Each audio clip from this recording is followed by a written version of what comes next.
Here in the City of Doors, Dame's troubles tend to go unheard. The factions keep their own law, and the average Joe, well, we're stuck carving out our own order. But Sigil isn't without help. When you've got a problem with no solution, a puzzle with no key, there's only one joint in town to turn to. They might not be the most professional outfit around, but they always solve the case. Because when you're desperate enough to turn to these idiots, you'll find your conundrum might just be open and shut.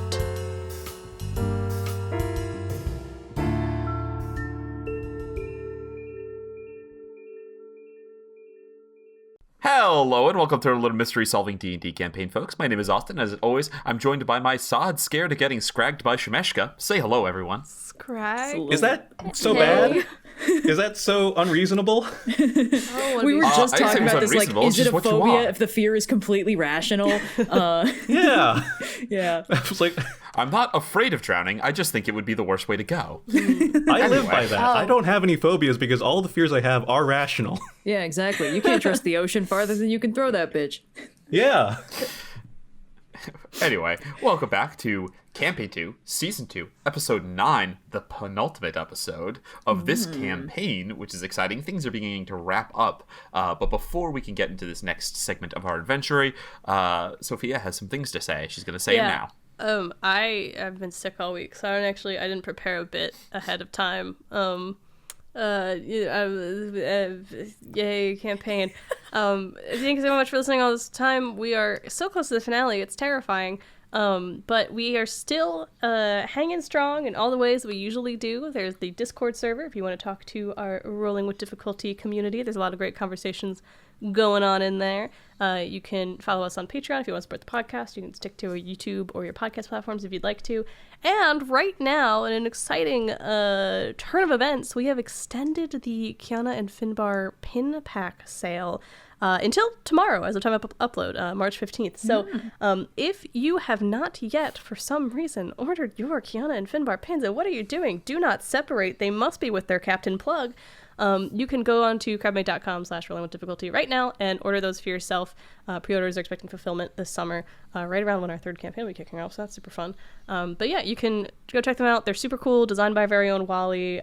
Beautiful, beautiful pin art of our sleeveless Girl Wonder and Team Dad. So go check those out, linked down in the show notes below. And I'd like to give a little shout out to our friends over at 5GMs in a Trenchcoat. Stick around to the mid-roll for more from them. But with that, I will retreat back into my sick day hovel, where I forgot to post a level up until yesterday, as of time of recording. And yeah, this is great. We're doing good stuff, guys. I'm so excited. I feel really prepared emotionally and mentally for the events that are about to unfold here tonight. I think that everything is going to go great. I got something. Go, girl. Nora's got something. Is it the penultimate episode or the penultimate episode? And now it's the pun-ultimate episode. Boom! It's funnier the second time. The double tap. Excellent. I mean, Austin could just kill all of us now and end the season at episode 9. So he can't do anything. His Discord is loading. I'm fulfilled. He has no power here. Austin looks so disappointed. Austin can't do anything. Screenshot. If he stays frozen for 15 minutes, we're legally allowed to beat Maroth and just win. I still don't know who that is. That's okay. Don't even worry about it. Don't tell them not to worry about it. It's the most worrying thing we've done yet. It's gone fine the last time we dealt with him. It was fine. It was not fine. Good snag, Noir. All right.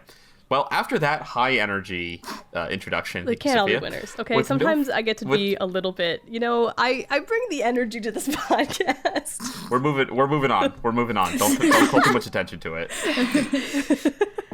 We're moving forward. Anyway, with no further ado, let us get back to the next adventure of Rolling with Difficulty, Open and Shut Investigations. When last we left our heroes, you were charged with a job by the head of the Planar Trade Consortium, Esteban, in order for continued protection, the marauder herself, Shemeshka, off your back. He charged you with fetching the Chronosphere of Lagos, Lagos? Now I can't remember. With fetching the Chronosphere, which was stolen from him by Shemeshka and then given to Maroth, won by Maroth, really, which you learned way back at the beginning of this season. This job you put off because there was another matter you thought more pressing, the life of an Eladrin who was sick with some sort of strange infection resistant to being cured by divine means.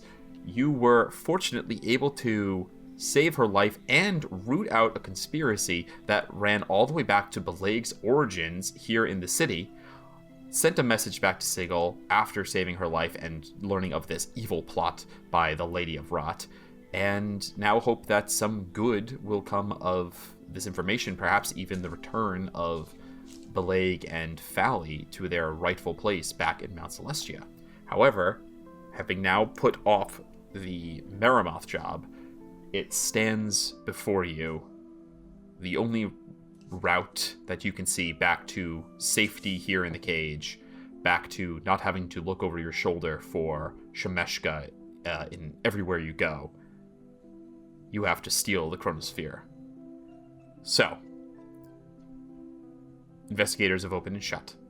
You returned back to your safe house, and does everyone goes to sleep? Is there anything that anyone would like to accomplish before going to sleep? Any scenes anyone would like to play, or we want to go right into resting? Is it the same evening of the last job that we did? Same evening. Then I've already made my stone calls for the night. You've already made your stone calls. Fantastic. Anyone else? I think I'm good. Okay. In that case, everyone goes. You may all take a long rest. Whew. I was really worried Austin was about to say, you do not get the benefit of a long rest because... Fally. Yeah, can I get a watch order? Fally. Yes. The first thing you notice Oh god. is the ticking. Uh-oh. Oh no. At first very distant, then closer until it becomes loud enough to wake you up. And as you open your eyes, you see that you are no longer in the safe house. You stand atop a tower, overlooking an endless expanse of gears, Oh, massive. Never mind, guys. Some It's just the God size bullshit. of We're fine. countries that fill your vision in every direction, out, up, down, if even there is an up and down in this world. They turn, each in time with the ticking, as does the very ground beneath your feet. Then, the ticking falls away to near silence, as a voice speaks up from behind you. You disappoint me, Fally. Fally, I'd like for you to describe what your father looks like. Oh my god. Okay. Wait, what? Oh. Yes. Okay. So, he is just the most, like, yeah. So, how to say this? Right. Hiccup's dad from How to Train Your Dragon? Yeah. Yeah. Like, simultaneously the most warm and welcoming, but also, like, manly, will attack you to defend his home and family at a moment's notice. Just sort of a perfect blend of, like, charisma and warrior prowliness. I think Fally looks very, pale and... like, he is perpetually in the shadow of his father, and that's reflected also just in the way that they, like, appear. Fally is not outgoing or gregarious, and so his father's presence just sort of, like, shines out and around him. You see your father, as you said, your father's presence shining out and around him, made all the more so by the fact that he's wearing none like you've ever seen before, platinum armor. He is clad neck to toe in platinum armor that is, like, brilliant and shining in the ambient light of this world. He stands about 20 feet from you, even though he is a dwarf, in almost his, he seems massive. And he says, "You disappoint me, Fally. You've always been diligent in your duty, exacting in your dedication to the job done. And now you falter. Why?" Hey, Dad! How's it go? Nice armor. How's it going? Look, if this is about the quarterstaff, I'll return it. I didn't think anyone would notice. It didn't have anyone's name on it. Is it not about that? Also, hi, what are you... I was doing my job. I'm following in your footsteps like you always wanted. Like, I'm being an adventurer. Is that not what I should be doing? There are many ways to serve law. Being an adventurer is a noble one. If this is the path you choose to go down, it is one that I will support. It is one that I have supported in you for these many days you spent in Sigil. Is Fally perhaps... Can I roll an insight to see if I think this is my father? Please roll an insight, yeah. Just what if you trauma dumped your daddy issues on your god? Oh yeah, that's a 25. Oh my god. 25? As you peer at your father, you watch as the image melts away like one of those, like, what do you call them? It's like a card with the image on it, and you can turn it. And holographic? Yeah, holographic.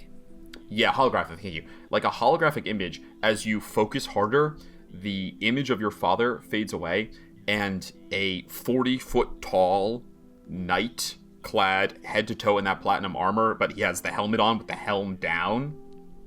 Sword, greatsword, between two hands, standing perfectly vertically, is standing where your father is. And if you let your eyes kind of unfocus, it goes back to the image of your dad, but you can see the avatar of Helm that is behind this image addressing you directly.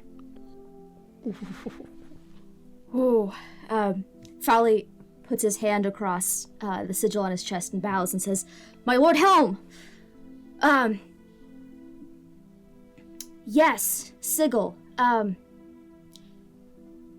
It's an interesting place. I, of course, am doing my best to carry out law and order, but it's a little hard. I don't know if you've been there recently, and from what I have noticed, I'm guessing you're very much not. So, I mean, I've been very diligent with the contract law and making sure that everyone around here is ascribing to the conditions that have been set out in the paperwork. Nat thought that was important, and I'm getting the sense that that's not what you're going for. Indeed.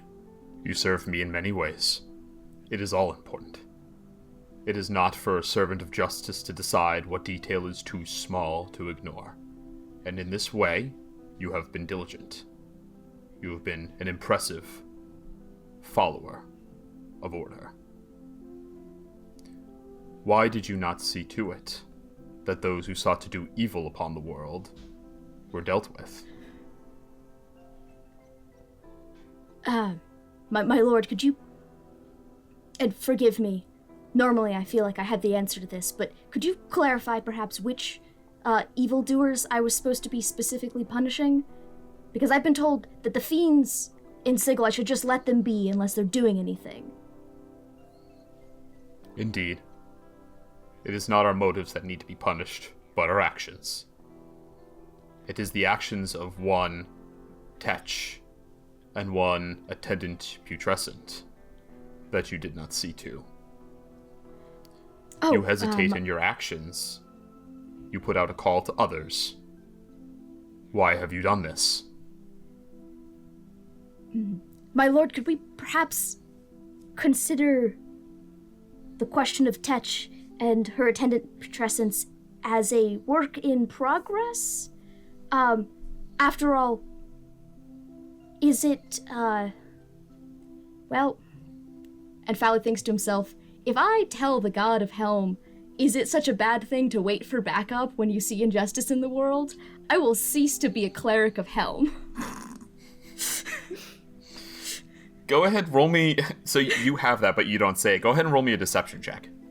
Okay. That is a 14. Okay, you got a 25. He says, I see your true intentions, Fally. It is not in your nature to be deceptive. This is an admirable quality. You hesitate because you think it is the providence of Mount Celestia to deal with these problems. You call upon others, that they may arrive, that they may come along and take action where you have not. Yes, exactly. Fally, someone has come along.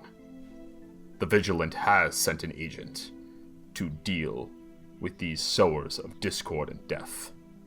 You see, he points down at you, and he seems to loom even taller as he points. Fally looks down as if there's like a person below Fally who Lord Helm is pointing to. When law fails, it is the job of the individual to enforce that order and prevent pain and destruction. But the preservation of law is not the job of the few. It is the job of all. It cannot be someone who comes to intervene. It must be everyone. It must be all of you.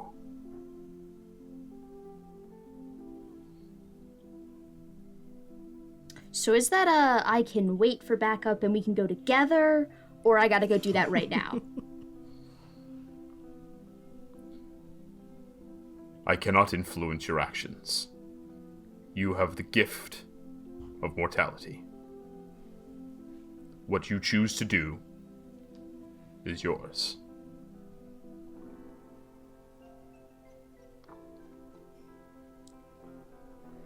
You will, as all do, act as you see fit. And I will be watching, vigilant.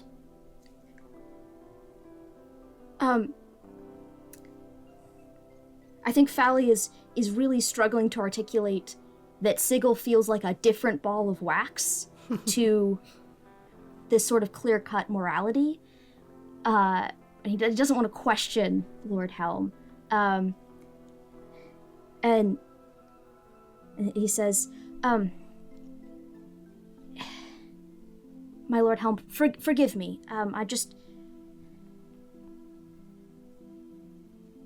I do not want to ask for clarification because it feels like I shouldn't need it, but it is a little hard to tell when one must make a choice in Sigil and when must one step back. There is so much happening in Sigil. I know that I can't stand aside, but I cannot possibly address every ill. I sort of had hoped, and focusing on my own corner what I could control, that I was acting at least more or less in accordance with your will, but your presence here tells me that's not true. Could you tell me what to do a little more directly? You look, and for a moment, Helm seems to stretch impossibly tall, and then suddenly he is not as your father, the knight, standing in front of you, the size of a man, and he kneels down and places a gauntlet on your shoulder. And he says, Fally, you are no fool, and you are no coward. You consider these questions because they are important questions. The question of when to act will always, always be the most difficult to be answered by those who seek to hold justice. I myself have acted in the face of orders many times, and come to regret the consequences. But I did not regret that I made the choices. You see, he stands back up again, and he says, You wonder when you should act, and when you should stand by. I cannot answer that for you. You must answer it each time. And you will get it wrong. Maybe sometimes. Maybe often. Do not let the fear of failure grieve you. Your beliefs are not truly held until they are tested. And it would be an unjust world that only offered a person one chance to prove their convictions.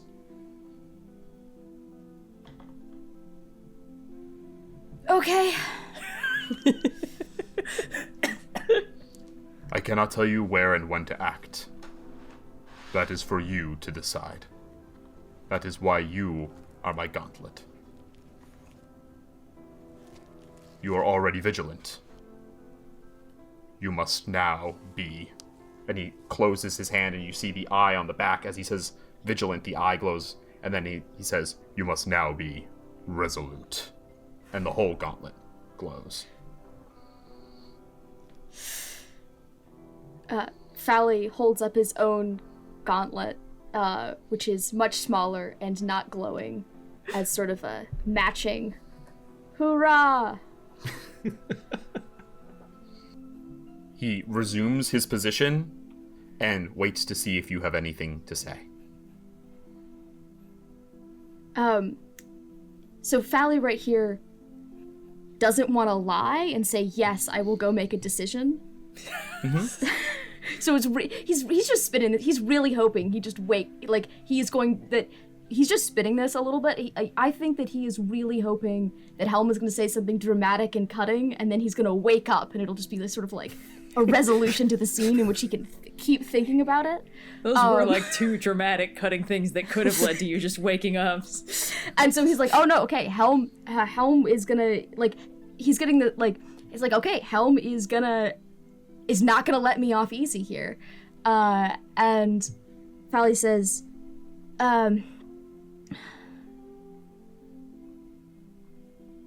okay.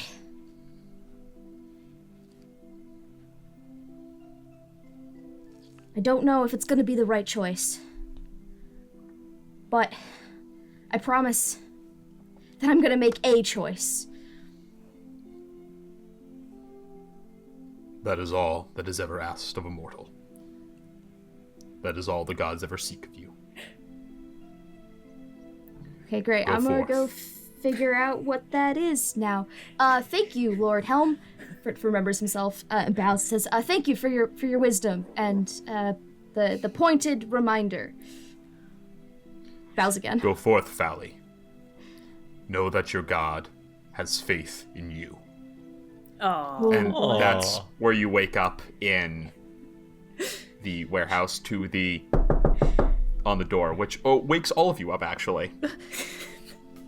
God, dude, your god is so cool. That's pretty good. Fally Austin, you played Helm pretty sweating. dope. Yeah, No, thank right? you. Comoptimus Prime ass deity over here.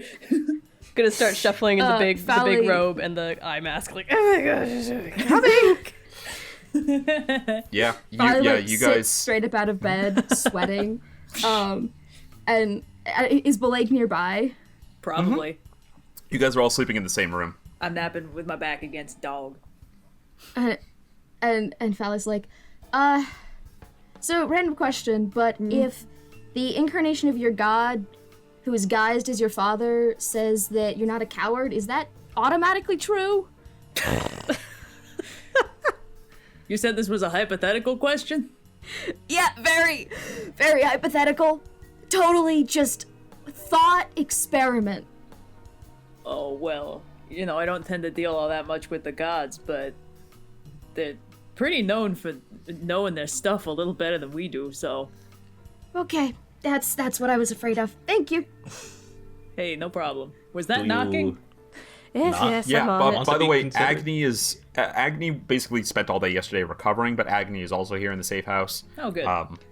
So Real Agni, for sure.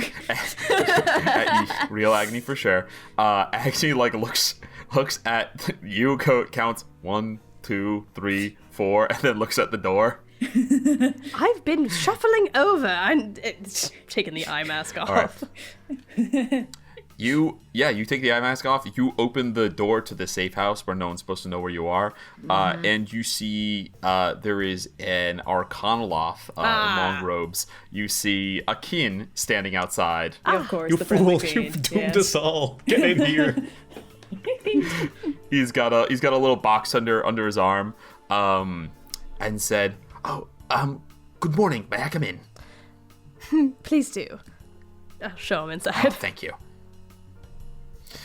Shuffles in. Sorry to come so early, but I caught the news that you might be leaving the employ of the Planar Trade Consortium, if everything goes well, that is. That saddened me to know that our partnership might be coming to an end. Yes, well, perhaps we'll be able to work out some way that we can continue to avail of your services at perhaps less of a discount. But regardless, it's been lovely working with you. I assume that there's some measure of business that brings you here this morning, though? Oh, not business. Pleasure. Since we are departing professionally for the time being, at least, I thought I'd bring a little parting gift. Oh, Fally, by the way, right? I'm not sure that we've met. Yes, that would be me. Hello, who are you? Yeah, you see this dude who's like a jackal man. He's wearing long wizard robes. He's got this kind of like shoebox kind of looking thing, his dark box under his arm, and he reaches out a clawed hand to shake yours. You would know he's an Arcanoloth. These are lower plane. They're fiends. They're neutral evil. And the kind of thing that Shemeshka is, by the way. There's the same kind of thing that yeah. Shemeshka is. Yeah. But he says, pleasure to meet you. I hope that you haven't found the city to be too distressing to your sensibilities. I think... So Fally is gonna sort of like side-eye Bileyg, and if Beleyg's not twitching, Bileyg Fally's failed gonna- an insight check on this guy real bad and just trusts him unconditionally. Yeah. great. Yeah, no one except for, I think, Fally's like, Ingrid well- seems to enjoy this person's presence even a little bit in the party. Who's done nothing but help us. Fally sticks out his hand and says, no, the city has not been the thing I have found objectionable. Oh, something within then? It takes all sorts here. I like that. Yes. There are many kinds. All kinds, some would say in Sigil. But, to be challenged is to grow. Isn't that what they believe on Celestia? Yes. We really, you know what? You're totally right. We go in for that kind of thing. Well, perhaps you will find the challenge here equally rewarding. Is it weird that he would know I'm from Mount Celestia? Fally is totally. You've never Okay. met this guy, and he knows so much about you. Normally I think Fally wouldn't question it. I think Fally is still real keyed up from Tetch. So if there's like an insight roll, I can see about this dude. If that you'd like to seems roll an sus. insight, please. Do you say insight? Yeah, please roll an insight roll. It's a 13. Okay. He rolled 25. Unclear why he would know this information, unless maybe he learned it from, Ingrid or Bileyg or Uptaglor or something like that. Okay. I mean, you haven't I'm sure exactly it's kept fine. your identity a secret, so maybe it's possibly learned it from someone else. Huh, that's weird. I'll think about that. Not at all, maybe. We'll see. I'm sure it's fine. Anyway, I knew that you might be facing some unique challenges in the coming day or days, so I thought that I would bring just a little something to help out, just a little something to say I've enjoyed our partnership together. And you see he pulls the box open and he opens it up, and you see inside there are 4 gemstones. Ooh. The first is most of them are, but one of them are round, are like pearls. One is a deep red he pulls and hands to Ingrid. Ooh. The second is a marbled pink and green that he hands to Uptaglor. Classic. The third is an incandescent blue, which he hands to Fally. And the final one is the only not round one. It's a pale blue rhomboid that he hands to Bileyg. Ooh, fancy. And he says they require attunement, as all interesting things do. But I think that you will find each of these uniquely bolstering for your own special expertise and useful for whatever challenges may lie ahead. Oh, well, that's awfully decent of you, sir. Sorry I didn't get the kettle on in time for your arrival. Oh, it's okay. I had some before I came in anticipation. Oh. That's the way to do it. Okay, DM, what are these things? Can we put them in our inventory yet? Yeah. So you have each received an Ioun Stone. Ingrid received the Ioun Stone of Agility. Bileyg received the Ioun Stone of Strength. Ooh. Ubtaglor received the Ioun Stone of Leadership, and Fally received the Ioun Stone Yeah, of Insight. leadership. I-O-U-N. I'm sorry, what was Fally's? Yeah. Fally's is Insight. Insight. And mine was strength. I assume that these are Nice. tied to particular ability scores based on their naming They conventions. are tied to particular ability scores. Something God. to note about each of them, these are powerful magic items. They are also destructible, so you'll notice that you have to activate them. So keep note of that. You have to, like, put them, when you attune to them, they orbit your head. So, you know, if you want it to be active, make it clear that you are having it out, because they are also destructible. Enemies can target them. They have an AC and hit points. Trade-off for being extremely useful. Very cool. Well, thank you. This is most generous. I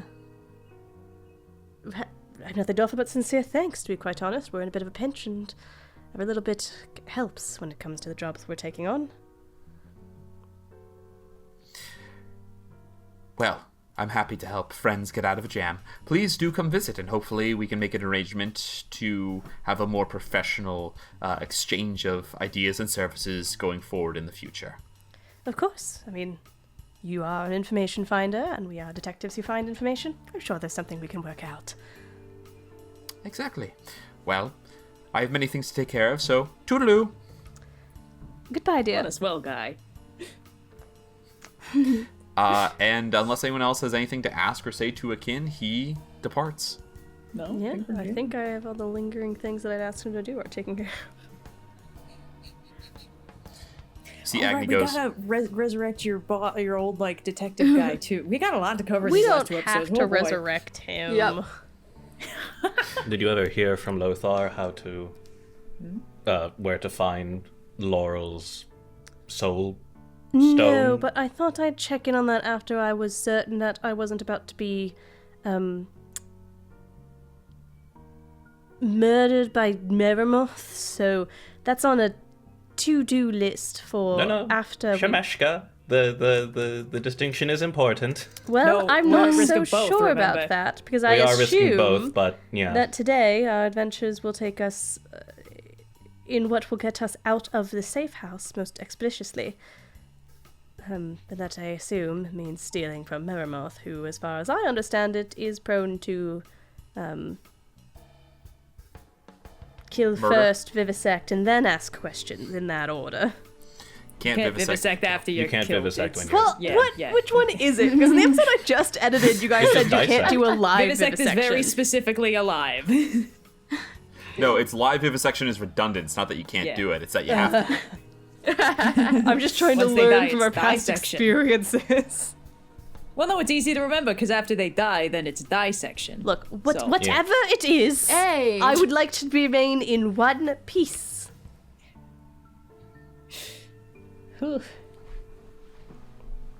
Let's just maybe So how are you guys going gonna do that? Agni speaks up. He goes, "How are you guys gonna do that?" Oh, he's such a useful voice of God, isn't he? He's so useful for you. Agni does bring up a rather good point. Do we have a plan, or anyone have any immediate ideas? Because if not, we Well- have some brainstorming to do. Well, only one of us has seen the inside of that place in any real detail. True. So,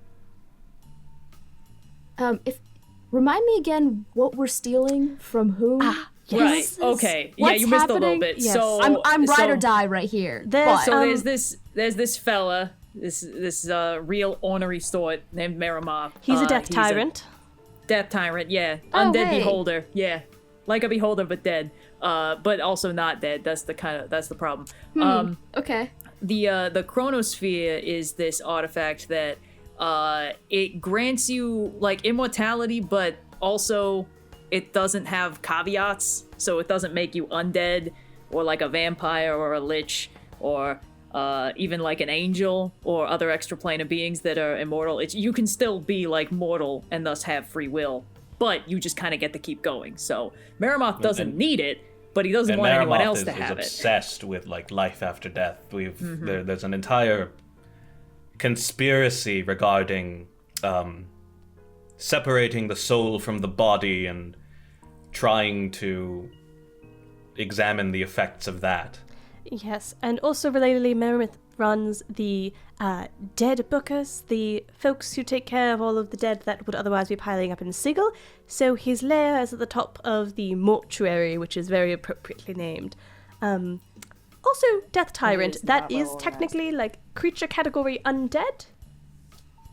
Oh no, he's undead for sure. He doesn't need yeah. the Chronosphere to stay alive. Okay, or continue. Fally, Don't check that. But I'm pretty sure he's undead, not an aberration anymore. you are a cleric, correct?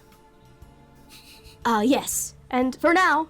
I mean, forgive me, I've never been a particularly pious woman, but that does Undead. afford you certain abilities against the undead, does it not? Yes, I do have some. Yes, and I've used them a lot for sure. Really have a yeah. Actually, You don't have to. I'm not gonna do that. Yeah, I just have not really tried to use them before. So in theory, yeah.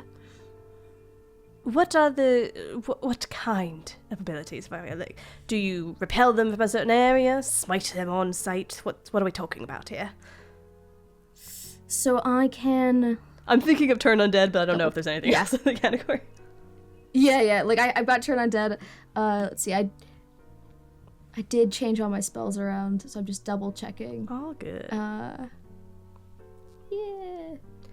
It just occurs to me to ask, because the last time we encountered Maroth, and really more specifically Ubtaglor and our former co-worker encountered Maroth, we narrowly escaped after some creative conversation, but this time I suspect we're going to need to do a lot more planned subterfuge, and having someone with us who could remove the Death Tyrant from the conversation, as it were, or at the very least limit the area of access would be incredibly useful.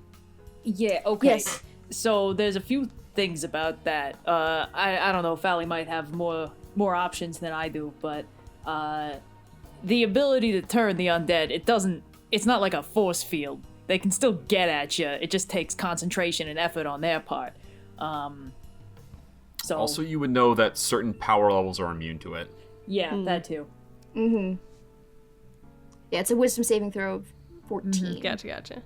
So Okay, well, we don't have a jet Yeah. depends, Also, depends on how. Yeah, just also, it makes the undead, if it works, it makes the undead fear the person who cast it, but not anyone else. True. It has to. I guess I'm picturing sort of in my mind, and again, I don't know that this is a thing that would work or is even viable as an option, but I'm just trying to put pieces on the chessboard. The dragon chessboard, excuse me. Can't have dragon chest without Ingrid dragons, always that calls would it be by its madness. proper Christian name. Yes, so I think the upshot is yes, absolutely.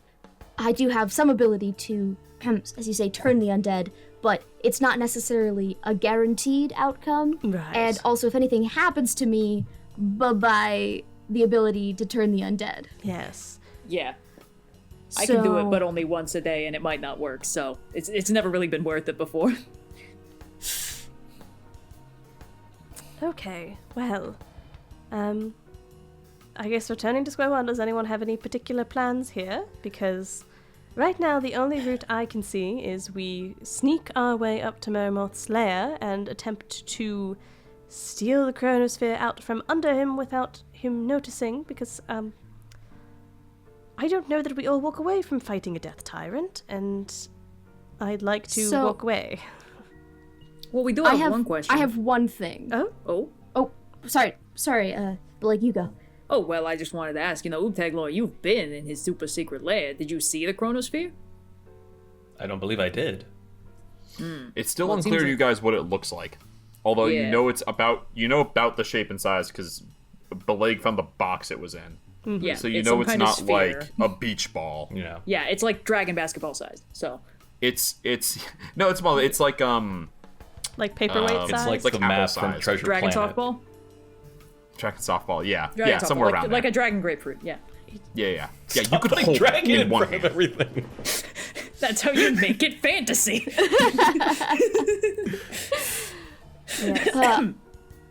Fally says, well, I don't exactly... This is technically necromancy, but it really is more death upon the living rather than living upon the death. But I do have feign death, in which I can make a living person appear dead.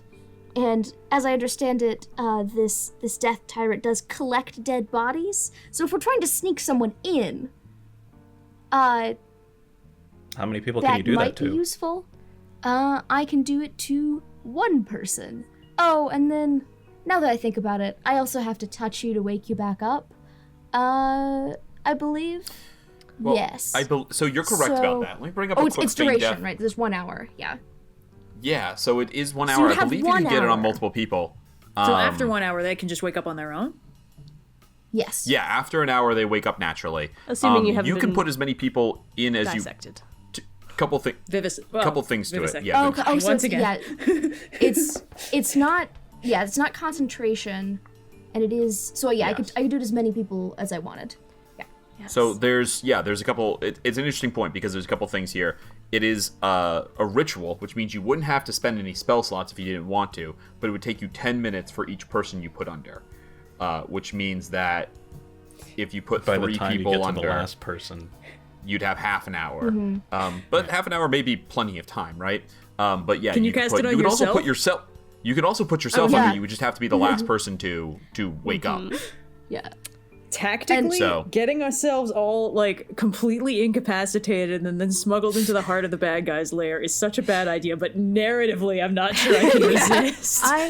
I'm not Well, saying it's- it's a good idea. I'm just saying that I It's not saw what you that. have. I I was want like, to say that I, Sophia, You don't love have to this do that, idea. but you do need a way in because you know that they won't just let you in. You've tried that in the past, and they're like, What "Fuck if off." Agni walks Yeah. up with a wheelbarrow full of all of the open and shut detectives and is like, "Oh, it's terrible, Shemeshka got it with a carbon monoxide leak." I do also want to point out that, we have to, Sorry, a Oop-Tag dragon Law- monoxide leak. Oop-Tag Law will almost certainly attract Fairmoth's attention because you already have, but the rest of us, as far as I'm aware, he's relatively unconcerned with, so I don't know that our bodies alone I don't think he's ever met would- any of you. Yeah, straight shot us Yeah, to we his, got relegated to the bench outside while all the drama was happening last his time. lair as opposed to the rest Utakler of the said, "I mortuary. cast fly." Oh, Ooptaglor very specifically said, "I'm not including Bileyg and Ingrid in this," so we know why it happened. But we do have a number of us who can disguise ourselves, as well as several people who are a little less sneaky. So perhaps it's a way we get one of us in there, or 2 of us in there, as opposed to all 4 of us. But that feels like getting ahead of ourselves, because then we still have to get to his lair and steal the orb, hopefully without Maroth noticing. Uptaglor, when you were in there, was there anything that seemed like it could be the Chronosphere? And particularly orb-shaped jewelry this Death Tyrant had on, or maybe a paperweight that looks a little off?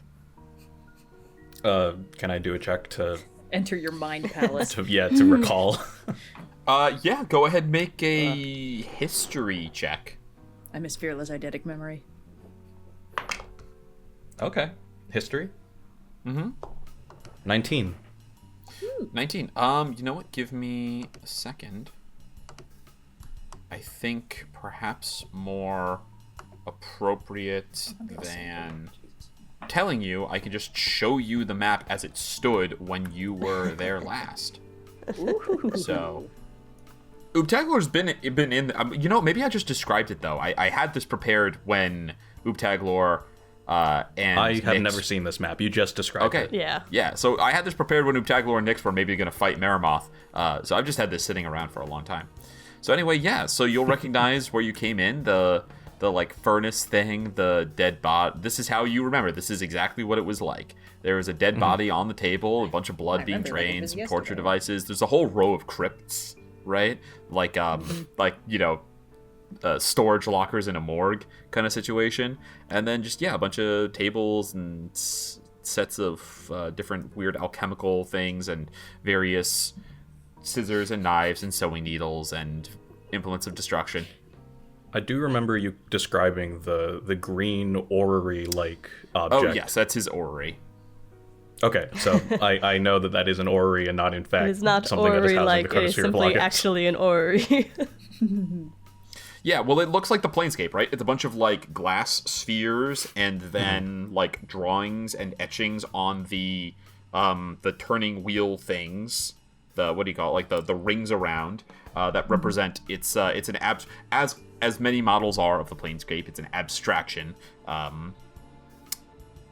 the same way that Nowhere a that I map of the world is an abstraction of the planet Earth, you know? Yeah. Well, unless he hit him in one of the many, like, morgue cabinet coffins things that he has around, nothing immediately seems to strike out of the ordinary. I mean, the orrery is unordinary, and I don't know, if Maroth had the sauce, I suppose he would hide the Chronosphere among the planets there, but... Every time I Does think I anyone wanna understand all make the slang and an Sigil, they make Arcana- up What new about words for a me. phone check? you know how they have a bunch of eyes, Sure. beholders and death tyrants? Do you think one of them, like a prosthetic eye as an orb? That could be a thing. I don't know. think I'm spitballing here. Tegla probably would have noticed that. Okay, so if we think it's not in the dissection room, where else could he be storing something that important? Like, he wouldn't necessarily need it in his workspace if he's not testing it on corpses, or almost corpses, for vivisection. Is there like a turbo bank in Sigil? You know, is there like the super high security vault where all the rich people keep their cool stuff? There is a super high security vault in Sigil. It's called the Bank of Abathor. That's rad. That's pretty cool. Yeah, it's like a bunch of dragons keep their hordes there and shit like that. It's run by a bunch of Azer. Noir, what'd you roll on your Arcana? 14. 14? I mean, beholders are notoriously paranoid, right? I mean, he's a death tyrant, so he's now dead, but beholders tend to be If he keeps it pretty, inside his skull, I'm gonna be so mad. pretty paranoid creatures. He ate it. You hate it. Austin, that look on your face He's doesn't just look like it's rattling a it around no. in his jaw while he talks. Rah, rah, rah. It's like clicking He's around got back it in and there forth. like a piece of gum. I feel Yeah. like my eye idea is coming You around come being from my more lair. likely. Pops like bubblegum. Tar such a pick. Just the paranoid- Chronosphere is a big wad of bubblegum. So do I think that Maroth is paranoid such that he would only want to keep it on him, or does he have enough trust in the banks to Or if he has like a treasure hoard like in the base of the tower or something. or something like that? Yeah. Yeah. That's the sort of thing. Yeah, you'd have to go. Maybe you'd need to check some records or something to find out about the what's actually in the mortuary. You know, Well, it's a good thing we have a clerk on staff now. So Built Somebody's the really good at mortuary. sifting through paperwork. Sorry, did you say records? Architectural designs, perhaps. Well, even? I'm just- Blueprints? You mean blueprints? I have on my list of contacts. I think they just call them drawings now. Says Agni. I'm in good with the Stone and Cog construction guys. If we know who built the mortuary, I mean, if it was them or any of their predecessors, they might still have the plans. Tell us if there's at least a secret vault in there or something. Oh, you know Shiston Clacker from Stone and Cog? No, I know Sken Leafwood, the insufferable elven man who we talked to, like, season 1. Oh, yeah, I don't remember about that. He's the cog the part of Stone and Cog. Ah, well, Shiston Clacker are great. Shist and Clacker are two. What are they? They're like stone elementals. They're petches. Yeah. And They're I just rolled like a little 1 out of stone 4 gnomes. alliance with them, and we decided it was because I couldn't quite understand them, and they couldn't quite understand me, so I did the thing where I just said what I said the first time, but slower and louder, and so they don't like me very much. It has never come up before, but I had to get it out before we ended the season.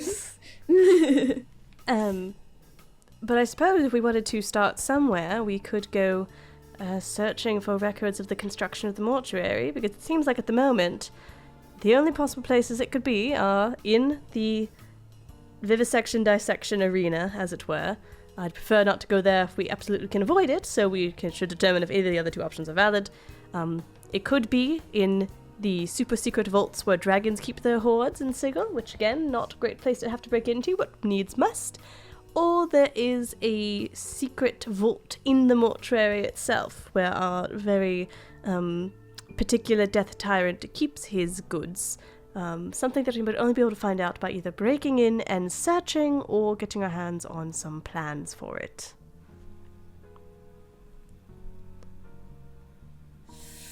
Okay. I'll point out that he might be willing to part with the Chronosphere of Lagos if he has something tempting to trade it with.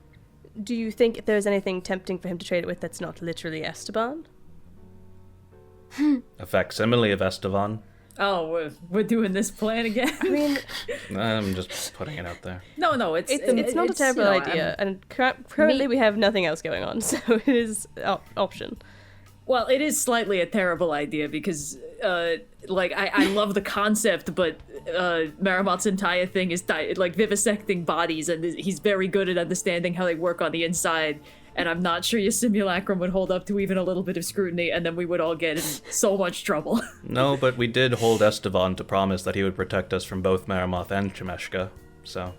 True, but if we get the Chronosphere, he might want to cut it open before he hands it over in exchange for the body. Yeah, and then you'd have to rely on me to... Yeah, okay. Is there something you want to talk about, Taglar? No, let's go to Stone and Cog. I suppose it can't hurt us to try and get the plans, at least attempt to see if they exist, or perhaps people in the construction industry will have word of mouth of someone who did repairs in the mortuary at some point, and he sheds, she said, and there's a secret entrance if you go down and pull the left book on the door or whatever. I don't know. We got to do something. All right. So you're going to the Stone and Cog. Is that correct? Yeah, I think their offices. Ingrid would start going towards where she knows Sken works because he's on my contact list. There's one thing Sophia wants to do in this campaign. Fantastic. It's leverage that list, baby. Yeah. Yeah, awesome. So you head out of your safe house, and it's actually not very far at all. It's here in the... it's very close to the Great Gymnasium. Yeah. I think we met them because we were working for the Planetary Consortium. It was on the construction... The clockwork... whose train station, John? Concordant. The Concordant Express. So you head on over to Astoria Road, and you see the skinny, tall, many-storied building, and you enter. Ingrid, I was forced to roleplay, but I assume you give your name and say that you want to see Sken, right? Yes, is Sken around? It's Ingrid. Ingrid Starling. You say Ingrid Starling, and they check, the person at the desk there checks their notes, and they're like, oh, yes, we have a standing appointment. Please, right this way. I didn't realize I had a standing appointment. Uh-oh. We're buddies.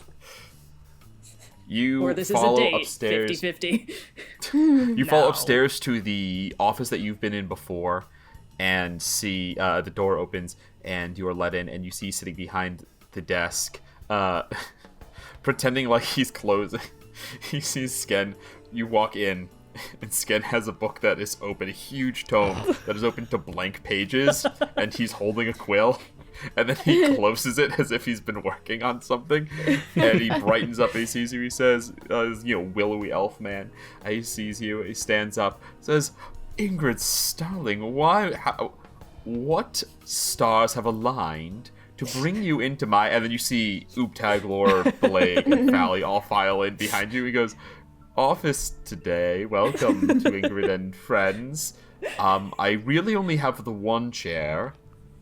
So That's okay, dear. I don't think we'll be long. I prefer to stay It's so good to see you.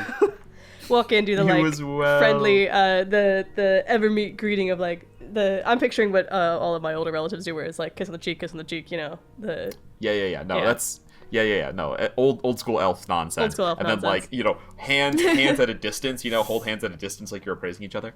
And then he goes behind his desk and cockily puts his feet up on the desk and motions for only you to sit, Ingrid, because there's only one other chair in this office. Yeah, I'll take the chair. I'm an old lady. I'm not standing.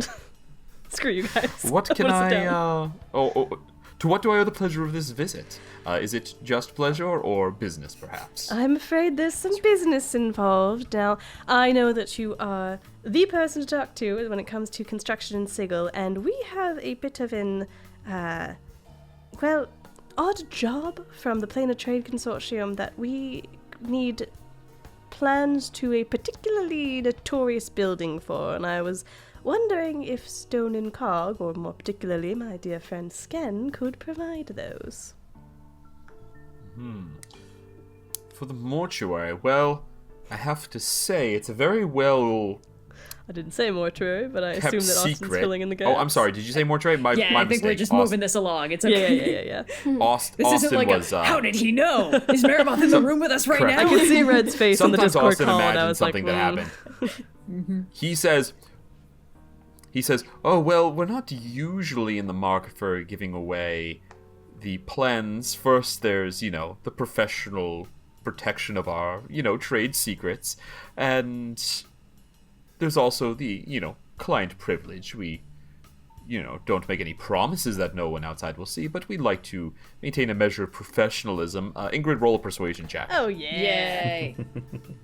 I wrote in my notes, Sken Leafwood, ale-loving former Society of Sensation member who runs the Stone and Cog construction, fan of Ingrid's, elf, specializes in the, quote, cog part. These are the things I know If about I can justify the help action to give her advantage since I have proficiency in it. Well, you could justify it. What would you say? Oh, I wouldn't He say gets- anything. I just want to look like really like I'm supposed to be here and you can trust me, sir. I'm good at it. I'm gonna ask. I'll ask you to contribute in some way other than your No, presence. if I have to do that, I got then a- maybe it's not worth I got a giving 24 total. I not to... it. She's fine. He says. He takes his feet off. He says. So he gets to the end of the sentence like we usually don't, but for you, I'm sure that we could make an exception. Pulls out a real book that actually has writing in it. And begins to lead through. So, what are we looking to learn a little bit about? Any sort of... I mean, we know the general layout of it, but we're interested in any storage areas or vaults, particularly lower levels and higher levels? I think you need to So specify now the you share the mortuary. mortuary. Yeah, mortuary. yeah. Oh, yeah, the mortuary. You see, he kind of mostly closes the book, like keeps his hand in when you say mortuary. He looks up, he says, "Oh, the mortuary is a very closely guarded secret. Naughty, trying to get in there." Opens the book again and starts leafing Does this through. place have an pun HR intended. department? He says, "Now, the mortuary kept under tight lock and key, except for the dead bookers who go in and out. But they are not expert craftsmen, so they have had to hire out every now and again." You see, he pulls out, he goes to the book, finds something, closes it, and then he goes to a cabinet that he has and begins to leaf through. Clearly, he's found like some listing of the building. He's looking for plans now that are in his storage. He's flicking through, and pulls out a folder. And he says, "We don't have the entire schematics. The place is sprawling, more of a campus than a building, really. But there are some places that we have done some work, consulting or actual building. Let me see." And he pulls out. He shows you. You see the general layout of the place, and there's like the big fence around, and you can see the grounds. And there are a couple entrances in, but there's the main front door, and then you see that there is a, you see the hall you went into, and there are many, exits. There are a bunch of, tubes and pipes off of it, right, that you saw Bileyg getting into.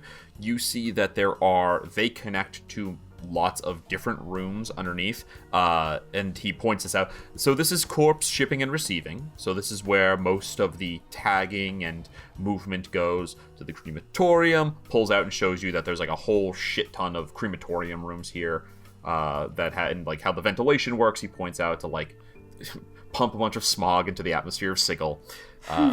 This is where, most of the bodies end up one way or the other down the chutes onto the slabs, and then they ferry them off one way or the whatever they need to be, whether they're going off plane. Points out a couple portals that they have on site that they use to if they're oh, this person's supposed to be back over here, or if they're they have records they're supposed to be brought somewhere within Sigil, or most often just cremated and the family alerted. Then he pulls up, and you see that there's the the main tower with the office, the big spiral staircase, which Uptaglor traveled down to get out. So Uptaglor, Uptaglor knows how to get to the office, I guess, because Uptaglor has walked through back out the building before. So you see, he starts pointing you through different connecting hallways, and then he shows you. He's like, "This one is particularly interesting. They call it the, hold on, flips through, the Never Vault, and shows you, basically it's like a prison. He says, some things just don't stay dead or undead, from what I'm told, and they need special care.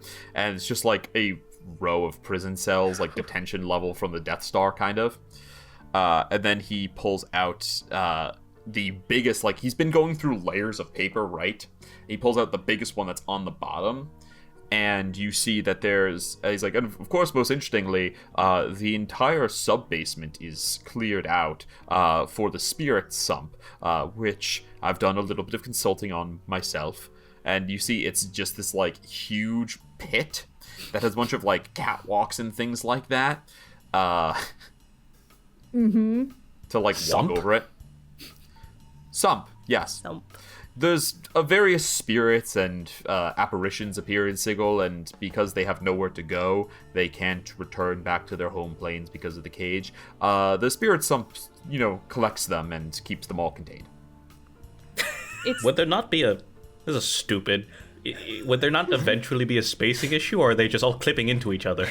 I think they mostly just crush them down really small. Huh. They also, like, decorporulate over time. They're just, I don't know. I did some consulting on the mechanism for drawing them in, but I don't really know about the storage issue of it. As you're showing us all these maps, could I maybe make, like, an investigation check to see if there's any areas that look like they're present on the map but unaccounted for, like spaces that are unlabeled or like walls that are unusually thick and of things of that nature. Because I'm thinking like hidden vault in the mortuary, that's not going to be on the map, but there's still indications that something has to be there. That's an excellent idea. Go ahead and roll an investigation. That's a dirty 20. Dirty 20.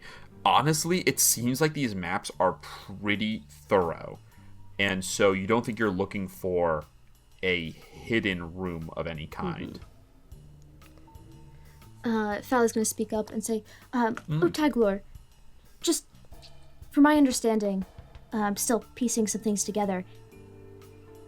You saw the Chronosphere when you were here last? No. No, I did not. I guess what I'm really trying to get at, is there any reason to suspect that this Death Tyrant would have moved it or changed locations or increased the security after your visit and after these plans were made? Well, oddly enough, Maroth and I left on rather good terms, it seems. I honored the deal that we had made, and so I don't think there would be much reason to increase security. The Chronosphere is, at its core, a tool, something that is not meant, something I don't think Maroth would want to hoard but actively use, which leads me to believe that it is in the mortuary somewhere and not stashed away in a bank. I don't know. I guess the interesting follow-up question is there anyone besides Maroth who could benefit from its youth inside the mortuary? Like anyone in his organization that he might want to keep eternally alive? Well, do you want to roll... I mean, Sigil, do you want to roll a history check? Sure. Because my thought is, if he doesn't have it on him, and we don't have a clear indication of what room it could be in, maybe there's someone who works in the mortuary that is in that conversation. Yeah, because he doesn't need it, but... Yeah. 16. 16? You know that Maroth, because you were there, you know that Maroth took over after Factal Skull, who was the head of the Heralds of Dust or whatever. Was during the what do you call it, war, the faction war. During the faction war, Skull was he's a lich, so it's unclear if he was killed, but like he was beaten and vanished. So some people are like, they got him, and other people are like, he's a lich, he's somewhere, right? But after he vacated the position, Maroth took over, because Maroth is extremely scary and powerful, and Maroth, to your knowledge, does not have any Lazaros, right? He doesn't have a right-hand person that he trusts to do things. He has a bunch of underlings. Most of them are mindless undead. There are regular people who work in the mortuary, so, like, obviously they would like to be immortal, probably, but there are no obvious candidates. And in fact, he fills his ranks mostly with skeletons and ghouls and zombies. Interesting. Do we know of any relationship between Maroth and Factal Skull? Like, Maroth has no right-hand men, but was Maroth the right-hand man to Factal Skull, and that's why he took over? Or was it more like an opportunistic thing that, like, just a new guy took over? Or was there any relation between Maroth and Factal Skull? Why don't you go ahead and roll a history? I don't think a 16 is high enough for Ingrid, but you could have heard a story of it. Yeah, I'm pondering the plans, as it were. Using luck, because a 2 won't cut it. 14? 14. I would say that you have the same information as Ingrid, basically, although with a little less clarity since you weren't there. Yeah. Okay. Yeah, well, the reason I was asking about the any changes is it occurs to me that we have a lot of information about what the place looks like right now, and it seems like less information about where this actual object could be. And I'm wondering if... I think finding someone who knows would be preferable, of course, because then we would just know, and I find knowing to be preferable. But perhaps... do we have hornets here? But if we can't find out where it is, perhaps we can make enough noise that he would be inclined to try to hide or move it. Sort of threaten the thing, and then also be in a position to take it away once it's revealed. Sort of like if you're trying to hide evidence, the best thing to do is tell someone you're looking for that evidence and then watch where they go. And if we wanted to kick up a big ruckus in a way that doesn't implicate us directly but does scare them into hiding it, that could be a very good use for an animated meat puppet. That's true. The meat puppet giveth, the meat puppet It taketh all comes away. back to animated meat puppets. Bileyg really wants to give Ooptaglor this at least once. No, Taylor's been Ooptaglor got to do it! Ooptaglor got beaten up by the meat puppet. Yeah, but then the plan didn't even, it's fine. I'm not following with the meat puppet thing. Yes.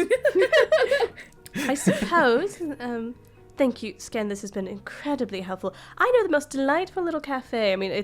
The staff there is simply adorable. We'll have to try it out sometime. But I think that we need to follow up on some other leads. Maybe we can go regroup, and I'll contact you later. Make lunch plans. Oh, that sounds marvelous. I'm the boss, so I get to take long lunches. Stop by any time. As am I. Okay, I think we're done with Sken, so Ingrid just wanted to take the conversation and planning out of his office. Yeah. You leave Sken. As you go, you see he goes into he's like ta-ta, goes into his drawer and pulls out a face mask. Goes to an eye mask. Not face mask, an eye mask. Goes to put an eye mask on. Oh, close the door, please. Yes. Okay, so no secret vaults. That's probably a good thing. My only other thought on preparatory research we could do before we try and break into the mortuary is if there was any way to get our hands on locate object, because I believe we might have enough information that with the parameters of that spell we could at least narrow down our search. I would be surprised if it wasn't warded against that sort of thing, but it wouldn't hurt to try. I have locate object. Yes. I had it the last session, and I was like... You're not on no time limit, but you're not on a do it today. Yes. If you want to take a rest to swap spells again, then We do all need to attune to our... I assume we're doing a lot of planning today and then might pull off the heist tomorrow, as it were. Oh, right, because attunement takes time, even though it... Yeah, just an hour, but... I will say the parameters of locate object is to locate an object that is familiar to me. And I've never seen the Chronosphere of Lagos. No, but you've had it described to you frequently. You know its name, you know what it does. I think that's sort of I've had it familiar. described in the sense that no one knows what it looks like. I know roughly the size of it, Familiar but I don't as know in, what it looks I like. feel like having seen it and being familiar with it are the Venn diagram that overlaps, but not necessarily the two things. You're definitely familiar with what the Chronosphere of Lagos is. It's the sphere that keeps you alive forever, and it's called the Chronosphere of Lagos. It's definitely a gray area. Yeah. Jaguar. Well, we can try it, but it only works if it's within 1,000 feet of me, so we'd have to go to the mortuary. Right. But maybe once we're in there, something to throw up? Or near there. Sure. We don't need to go in just yet. I do think, in terms of potential infiltration, we do have a few benefits. The majority of the employees are mindless zombies, so you're unlikely to get too many funny looks until you run into something really dangerous, which I suppose might not be good. Might also be Getting bad. in, that's harder than getting around. Yeah. And we do happen to know a lot of entrances now, thanks to those plans we just consulted. That's true. I feel like what we might need to do, because we don't know the terrain we're going into. We have the loose map, but we don't know where everything important is. We can probably safely avoid Maroth's special little torture room unless absolutely necessary, but, like, Uptaglo's already scouted that out pretty good. I'm just thinking, if we can get somebody in, Fally's feigned death is pretty good. If somebody can move around quietly, shape change. Oh, I keep forgetting we don't have Nyx who can turn into a rat anymore. But that sort of thing, invisibility or some other sort of transformation, something that could let you fly under the radar, because once you're in, it feels like unless you stumble directly into Maroth's secret lair, you're probably going to be able to move around pretty surreptitiously and just try to scope out the sitch. And that might need to be a first step we take before we go potentially charging in guns blazing, because that's kind of the only speed I got, so... Do you have invisibility, Fally? I do not. I do also. I realized I was wrong. I do have locate object. No, I've never thought about being invisible. It sort of was just a continuation of my presence. It didn't seem like having a spell was necessary. Well, I have disguise self. I also have I disguise have the hat of disguise. Ingrid has disguise self. I have invisibility. I don't know if I can upcast it because I'm casting it out of my loot. I can make myself No, more you're shiny. locked in at the spell level that it is. Yeah, so there you go. Is disguise self-concentration or not It is not concentration? concentration. It is not. Okay. Oh, that's good. Yeah. So we just have one person unaccounted for. Well, They could be dead. They could be dead. If we were dead. two ghouls and an invisible person transporting a dead body, that is a pretty convincing group to be moving around the mortuary. We are pretty familiar with that fella that moves around the corpse cart. We've run into him a couple times. Yeah, you've met Theodore. in shambles. In shambles. In shambles, thank you. Theodore the White in shambles, the zombie. Do we want to perhaps... Well, we're not really familiar with them. We've run into them. I feel like we're spending Again, a too gray long area. You know what today they on look the like definition is of what the I word mean. familiar and its application in magical contexts. All I mean is that you know what they look like for the purposes of your disguise dealios. I see what you mean. True. Yeah. Perhaps... Could potentially just walk in through the front door like we wanted to. Perhaps we use today to scope out the place as much as possible, blow a lot of resources on disguising ourselves and going invisible and spending time trying to see if we can't locate the sphere, or what we presume it looks like. Did Esteban ever give us a picture of it? Does he know? Didn't he have it for No, a Esteban while? does not know. Didn't he have it? I thought he did. No, it was supposed to go. He got it through Right, Aikin. right. It was supposed to go to Aikin. It But- never made it to Keen Aikin. knows, though. Right. We- Well, no, Aikin ho- never hold got on. it because... We do have a list of people who potentially have seen it. Oh, yes, hold on. Let me check my notes. One of which is Zadara. Huh? And you're in good with Zadara now, Yeah, assuming? Verden, Maroth, Curator Sidara, Hero the Saying Grand you're in good with- Connoisseur, and someone called Professor Tripicus. I have an... Saying you're in good with Zadar is a bit of a stretch. Yes, I'm in good with Okay. an agent of Zadara who has forgiven the fact that we stole from him because I gave him a very shiny new treat. But I don't know that I'd say I'm in good with her, but it's not a terrible place to start. One of these people will hopefully will have, like, this hero person seems like a total fop. I bet they're a pushover. Well, let's not rule out Dr. Triplicate or whatever. I don't know what kind of title Grand Connoisseur means. Seems consumptive. Do we wish Could to... be dangerous then. And I know we always hate it when I bring this up, but we do have a lot of ground to cover, and time is of the essence, if not pressing. Do some of us want to go and try and find out if anyone who's on the list has seen what the sphere looks like, and the others go break into the mortuary and poke about? Or do we want to all... Oh, Are we trying to break into the mortuary already? I thought that was a tomorrow plan. I mean, I'm just... I think we should split the party and two of us should immediately go into the face of danger alone with no backup. Yeah, remember the last When time it you is split vitally the party with important two to learn people, last that and this we had to have a happened whole already. extra session about how you needed to prepare for character deaths? In the first season, Austin said you guys need to split the party more because we're doing mysteries. You don't all need to go everywhere. Yeah, but now And then Shemeshka's this sniffing down our season, back. Everyone wants to stay together all the time. No, Sniffing you down, have breathing split the down. party very often to great success. It's just when you're going to maybe fight a giant, terrible, horrible monster that you should consider keeping everyone together. Yeah, because the last time we split the party and then confronted Maroth, we had the most stressful week of my life in between. Not to mention the last time we split the party, the agency caught on fire. I'm not saying it's the perfect idea. We just have a lot to seemingly do. Look, I'm not opposed to checking out other people on this list and asking them questions, but it feels like we're going to get a lot of, well, I heard there was a big shiny object up for grabs at the Fortune's Wheel, and I never got to see it because it was won by someone else. I feel like the only guaranteed I know what it looks like on that list is Shemeshka, and I feel like it's fairly obvious why we can't just go ask her. Oh, you know what? Well, that could be pretty cool. No, I'm being a complete dumbass. I know someone who knows one of Shemeshka's right-hand people who may have seen the sphere and can just ask them. What was happening? The head, the skull Wait, that I you- delivered. Oh, What? I Oh. gave that skull to Lothar. Lothar likes us. What if we just go ask Oh. that lady if she's seen the sphere? you know, it's not the worst idea in the world, but we might actually need to split the party just a little bit, because I don't Why? think Lothar likes the rest of us.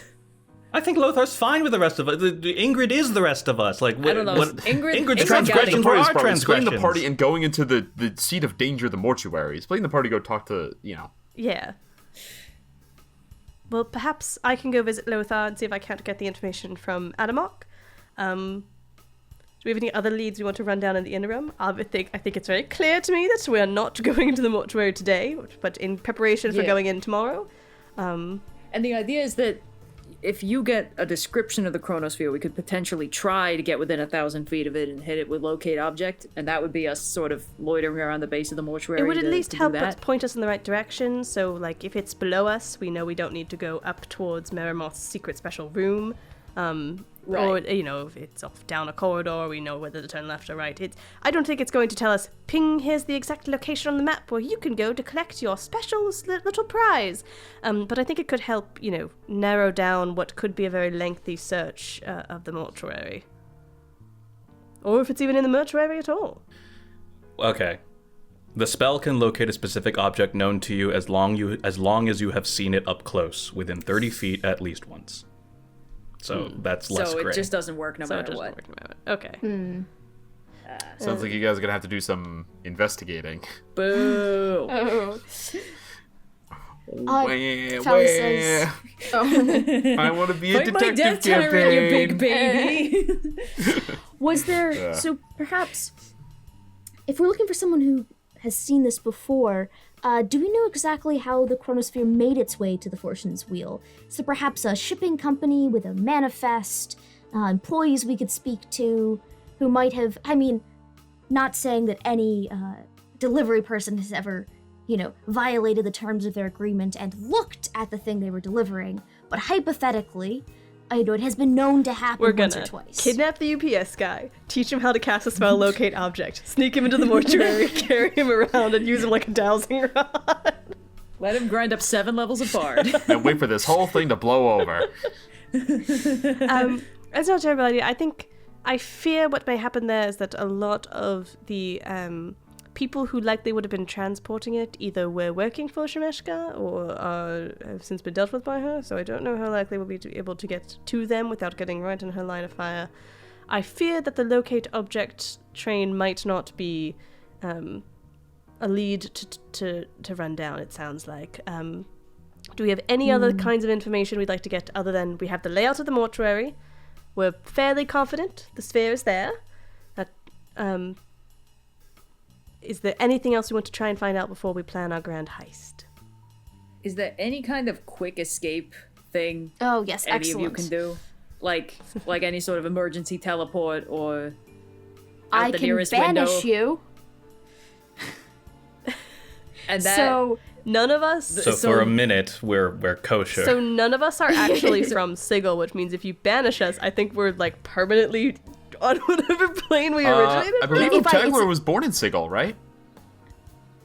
I thought Yeah. I thought Utagler was from Yeah. Plane of Fire. Ooptaglor the dancer is from Limbo, but Ooptaglor Burr is from Sigil. Oh, Okay, so banishment would work on one of us, would work on one of us. Yeah. but it wouldn't work on Fally, who needed to be there to I cast mean, the I guess spell. Ingrid would just go back to Evermeet, which like You who can cast cares? banishment on yourself. Yeah, Yeah, no, but we've then- gone over this. I can banish myself. Yeah, But then you would just just get end yoked up in the back to level Silver 1 of Sea Mount and Celestia. Lunia and Mount Celestia. Yeah. So Yeah. Interesting. So we got to get out of jail free card for at least one person. actually, that would really fuck up a fiend because that's no. Oh, you know what? I think it's they get no because if sorry. You can't banish get them to a banished to their specific plane. You home banish them plane, to the right? plane they're from. So I was Yeah, gonna say yeah. you could plane shift a fiend there, and then they would fry instantly because it's holy water. Yeah. That would go hard, actually. That would be pretty funny. Okay, let's put that in the back pocket for campaign 3. Yeah. Step 1: be high enough level to cast plane shift. Easy. Just grind up 15 levels of sorcerer and go from there. Is there any well, on the plans we were looking at? Was there any connection to under Sigil to the mortuary? Just Up through or the at least sewers. sewer connections. just because we have a lot of be inns nice and and under Sigil, and I useful. do feel like that could be a good. Ooh, could we mobilize the many as one to search the mortuary for us? I mean, I can certainly ask. I've been going down there every once in a while just to see how everyone's doing. I can, you know. You didn't see anything on the plans, but those are plans. Yeah. And under Sigil has a mind of its own. You could maybe talk to Many Hands. I think I would like us to Yeah. consult with Many Hands before this day is over. I think that they might have Perfect. a way in for us. I've if been meaning to nothing visit else. anyway. Let's do it. Bileyg and I can go and visit Many Hands. Sounds good. Yeah. I'd ask them for any entrances to Under Sigil, or areas in the mortuary that To the might, mortuary, be yeah. accessing the main building, or if there is like a particular, it wasn't on the map, but maybe there's a lower level than we saw that is accessible only from a sewer entrance or something. This is certainly one thing to run down. I'm trying to think of what else could be useful information to glean for me and Fally to go investigate. We could just straight up ask them if they've seen the Chronosphere of Lagos. Wouldn't hurt. Yeah, all right, I can go talk to. Would be good to know what we were looking for specifically. We don't want to Yeah, sure. get You some want to go talk unrelated to sphere. Lothar the Old and Yes. subsequently Adamoc's head. Yeah, well, he's never seen Fally before, so there's no reason to dislike him. So I think that's probably not a terrible breakdown of the group. Okay. Fantastic. So, one party to Under Sigil, one to the ladies' ward. Let's do a little roll to see which one we're going to do first. Ladies' ward odds, Under Sigil evens. Evens, we begin with Under Sigil. Ooh. Down to Goblin Town. Ooptaglor and Bileyg. Bileyg, you take the now well-known path to Under Sigil. You know of you don't actually have to go down like a open sewer grate anymore. There's you know of a door that leads down into the sewer. Honestly, and you are after the able medical waste pit, the open sewer is not even all that bad anymore. yeah, honestly, like you've seen some fucked up shit in the last couple of days. This is Could be so really much worse. mild, but you're like, least this is good rat on a riding some slide. shit, no big deal. Just another day. You make your way back to the ramshackle, cobbled together hodgepodge little civilization Under Sigil that is known as Under Sigil. And yeah, head past the people who are insisting to you that the Planescape is cake. Just think about it. Just really think Yep. about it. And make your way to the alley where you know Many Hands is hanging out. So yeah, you approach and you see that there's just Many Hands clothes there, the coat and the hat, just sitting on the ground. And as you walk in, rat eyes blink out from different crevices, and they all come and flow into the coat. And they were off doing something like as individuals for a minute, and they all coalesce together and create this weird like shifting humanoid form. Rats, they're big open sleeves, and rats will like fall out and then go back in underneath the coat and crawl back up. Hey, buddies. Like so, they're always fighting to be like on the face. So there's like the head with the hat, and they're all like crawling out of the hat, and then like they get pushed off and they fall down, and hit a shoulder, and hit the ground. You see, yeah. Sorry, buddy. Didn't mean to catch you before you were decent. Everyone has to eat. Oh, of course. We often forget that at the at the agency too. You guys familiar with the mortuary? You hear just one together. Yes. You know any ways in from under Sigil? Under Sigil goes everywhere. Always holes. There are many ways in. Any that we can fit through? Well, I knew any that- that I can fit through. Oobtagler Yeah, can fit through true. most things. Many cracks. Some small, some large. Some small, some large. Both of you make me an insight check. Ooh, sure. I'm using luck again. 12. Okay. That was worse. 10. No specific insights. You hear they ask, "Why do you seek to speak with the dead? The dead. Well, not speak, but to take. I don't know if you've been in the mortuary recently, but I don't know if you've seen anything that could resemble something called the Chronosphere of Lagos. Rats everywhere. We, the many, are one. Not the mortuary. Not today. Not today. Wait, you're saying it's not in the mortuary? We are not in the mortuary. Oh. Has something scared you out, or just not good eating in that place? Things shift. And the whole body, like every rat changes places. They just all move around like a weird. There's a moment where it's not humanoid. It's just a wave of rats that shift and come back together into the humanoid form. Neat trick. Oobtagler makes the same motion.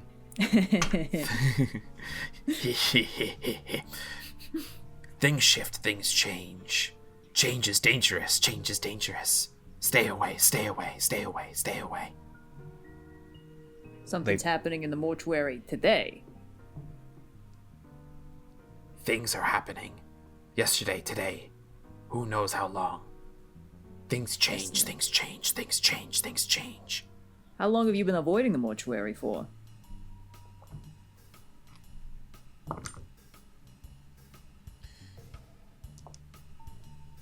Don't know. Ask the many. We are but one. Basically, it's saying here, you know that the Many Hands is a like offshoot of Many as One, the huge cranium rat conglomerate. And basically they're saying like, oh, well, we haven't heard, we don't know. Like, we got word, but we don't know how long it's been going on. We'd have to go back to the rat, to the big rat consortium and be part of it and get all the knowledge and then come back. And that's just not really a thing they do very often. So that's why they like know not to go, because they're like worried, but they don't know like ping, details. Yeah. They pushed You an think update from the branch, and now they're like, Do you let's think not you go. can make an exception for us? Well, We can visit many as one? I suppose that is the question. As far as we know, we know Many Hands. We've spent time with Nix and Nil, but I don't think we've ever met Many as One themselves, have we? No. Very few have met Many as One. Those who even know about Many as One, the most think it's a myth. Whew. I don't know, Taglor. How daring are we feeling this afternoon after peak? Doesn't hurt to ask. That's true. Rarely does. You know, we did a solid for Nix and Nil. How are they doing, by the way? I hope they're all right. You ran into them in Under Sigil. Yeah. Together, as they should be. Happy. That's good. Well, hopefully we won't need to bother them anytime soon. But if you could point us in the right direction, we might be able to find our way. Wouldn't want to put you out of your way, of course, but... Make a persuasion check. This is gonna be Point us in the not direction of incredibly many as one. hard, but Yes, Many as One. yeah, to see Many as One, yeah, this is hefty. Fuck, that's really bad. That's only a 10 because my persuasion is +6. If anything can give me advantage on this, that would be good, but I don't have anything. I could try and help. How do you help? Yeah,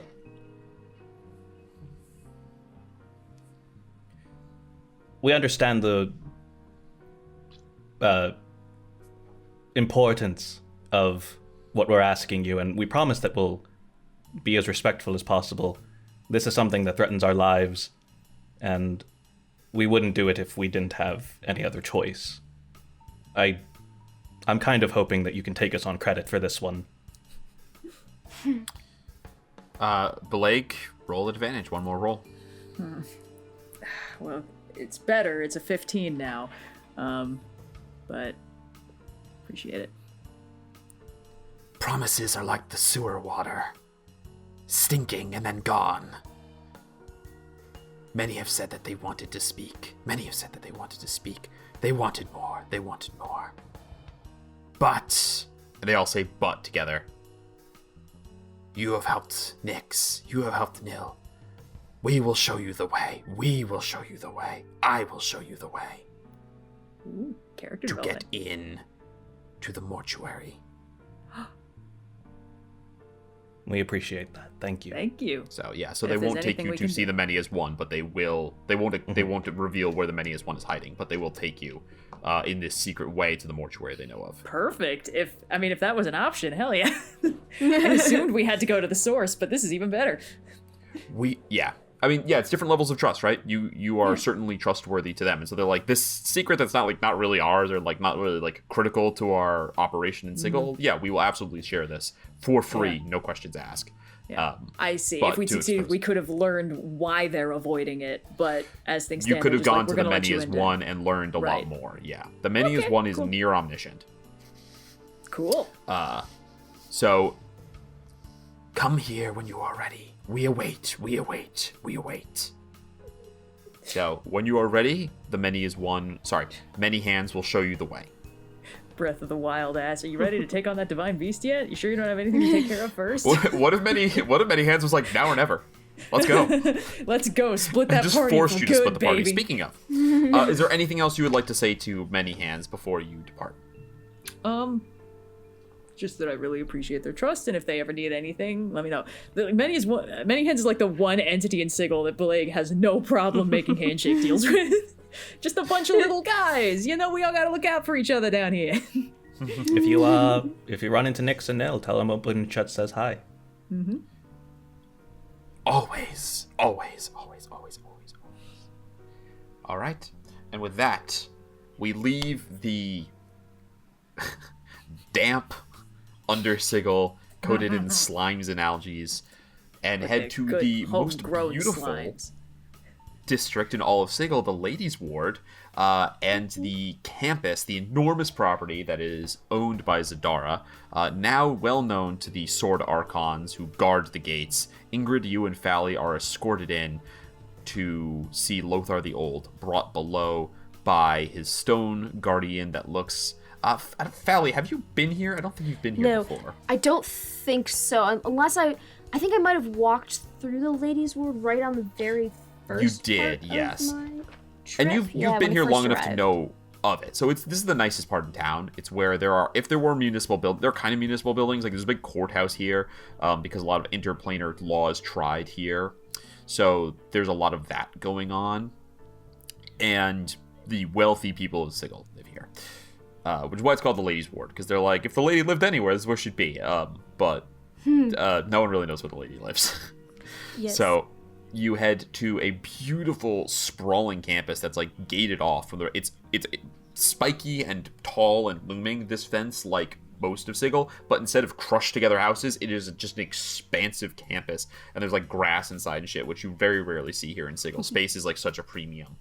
So this clearly belongs to a very wealthy person. And on the gate is the symbol of Arborea? I think it's Arborea. Yeah, the symbol of Arborea, which is the chaotic good world. So it's Olympus's chaotic counterpart.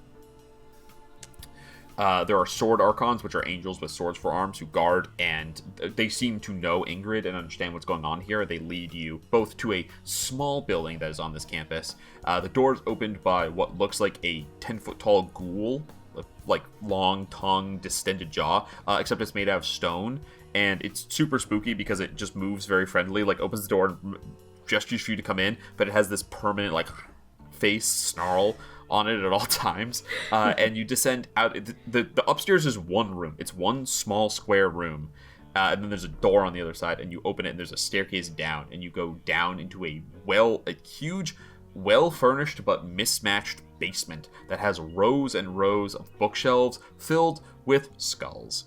And you see Lothar is sitting at a table holding a skull that appears to be partially bone, partially metallic, little pieces of point jutting out of it, Darth Maul pokey skull style, and what's leftover skin is gray and pulled dry and tight across the bone, holding the jaw on still. And Lothar is like, that is interesting. Oh, I did not expect you. Ms. Starling and friend, please have a seat. Gestures to the couch. Immediately you're like, oh, another person who Ingrid seems to know, but this guy is like, oh, friends, fun. He comes over, skull under his arm like it's a watermelon, and sits down, puts it on the couch next to him, just sitting there watching you, and says, I've been having many excellent chats with the trophy that you brought me, Ingrid. I'm very impressed with her knowledge and with your ability to acquire it in the first place. Many thanks are owed. Well, I'm happy to provide. It's actually in regards to that particular person that we've come in today. I was hoping you could have a chat with them about some knowledge they may or may not have and relay that information back to us. It pertains to a case we're working on, and I want to assure you that this is not in any attempt to remove that skull from your possession. We're very much just here seeking information, and it just so happens that I knew someone who might have it. I would think you weren't here to take my prize from me. Fool me once, fool me twice, you know how it is. But certainly, depending on the question, I'm certain that the knowledge contained within is more than an adequate price for whatever triviality you wish to know. Please ask me, and I shall ask our friend. And he pats the skull that's next to him. Yes. I just need to know if they transported... could I Sophia do not remember what it looks like, but there was a particular box that it was in, right? Like, Yeah. It's okay. You can describe the box too. Ingrid would describe the box. Sophia does not have to know the detail in order for Ingrid to I would like describe to know if they were there when that was transported, and if they saw what was inside. Oh, when was this? Couple weeks ago. Yeah, it's a couple weeks ago. Couple weeks ago. Yeah, you give the date. He's just looking Things to narrow move it down fast because in you're the like, big donut. yeah, did Adamak ever hold a box for Shemeshka? So he's like, are you gonna be a little more details? He goes, oh, certainly. I'll let me ask. Looking to pilfer something from the Marauder herself? Not quite, but I believe it passed through her possession, and few people have seen it, so we're tracking down any leads we can. For the best, you definitely do not want to get on her bad side. No, you do not. Holds up, which is a ridiculous thing to say because you brought him the skull of her chief assassin. But holds up the skull, and he like whispers in he starts to whisper in the ear, and it kind of like flakes off, and he discards it, and then whispers where the ear was. And then you see he holds it up to his own ear and is listening. And try as you might, you hear no sound coming out. But he seems to be listening. And he says, Oh, interesting. Well, I have some news on this. The package that you described, the box, did pass through Shemeshka's possession. It was kept for a short time before being gambled off, one by one Maroth, it seems. Adamak was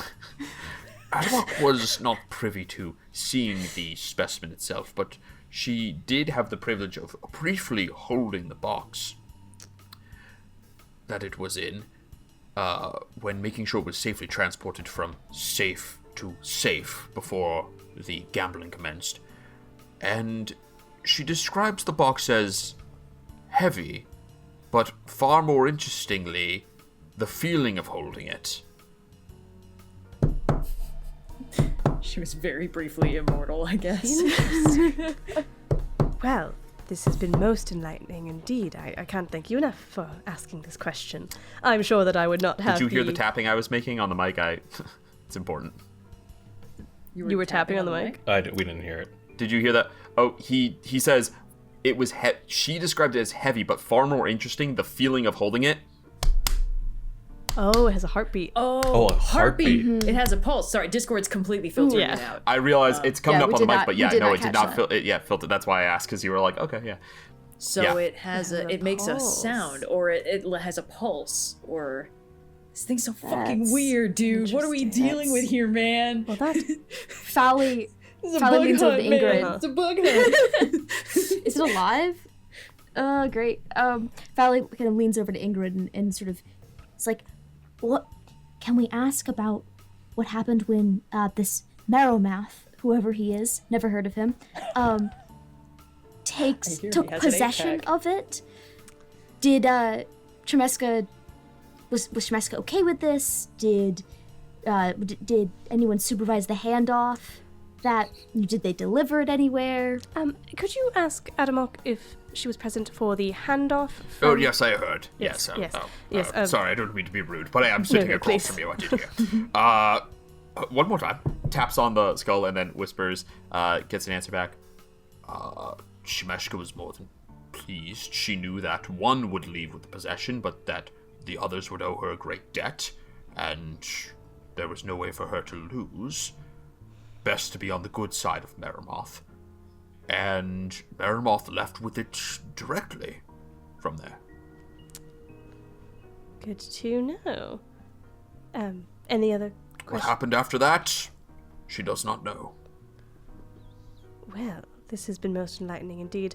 I think that's all the questions I had in regard to our departed friends' experiences with this box. Fally, any follow-ups? You've just and sort of looks directly at him and says like, sorry, you've described the feeling of holding it. Were there any other particular preparations or other actions, rituals, boxes that seem to be important in containing and or locating and or taking care of this? Did they feed it? She says no. It was locked at all times. The only precautions were in keeping others from thieving it. Makes sense. Ah. Well, I feel satisfied in the information we've received here. I think it'll be most helpful in our current investigation. Before we go, I was wondering if you had any updates on regards to the missing detective's soul and who might possess it? Just so I don't have to stop back twice in the same day. No updates. I've been speaking at great length to Miss Ebon here. I expect that, being as important as she is, Shemeshka will probably have her raised from the dead in some days, and then the soul will no longer be privy to give me information, so trying to squeeze out everything I can in the meantime. Well, then I'm glad we got here when we did. Otherwise, we might have been too late to get our questions answered. I understand. I'll check back in Yes. later. Certainly. Have a good day. You as well. Goodbye, Lothar, and goodbye, Adamok. Yep. Finally, we should go. Okay. She says burn in hell. I'm sure she does. All right. Yeah, so you leave and both parties reconvene. You're going to reconvene at the safe house? I think so. Some of us are stinky, and some of us are. Some of us not, are stinky, and some people everything's are fine. old person smell like Some of you are sewer stinky, some of you are old person stinky. Yeah, you've got like clove smell for some reason. Potpourri. And we're just Mothballs. yeah. mothballs. Yeah, potpourri. Fantastic. Little hard You all candies. reconvene at the safe house. When you arrive, you find waiting for you Agni, because he's still there. And Real Agni? It's Are we real sure? Agni. You I don't pinch tackle him you Agni. want? I pinch Agni like at one of the top of his horns or pinching something like Agni. that. Okay. He's clean. They're made of scales, but I can feel. We already owe this poor man so much hazard pay. Please don't add to it with our own personal touches. Right. Sharing information. So, you guys have a way in for us, and we know that this object had a pulse, I suppose, which should make it somewhat easier to track down. Because if she could feel it through the box, I imagine that wherever it is, it, can pass through. It might make a sound.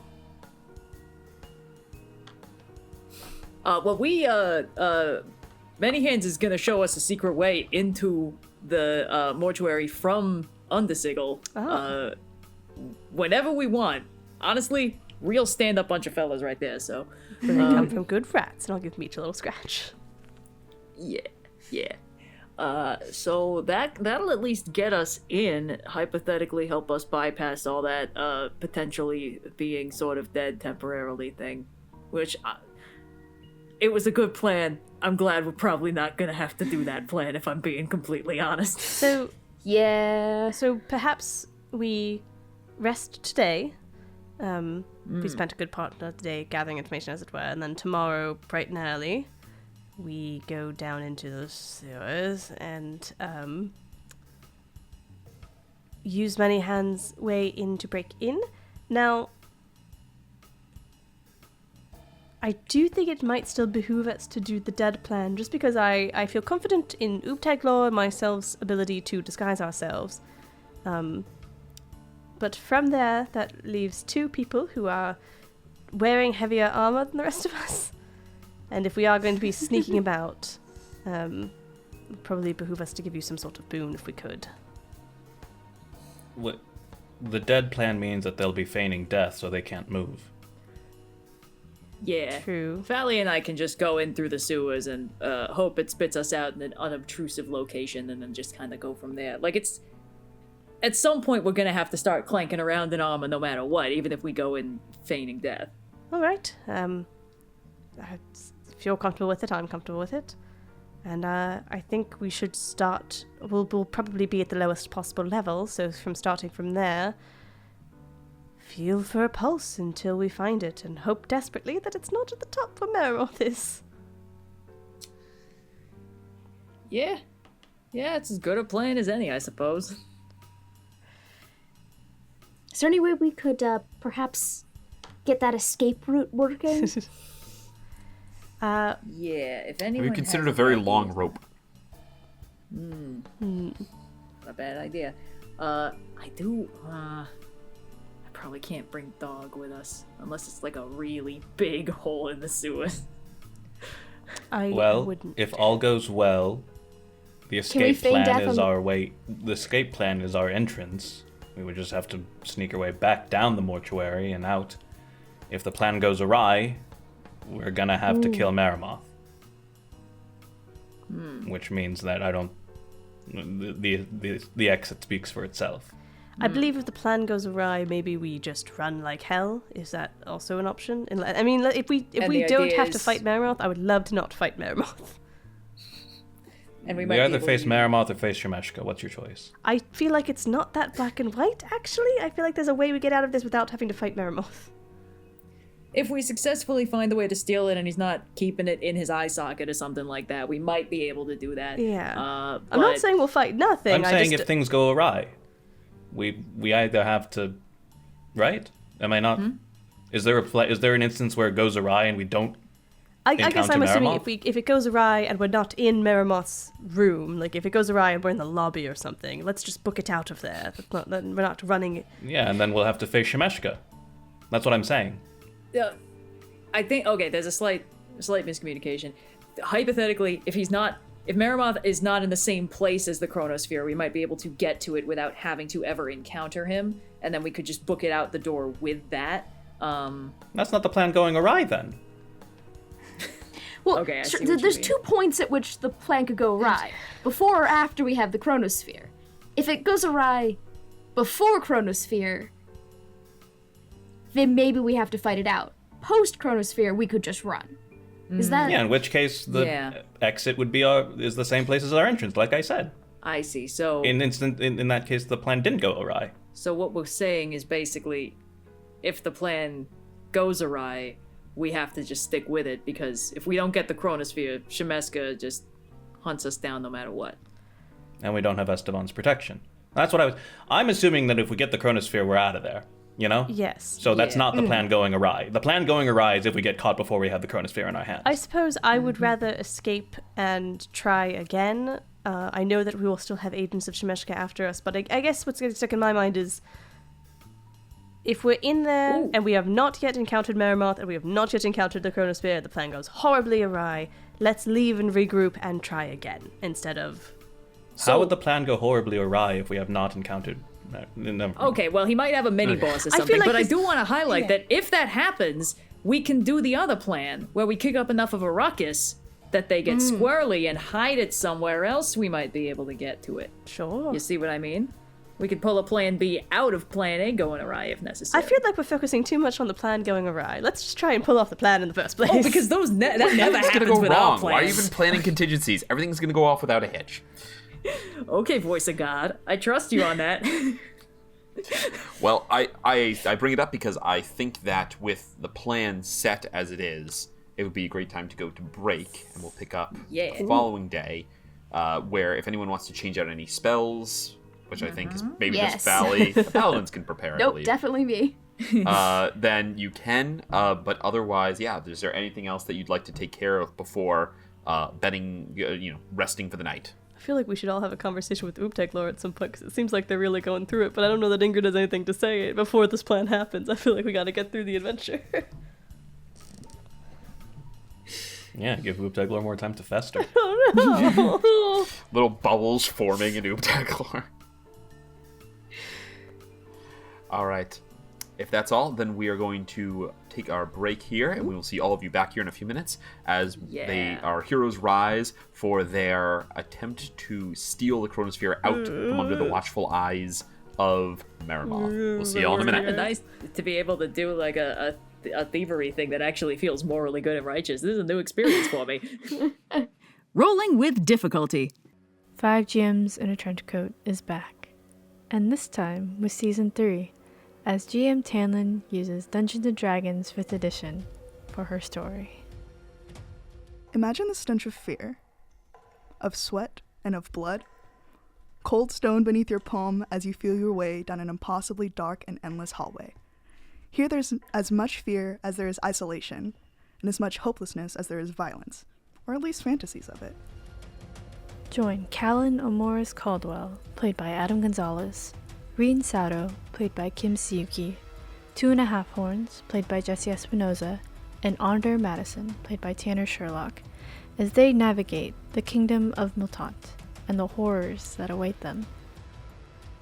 So you guys hear, like, an alarm bell, like, fucking, all the doors go, shadunk! And then you also hear, like, coming from the ceiling. 5 Gems in a Trenchcoat is a TTRPG actual play podcast where 5 friends take turns weaving stories through the tabletop game of their choice each season. With new episodes out every Monday, wherever you get your podcasts. We are in Silent Hill. It was just a joke before! Has your plug pin been looking a little lonely? Do you need a reminder to forego sleeves and cook yourself a snack? Then have we got the pin pack for you. Kyana and Finbar enamel pins are now available for pre-order over on our crowd-made store. Designed by our very own Wally, these sturdy members of the Per Aspera crew are ready to join a new crew, your pin collection. We've decided to extend the pre-order window by 1 week, so you have even more time to snag a Kyana and Finbar for yourself, so be sure to place your order before March 15th. And if you need even more to sweeten the deal, CrowdMade is offering 10% off your second item when you select 2 from the Kyana and Finbar collection.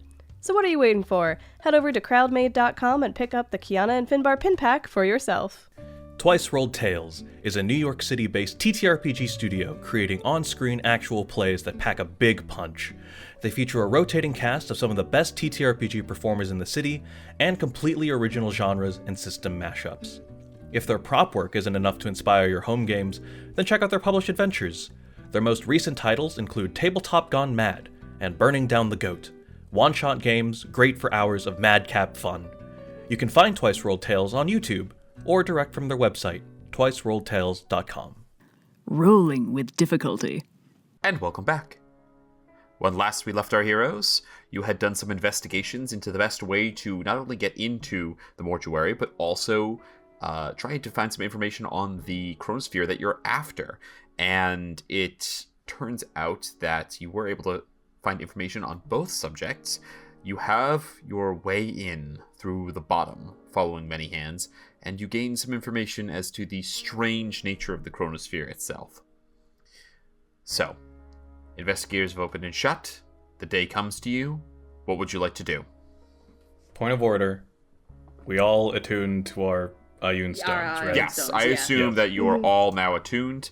And you let me know when you want them to go up. Yes, so I, in attuning to it, have to remove something else from my attunement slot, and I was going to remove my Cloak of Elven Kind, which could go to one of our 2 less stealthy people if they have an open slot. So does Fally and Bileyg, do either of you have open attunement slots you would want to wear a special sneaky cloak for? This one took my last attunement slot because I also have a Ring of Evasion, which I feel like is going to be useful. Fally, you got an open attunement slot? I definitely do. Great. Before we went to bed, yeah. Ingrid would be like, this is my, take off my little, like, shoulder capelet. This was actually an heirloom from my father's sister's cousin. It's elven families, you know how it goes. But it will make you sneakier if you just throw the hood up. Your father's sister's cousin is your father's cousin.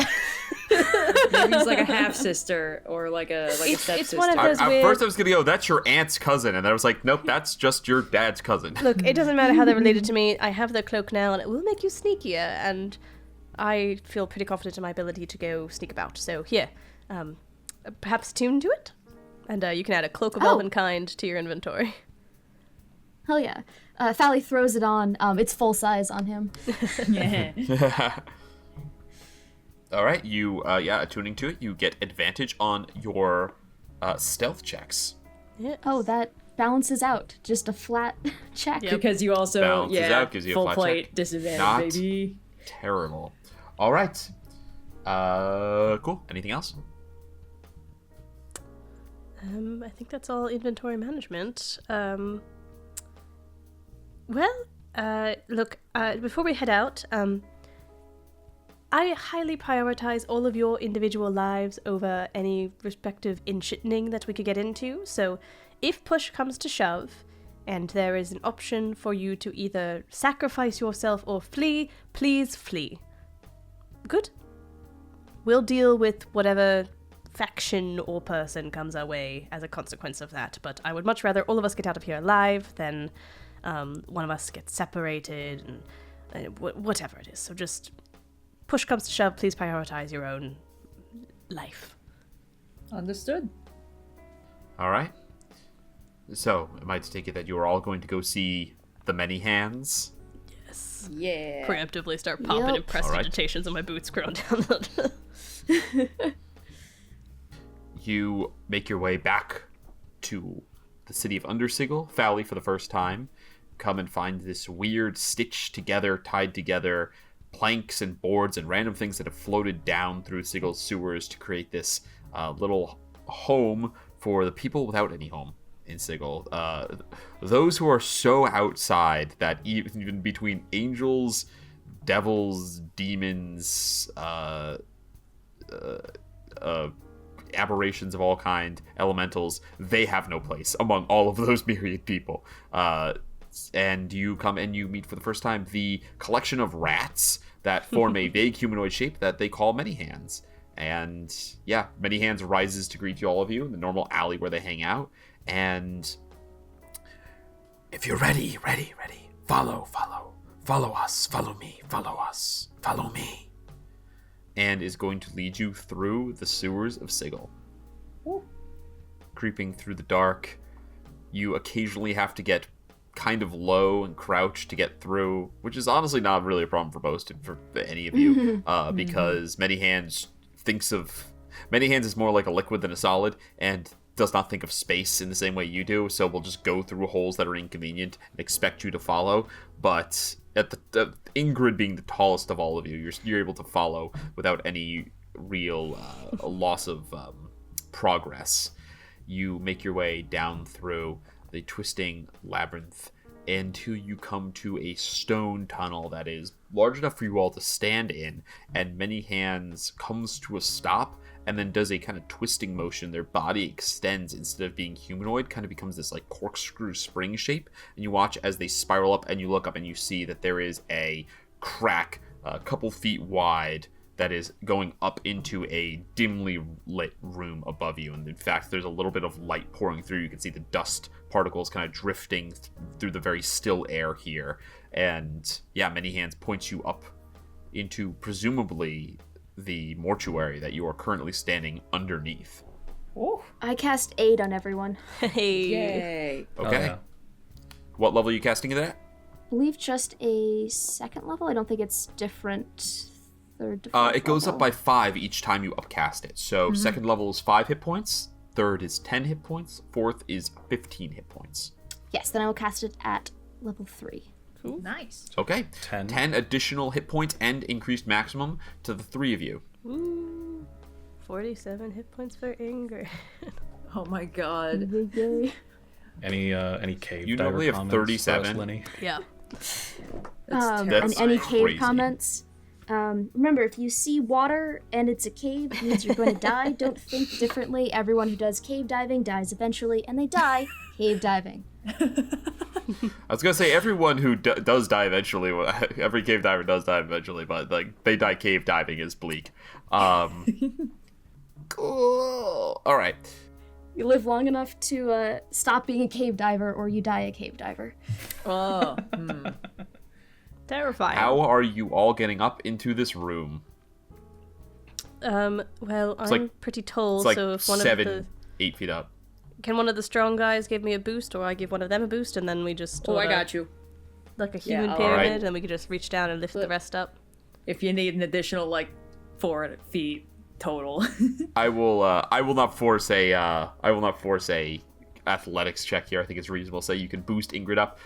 Bileyg, you get underneath Ingrid, boost up first at the legs, then at the feet, lifting on the shoulders, lift him up as best you can. Ingrid, you get your hands on the crevice, and then you're able to kind of squeeze, get your shoulders through, and then your whole upper body into this room, and you see that you are in it's a low ceiling but a large room, and it is, your arms are resting in sawdust. There's sawdust all over the place. This appears to be some sort of woodworking workshop. You see there are coffins all over the place, but there's also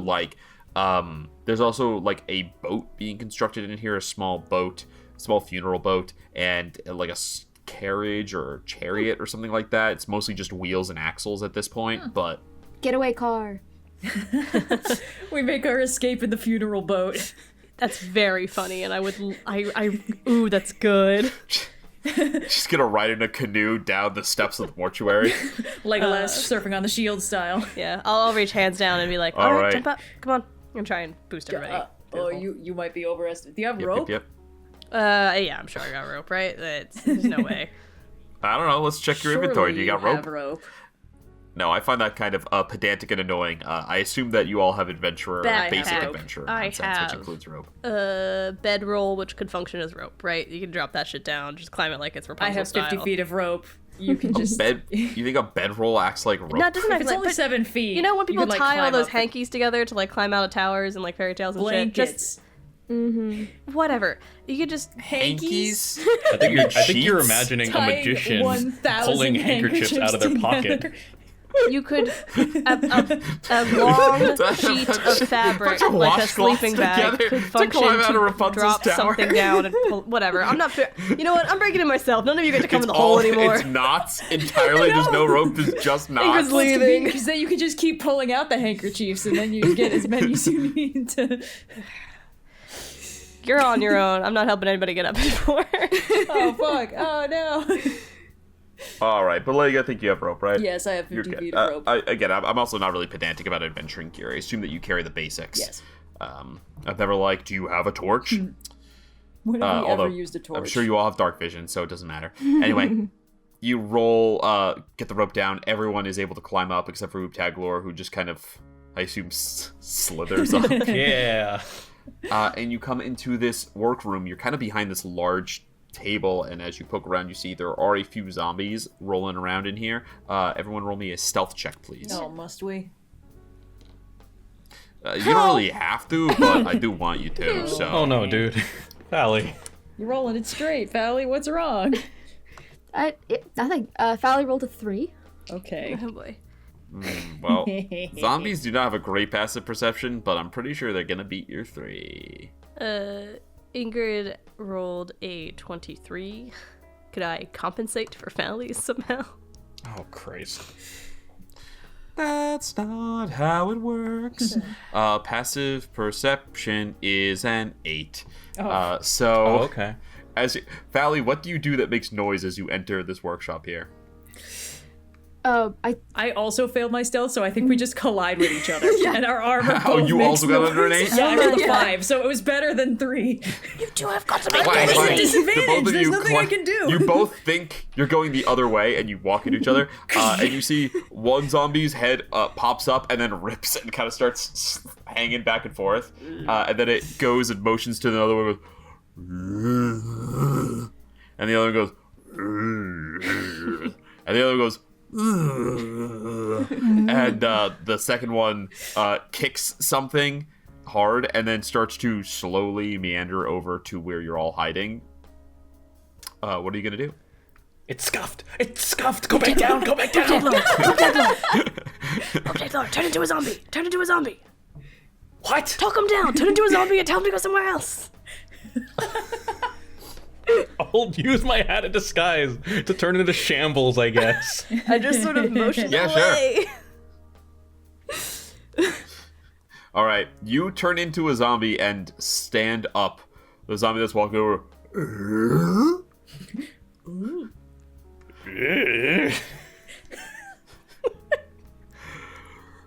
You see it throws its arms up and begins to go back to the other one.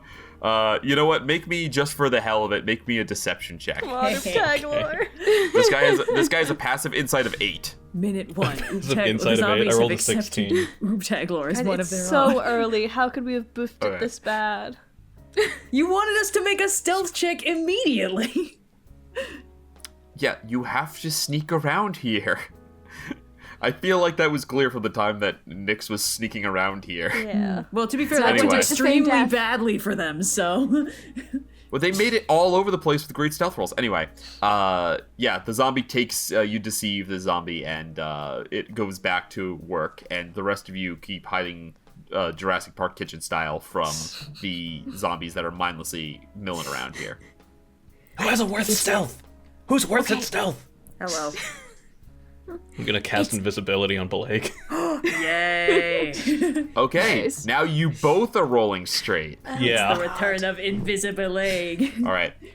The not too late circumstances of the to kill situation us. have changed. Temporarily. If the three of you, not Ooptaglor can kind of do whatever they want. If the three of you would like to roll stealth to try to leave this room, now you can. Now the circumstances have changed. My who could say 23 no? doesn't carry over. Come on, baby. Let's see what we Nope. got. All right. Actually, no, Ingrid, you're good. You're good. Ingrid's Come good, on, actually. dude. 4. Oh my god. That one. This is a terrible plan. Yay! You don't have halfling luck by any chance, do you? I'll trade you, and then I can I reroll. do not. Oh my god. This is gonna be exhausting if every room. I was in Wally's Just chat kill in us. between in the break, and some guy was like, "Did Red roll above a 10?" And I vouched for you, dude. I was like, "Yeah, she rolled above a 10 a couple of times." As if this is my fault. Just kill us. Just get it over with. Just kill us. All right. You see that the two zombies go I and think we walk into each other again because Fally can't see where Bileyg is right now. you walk each other again, and the zombies this time look at each other, and they go. And one of them leaves the room now. Oh. It's scuffed. Go back down the hole. I think we should go back to the feigned death plan. I don't know. But that takes 40 minutes.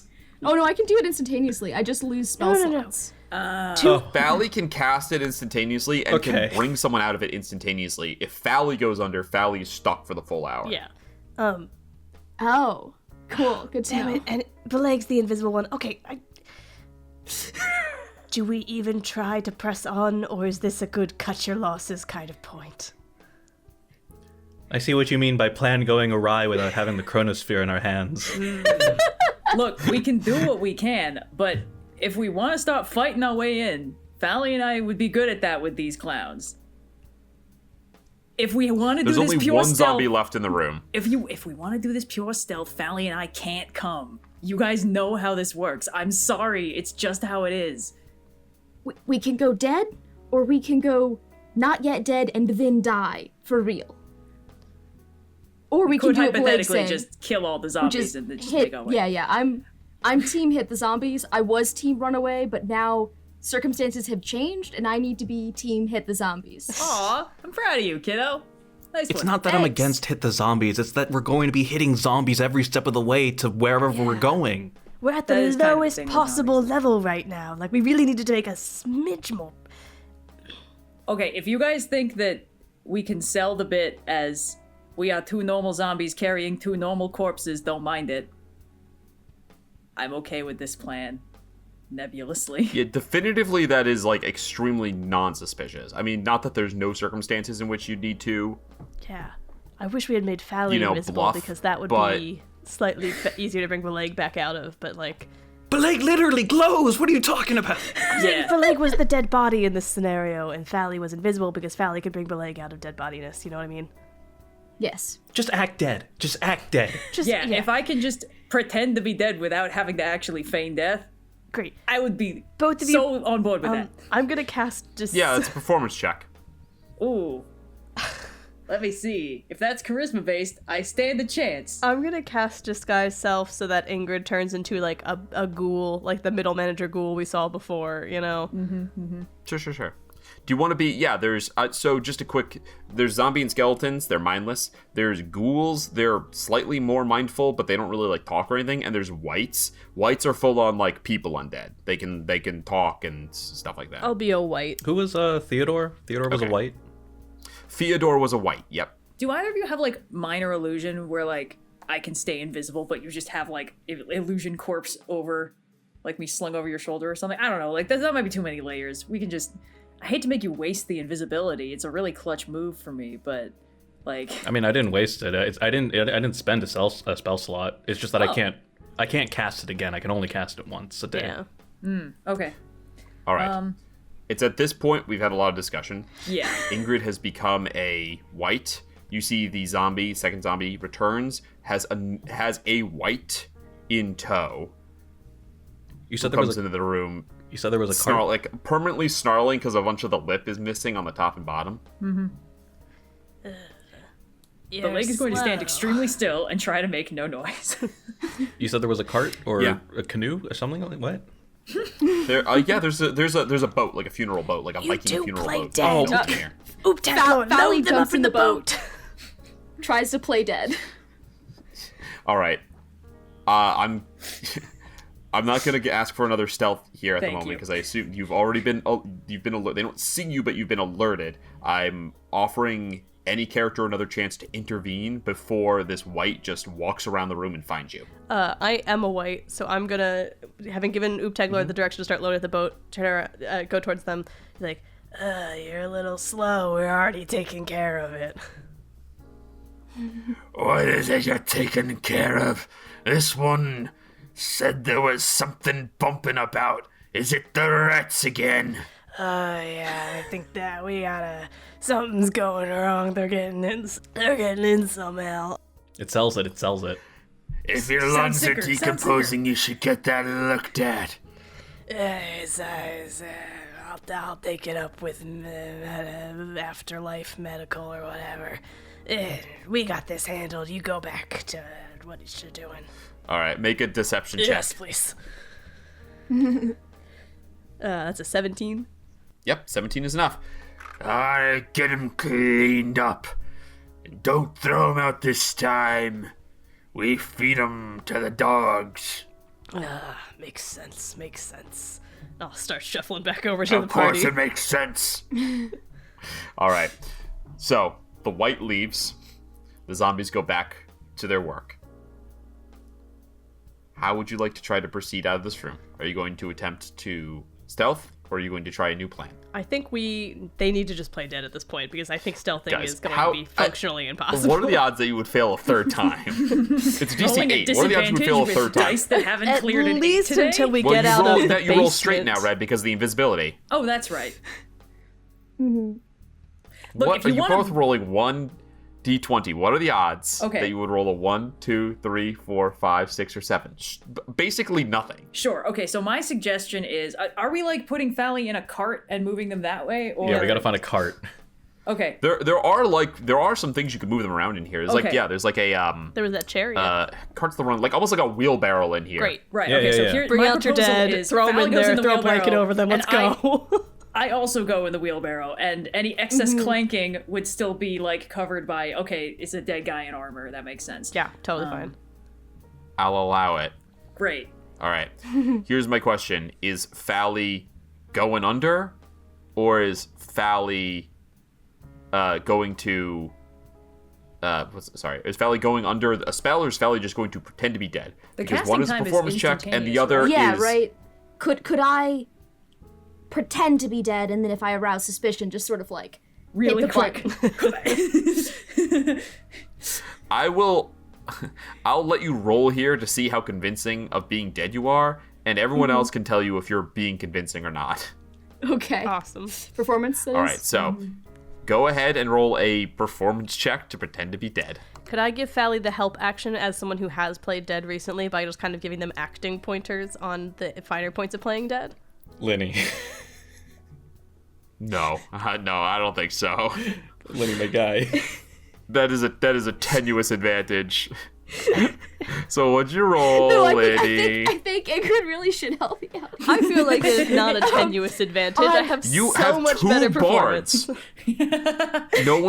No inspirations have gone around. Wait, so fucking also 4? I need to meet or beat an 8, right? For now, yeah. Yeah. Just so I've been holding on to the GM inspiration as far as I can remember. I've Hell not yeah, used that, dude. so I still have that. That's a D8. Yeah, I think Alright. I'm gonna dig down and just. Like, What'd you roll a think total how- of? Well, we're gonna find out.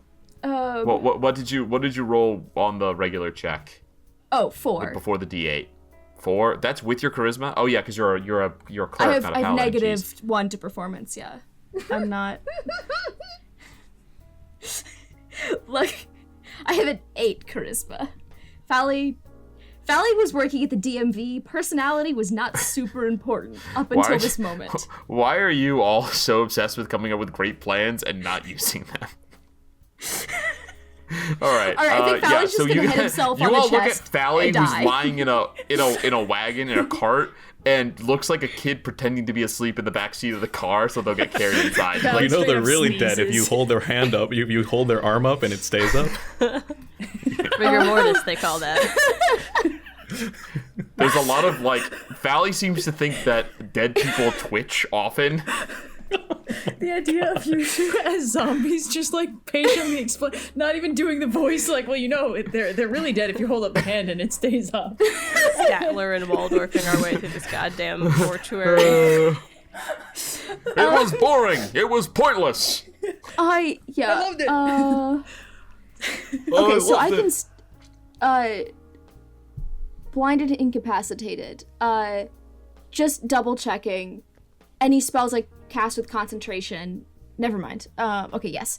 Never mind. That You're not. They would go Right, away, yeah, but yeah. you're not concentrating Yeah. on anything currently. So Yeah, so never mind. Cool. Then I think Fally's just gonna look at everyone. Fally's gonna close his eyes, open his eyes, and be like, so I'm getting the sense that this is not. Should I We're just die talking? for real? Well, I was not talking, and then you guys started giggling and whispering, and you I open think your if eyes and everyone's just looking at you like this. So I can either remain behind and create a distraction, or I can die for an hour. So I'm just dead for an hour, and you're carrying my body around. And so the question is, are we gonna be here longer than an hour? Because I can't bring myself out of this.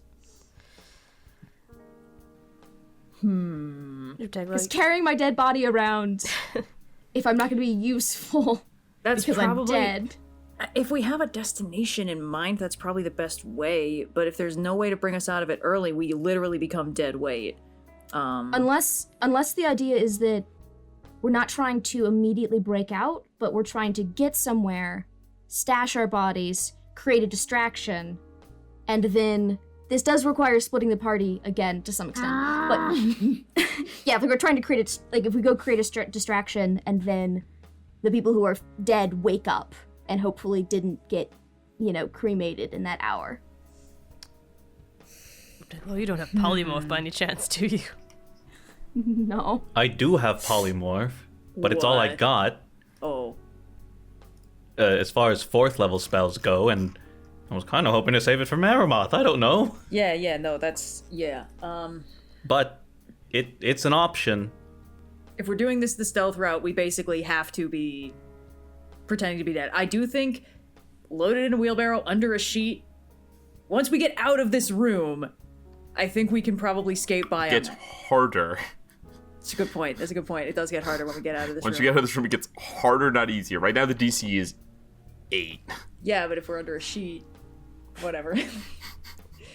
Puppet's sounding pretty good right now, honestly. You think Make it's sure it's a bedroom? dirty sheet. It's monster in your closet rules. If you're under the sheet, you're safe. Yes, I do think that is how this works, actually. Oh, man.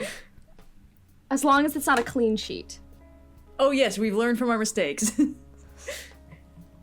Okay, so what are you doing? Right. You know what? It's probably a slim chance that the polymorph would have worked on Maroth anyway. I can turn you into like a rat or something, and then Ingrid can keep you along with Meech. This is true. And then we've got an invisible Bileyg who could just be... Okay. Who's already got, neutral stealth. So maybe we put Bileyg under feigned death? Oh, that would work. Because Fally could just, boop, catch you back up. You could just throw rat me at Bileyg whenever we need Bileyg. Yeah. And then, Bob's your uncle. And then you'll take a point You of know what? damage, so Be the awake. polymorph will drop, and you'll be back to normal, and Bileyg will be up. You don't keep your intelligence as a rat, so you could scurry off, which is why I'm saying Ingrid keeps you under lock and key. I'll put you in the meat pouch, give you some grapes. You don't keep your intelligence, but you remember who you are. So, like, you can't reason, right? You can't do math and stuff like that, but you're not like, humans, and run away, Oh, okay. Well, none of you are humans, but you get my point. I mean, I'll still carry Fally, I don't mind. I already have one rat on me. Whoever has the best aim when it comes to throwing rats, because I don't think I can aim myself. I'll just turn you out of rat. I'll just take you out of rat form. Okay, Okay, so you can that drop also could work. concentration. It's not a reaction or anything. You can drop in a concentration whenever you want to. Ooptaglaw, Shit. I appreciate you for saving it. I Wait. like the idea of saving the polymorph. Oh, sorry, what? Is your disguise self also concentration or It's something? not. No, invisibility is. That's okay. If we're feigning death on Because- me, We'll feign death the on invisibility Okay. can drop. Yeah. Okay, here's Make the sure you plan. feign death first before you turn him into a rat. Fally, Yes, please do. you feign death on Bileyg. Mm-hmm. Then Put me in the wheelbarrow, Ooptaglaw. chief. Bileyg, please fall into the wheelbarrow. Then Ooptaglaw. Yeah, I'm all cozy. I've got like my sword on my chest, like the Vikings of very old. cryptic. Ooptaglaw, Thank you. you polymorph Fally into a rat. Rat Fally will hang out with Meech, and we're disguised, and we just bluff our way through as far as possible. Because god damn it, we're in the first level. You're in the first room. We're in the first room. Meat puppet's still an option, guys. We'll call that Plan B. That's Plan B. That could be Plan B. Yeah. That's not Plan B. We're on Plan F minimum. It's been Okay, that could be 30 Plan G. minutes, and we're in the first room. Yeah. I'm it's sorry, gotta Sophia, be when you're like, Plan- how much longer is left? I did not anticipate this. Anyway, so if this plan is happening, let's get it done. This plan's happening. do it. Let's do Okay. it. All right. Fally reaches out a hand and prepares to put Bileyg under, and then realizes for the first moment that he is now going to be going it alone, and he has basically before this been in tandem with Bileyg and or hiding behind Dog. And now Bileyg is not only not going to be there, but Bileyg is putting his faith in Fally. Yeah. Gives him a little tap. Yeah. And then Fally. You give a little tap, pushing Daisy style. You watch Bileyg goes down like a ton of bricks. All the color drains from him. His cheeks get sallow. He looks fucking dead. Wow. This is not a sight I would like to see. All right, Red. Thanks. We'll talk to you again in 20 minutes. Yay! Ooptagalor? Hocus pocus, you're a fucking rat. Verbal, somatic. You material. watch as the small form gets even smaller and turns into a rat. Ingrid, you scoop up the rat. Come here, have a grape. There's so many in the pouch. All right, and then disguised as white and zombie with a dead body in a cart, you shambled your way out into the hallways. Your disguises are impeccable because they're magical. You've got a rat and a body that is dead beyond, like, to even magic would reveal that it is dead. You have 1 hour for both of these spells. You are free to move for 1 hour, unless you cause some disturbance or something like that. There are no checks to be made. You do not need to roll stealth or deception or anything to make it through the hallways. You can move, unless you start to do something extremely suspicious, in which case we might, you're trying to drill through walls or something like that. Then we might be rolling some more dice. But for the meantime, you can move wherever you would like with impunity. So out into the hallway. Where would you like to go? I mean, my inclination is to start searching at this low level that was not on the map, since I'm understanding that well, this correctly. was on the map. Oh, okay. I mean, this is the basement. It's on the map. It's just that the entranceway wasn't on the map because it's not a planned piece of construction. Ingrid, be so fucking for real with me right now. It has to be at the top, right? I out of character, Sophia's like, I mean, it must be, but like, just because I can't think of a different. This is Ooptagalor just like murmuring to you. Yeah. I fear that it might be, but I hope that it isn't. We have some time on these disguises. Why don't we try and zigzag our way up, see if we can't feel a pulse, maybe? All right, lead the way. Okay. Rat, dead. The two of you. You are searching around trying to feel a pulse. Is that what...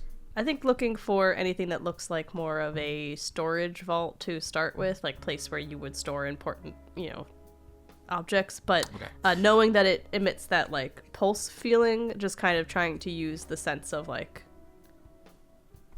almost like if you were, I know it's not as powerful as an earthquake, but like feeling for that kind of vibration or something, because if that pings up, then I know it's probably nearby. Okay. Go ahead and make perception checks, the both of you. It's a 21 for Ingrid. Ooh. 30-20. Both of you roll fantastic. You begin searching around. And the short of it is that this is an extremely complex labyrinthine. No one gets lost. You understand where you are in relation. But there's nonsense everywhere. You pass... Ingrid, there are storage rooms. And going into the first one, they are... like, it's stuff that people have left behind that's unimportant. You're looking at like shelves and shelves of bric-a-brac, just like nonsense that's going on. You pass crematoriums that are in process, that are being swept out by zombies. You pass rooms that are just filled with dirt. They're just piled high with dirt, basically almost to the ceiling. You pass by autopsy rooms. There's one room that's like a really, really long, deep. It's very narrow and very, very deep, and it's just got shelves like for coffins, but there are undead, quote, sleeping in it. There's a bunch of skeletons and zombies and stuff like that, and they're just piled high on top of each other, like rolling each other off sometimes, things like that. Looking around, there is no obvious, like, there's no vault here, other than you do know of the, what's it called? The... Ever Vault? Looking at it now. Never Vault? Yeah, the Never Vault, which you do find and is attended by 2 white guards that are standing in front of it. And there are occasional, you're kind of around the corner looking, you can see the door's barred, and there's occasional, snarls and barks from inside of it. Because that was more of, souls and stuff? Or, that's like a prison more than, a storage. Yeah, it's more like a prison, yeah. Yeah, it's stuff that's, won't stay dead in a way that makes the dead bookers uncomfortable. Not bad for a distraction. That's not a terrible idea. Do you remember when you were up in Maroth, are there any rooms adjacent to his laboratory? Because if we didn't see the stone there, maybe it's in I don't know if Death Tyrants sleep, but a bedroom, Do I remember there being it was it's one big room at the top of the tower that's his everything. Yeah. Well, do we want to make a distraction and then make our way up there? Because, I mean a little bit above the table, I, Sophia, do not know enough about the mortuary to be able to gauge, what we could possibly look for if we haven't found it on the plans and here, other than just gunning it right for Maroth. Yeah, fuck it. Okay. So do you want to make your way to Maroth's study? Oh, I thought the fuck it was for causing a distraction. Oh, I'm sorry. I thought that's what you were suggesting. What were you? Was there something else you were suggesting? I'm trying to think of how we can cause a distraction and also slip away. Well, right now you're free to move without, Yeah. We'd have to leave the whites away, and then we can just unlock the vault. You think they have shifts? We can try and convince them that their shift is over. Yeah, I suppose we can. I'm trying to think if there was a way for you to animate something that could they could just go chase after that down the hallway, and then we could quite literally just pop over, unlock, and also dip. But shift could work. You could animate Bileyg. That's counterintuitive to what we were trying to accomplish here. Does that count? Am I dead enough to be animated dead? Man down the... Failing at yeah, least you are a check corpse, down. and we have established that. I think I only look like a corpse. Well, whatever. Who am I to... You appear can't that way wait, to I'm all dead. magical means. Yeah. Okay, so just so I have this completely sure, because I think once we do this, we're kind of cooked. Convince them, shifts over, we're taking over. You're relieved. Unlock the door. Do you remember from the plan if there's individual cells that would have to be unlocked, or is it just one big door and everyone gets out? You know that there were you know what? Make a retroactive investigation check on the plans that were shown to you by Sken. That's a dirty 20. Dirty 20. There are individual cells, but you think that there's probably a open all from the plans that you saw there. They seem to be connected. Okay, so I should be able to open them all. And then we book it, right? I assume it'll be kind of all hands on deck once they get out, so... We will have to move quickly, but yes, the presumption is that would be enough of a distraction to get Maroth off his perch. Because let's be for fucking real, it has to be in his laboratory, right? It's the only place I can think of. Yeah. Alright, let's give it a shot. Alright, I'll change my hand to disguise, and I'll disguise into another white. Great. Mm-hmm. Yeah. I can do a little better things white. with locks and stutch, so why don't you take lead on the talking, and just in case it goes tits up, I can at least try and sneakily hit something. Alright, well, I guess we'll leave Bileyg and around the corner. Just out of sight. Mm-hmm. Yep. Just leave Bileyg in a cart, and you go up to these 2 whites who are standing guard, poorly kept armor and swords in hand. Time to switch. Go ahead, make a deception check. Come on, Tagalore. I'm using luck. Come on, I'm using luck. Oh my god. I'm using a different die. We're hitting our heads against How the many wall. of those do you have left? Okay. Deception, 26. Oh, thank god. 26. Okay, I'm going to roll the. time to switch, I would call a not convincing lie, so I'm going to roll at advantage. However, their insight is not great. On a dirty 20, But it's still lower than... That is lower than a 26. You see they look at each other and go, "Time's weird."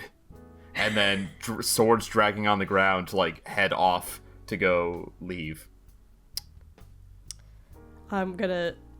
You are left alone in this hallway with the barred, locked doors. There's the big, intricate thing with all of these. They're brass doors with all of these, like, skulls and screaming faces, bas relief into them. And there's a big lock in the middle, and there's kind of, like, glowing red energy that slides through the whole thing. Yeah, this is an intense-looking lock, Ingrid. I don't suppose they left a key anywhere, did they? Under a rock, maybe? It's possible that people guarding the prison they don't want anyone to get into don't keep keys next to the door. This is fair. Which would somewhat defeat the purpose. Yes. Ooh, Taglor. How specific can your create object get? It can be as specific as I specify. So if you were to stick an oob in there to feel the shape of the pins and needles of the lock and then make a key, that could be a thing that exists? I'm picking up what you're putting down. Yeah, sure. Okay. I'm going to try and do the same thing that I did at the Fortune's Wheel to create a key to open this lock. Okay.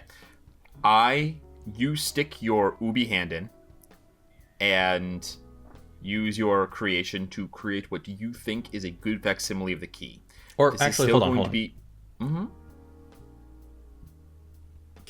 Is the lock wide enough that I can just go through the door? Oh. Oh. That's a good expression on the DM. Yeah, news. A little bit of looking. There's not...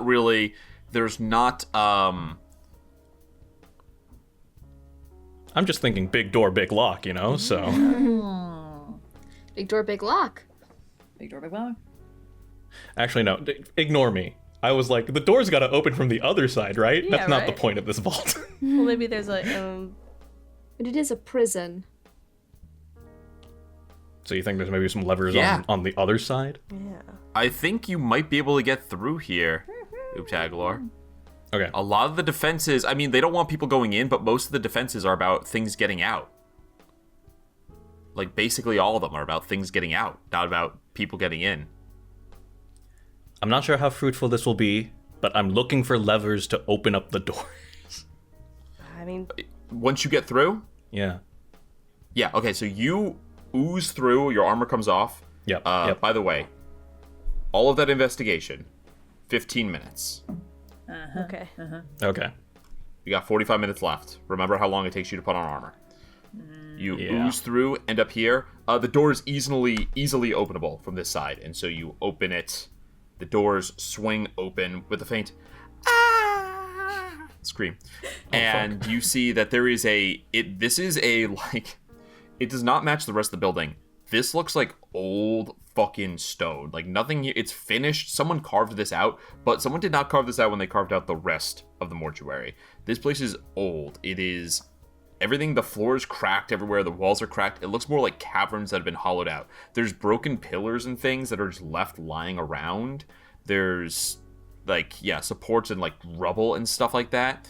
And you see that you're kind of standing in an antechamber. There's steps that lead up. The whole floor is lined with glowing red runes and sigils that stretch all the way from where you're standing at the entrance all the way through the hallway. And you see that there are glowing red. You can't see into any of them. They are set within wall. Like, there's a hallway that you're looking down, and then it opens up, and along the walls in there are red chambers that are glowing. You can't see into them where you're standing, but you can see the glowing red light, and occasionally shadows move through each of the red light. And you see that there is a complex on the walls on either side of you, a complex arrangement of glyphs and sigils that are a part of this, whatever this arcane force that's being projected in this room is. I'm looking for an off switch. Roll me an Arcana check. Ingrid may do the same. Okay. Hell yeah. 22. That's good. 13. 13 is not enough. Ooptaglor. On a 22, you know how to turn it off. You begin reading these arcane glyphs, looking at them, and like reading music, it starts to make sense to you. You have done enough study of magic to understand. You locate a critical juncture of magic flow, sort of a hub of magical energy within this system of magical incantation that has been laid down within the very bedrock of this room that is vulnerable. You don't know what you could say or touch to turn it off, but you know destroying that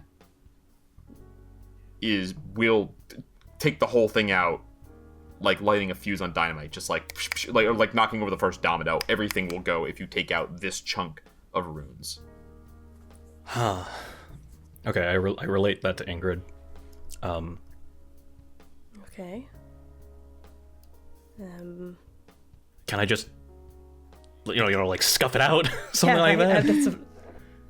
I take my heel and go. It's carved into stone. Well, we're going to we're staging a prison break anyway. Yeah. How about I could stab at it a bunch, I suppose. Ooh. Oh no, Ingrid, I have shatter. Oh, God, use that. Yeah. Why are we doing anything? Obviously. Yeah. Ingrid takes a dagger and tentatively jabs at with the stone, just dink, dink, dink. All right. Well, it does say a non-magical object that isn't being worn or carried, so I don't know if you consider this stone magical or. No, there is magic moving through it. It's not magical stone, right? Oh hell yeah! Okay. There's a spell here that's being maintained, but all right. You gonna cast shatter? I'm casting shatter. I'm just casting at second level, but it still takes 3d8 thunder damage if it fails a Constitution saving throw. Oh. Which I think it rolls at disadvantage because it's an object, or I don't know. It's inorganic material. It rolls at disadvantage. Is that what it was? Oh, sorry. Hold on. Before I do that, I'm popping my Ioun stone. Oh, smart. Okay. Yep. Okay. Yeah. Noted. You feel the boon to your charisma, and it's inorganic, so it makes this a disadvantage. I'm going to give it a hefty bonus because it's stone. Now it has to meet a 16. Even with a plus 10, it rolled a 13. Whew. We're all rolling like shit today. This is nice. This is great. Okay, just 17. 17 points. 17 is enough. You watch as, boom! Rock goes exploding, dust fills the air, the rock scatters to the ground along with all the other broken pieces of pillar and rubble and things, and you watch as the lights, all of the red glow, Time to go. Goes down the line. All of the lights within the chambers go dark, and then you hear glass shatters, liquid gushes out down the stairs, and you hear just the most insane, eclectic collection of Jurassic Park noises you've ever heard. You watch as one thing that looks like You watch as something that looks like it has the body of a baby and the head of a baby, but the head is like 7 feet across, just enormous, flows out onto the ground. It has the head of a baby and also the body of a baby. Oh, I think I remember that stat block from 3.5. That thing's fucking crazy. It rolls, and it's got glowing green eyes, and its head lifts up into the air. And it eyes begin to emit green energy, starts to Kirby crackle starts to spark out. You guys gonna leave? Yeah. Okay, yeah. You turn and run. Bileyg, can you just roll me 1d20, please? Yes. Oh my god. Certainly. 8. Okay. No one took your cart while you were dead. I didn't want to say anything, but I was like, yeah. if I roll this badly enough, I'm going down the incinerator chute for sure. Yeah, no, that was correct. Christ. You hear the screams. You, I assume, grab the cart with Bileyg, and what would you like to do? Let's book it up top, yes? Yes. Yeah, we're gonna start booking it up, and anyone we pass, Ingrid to like carry the performance of we're fleeing because something crazy is happening, will be like, everybody downstairs, prison break, in the white disguise. Okay.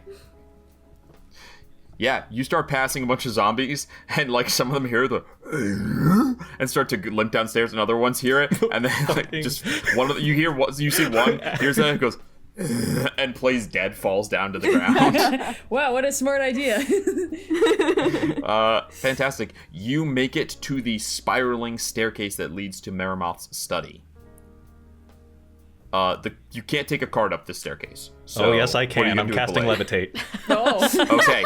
The cart levitates. You levitate Bileyg, and the rest of you, both of you with a rat on your shoulder, go up the spiral staircase until you reach the familiar doors to Maroth's study, which stand open.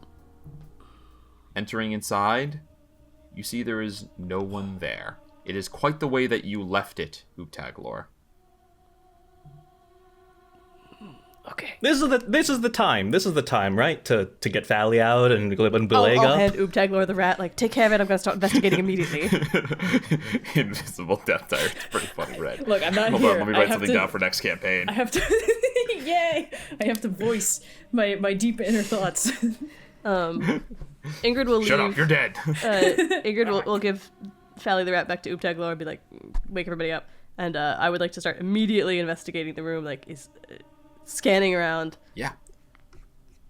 I'm looking for this orb. I will undo polymorph and get Fally back in front of us. Okay, Fally, your little rat brain comes out of being a rat, and all the realization of what's happened that has just been noise to you snaps into place, and you understand everything that's been happening around you. Smart enough to have anxiety again. Oh, okay. Did we just let out a bunch of very bad Now is monsters? not the time to consider Did that. Now is the time to find the Chronosphere That's a and future escape. open and shut problem. Yes. Okay. I'm going to start by searching through that desk at the far end of the room, and Ingrid's going to click her boots of speed so I can move expeditiously through this whole scenario and cover more distance. You approach the desk on the far Fally. end. You're going to investigate. What is everyone else going to do? Fally dives for Bileyg in this, just like... Okay. You bring Bileyg back up out of it. Yeah. Bileyg, you come to, and you're standing in Maroth's study. Everyone made it. You're safe and sound. Hey, looks like everything went according to Stop plan. looking, Great stop job, looking. team. All right. There's just like low rumblings of screaming downstairs. Was that happening before, or did I miss anything interesting? Was that happening before? Look, this place is a horror show, all right? Anything could be happening. you remember that I big don't know why prison that one got me. But... on the map? The one with the big scary things that aren't dead or alive? They let that out as a distraction, so... Oh. Yeah. Now is the time to look. And Now we the time to didn't talk. work out the fast escape plan that we were talking about before. We didn't work out a way for us to get out of here quickly if anything goes bad. Run. Right? No, but we should start looking so that we can work. Oh, yeah, we can work on that too. Mm-hmm. Yes, okay. Let's take a look All right. around. I'm going to pop out my Ion Stone so I get my plus Oh, two I would strength. also like to pop out my Ion Stones so that I have my dex up. Same. All right. The Ion Stones are all out. Fantastic. Okay. Ingrid is investigating the desk. What other things would people like to do? Let's declare some intents here. Not to overtable too much, but someone should look at the Celestial John, the sphere guy. The orrery. The orrery. Yeah. I'll go look at that. Sure. I'm going to investigate this glowy orange thing, which might just be fire. know It what I is. mean. It's an incinerator. Okay, never mind. The incinerator, there's, I would consider 5 major pieces to this room. There's the study, the desks, right, which is where Ingrid is. There's the orrery. There's the torture chamber. There's the surgery, and there's the crypt. So the crypt is the row of coffins, like the stacked up coffins up to the top left there. The surgery is in the very middle. The torture chamber, I think, is pretty self-explanatory if you look at the map. Oh, is that what's going on? And then the right? orrery and the study. So, yeah, I was right. going to check out this desk. Let me just put myself over there. Is that part of the torture chamber or is that surgery? It feels like the thing is, like, the way I see it, the Chronosphere would either be being stored like a treasure or in use in an experiment. So I don't think it would be stored in one of these, 10 identical unmarked crypts. I think it would be out near one of these bodies or on one of the desks where it would be under study or in a completely different room. But let's eliminate our options here before we start jumping to that. Okay. And Uptagler, what would you like to do?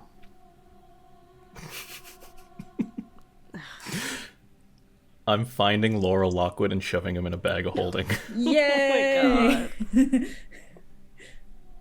All right, Uptaglor, you're going to the crypts. Okay. So, I'm going to need some investigation checks. We're going to go through them one by one. So, first things first, Ingrid, give me the investigation. Yeah, come on, investigation. Ooh, 29. Oh, Holy shit, Ingrid. Okay. Then we have Uptaglor. Give me an investigation at the crypts. That is a dirty 20. Okay, 20 for Uptaglor. Okay. Then we have Fally at the orrery. Fally, give me an investigation check, please. Unless you have something else you think would be appropriate. No, I'll stick with investigation. Okay. Yeah, that is a 19. Wow, okay. Fally rolling with a 19. Fally. It's not and stealth. Bileyg, go ahead and roll me Come an on, Bileyg. investigation. Yeah, well, let's see. Come on, baby. We got a tasty +0. It's all on the die. That's a 2. You gotta roll a different die, dude. These are different dice every time, okay? Okay. Bileyg, Yes. you find... The invisible death tyrant. The invisible death tyrant was hiding in the drawer. He sleeps in there. It's cozy. God, fuck, it'd be funny as fuck. Because there's nothing here, but it's not what you're looking for. But you will find something. I need a chart of consumables, not just by rarity. Ooh. Because you can't find a He's holy gonna give you, avenger on like, this thing, but you can find A vial good of goo, you fucking know? You're potions. getting some mutagen ooze. That's the Danny within. Yes. Surging to the surface. Danny and Maroth will be very good friends, actually, is the real secret You of got this some campaign. goops in there, boss? Heck yeah. Okay. Go ahead and roll me go ahead and roll me one D100. 1D100. You got it, boss. Here we go. Imagine you also roll under a 10 on this. Almost. 16. 16. You find a potion of greater healing. Oh. Wow. Okay. Okay. So Well, I can't imagine us needing this nice to today. get before. Yeah. Damn. That's what I get for rolling a 2? Hell yeah. well, there's good stuff here, right? You're not advancing the plot in any way. There is Right. nothing critical to the mystery here. I'm sorry to Add say. that Okay. tasty potion of greater healing to my backpack, and I don't think it's in here, guys. Although if I Fally. could just sorry, yeah. No, please. What's up? Well, What's up, Bileyg? I wanted to do it's not much better. It's only a raw +1, but I wanted to try and do a perception check to see if I could just hear the heartbeat of anything in this room. But Yeah, not let's. bad. Why don't we circle around to that after we resolve these Yep. other checks? Yep. Totally reasonable. Okay. Next. Let's go. Oh my god, I'm trying to figure out the most dramatic. You all rolled so high. Like, if one of you had rolled 25, it'd be like, that's the last one, but you all rolled so incredibly high. Ingrid's got to be the last one, right? Fally, you go to the orrery, and this is a depiction of the planes, as I've already described. It has, but it's a very complex one. It's as if you had a globe, but you could zoom in on the globe and also you could see different projections on the globe, and also the globe let you see political boundaries and ecoregions, right? Like, there's a lot of shit going on here. It's very complex, but you start spinning it around, and on your 15, you notice that you start spinning around, and you notice that there is not a where in it. It's, how to describe it? It swings very easily in one way as you start pivoting it around, and you kind of start flipping. You flip over the central orb, and it brings up the negative energy plane, the bottom half of the material, the inner planes, and you feel it slides into place very easily. And as you do, the whole thing swings, like everything is free swinging. You pivot around, the whole thing swings, and then it clicks. And it stops, and you see the Shadowfell there. And you think that you have hit the first... the way it clicks, you think of hitting the first tumbler in a lock. Pivoting it to look at the Shadowfell is the first in some sequence of moves you can make on this orrery to achieve something. Am I getting the sense that it is a room-specific thing, or is it that there is, like, it's a combination lock on this specific device, if that makes sense? It's on this specific device. You're going to move this device in some number of ways to unlock some number of tumblers to, in the lock metaphor, to achieve something, you know? Maybe it blows up, you don't know. Alright. Then we're going to, that is the first check on that. We're going to move to Utaglor. Utaglor, you go over and you start pulling open different vaults, different chambers here. You find, without any problem, after just checking a few, you find Laurel Lockwood and wheel him out. Slide him into the bag of holding that head first. His horns get stuck for a minute, but then you get the rest through. Sucks Sorry, so pal. much. He got stuck for once, but just for a tick.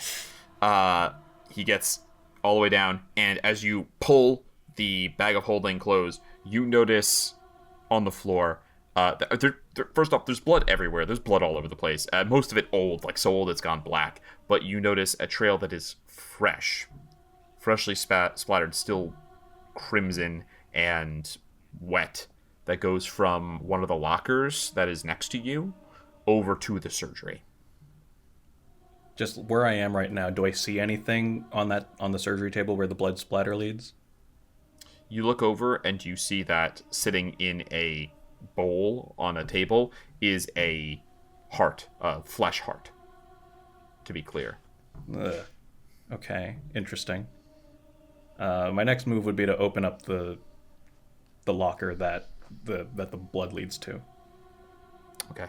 You open up the locker, and you see that inside is the cadaver of an orc man who has clearly, recently, post-mortem, had a surgical scar over his chest.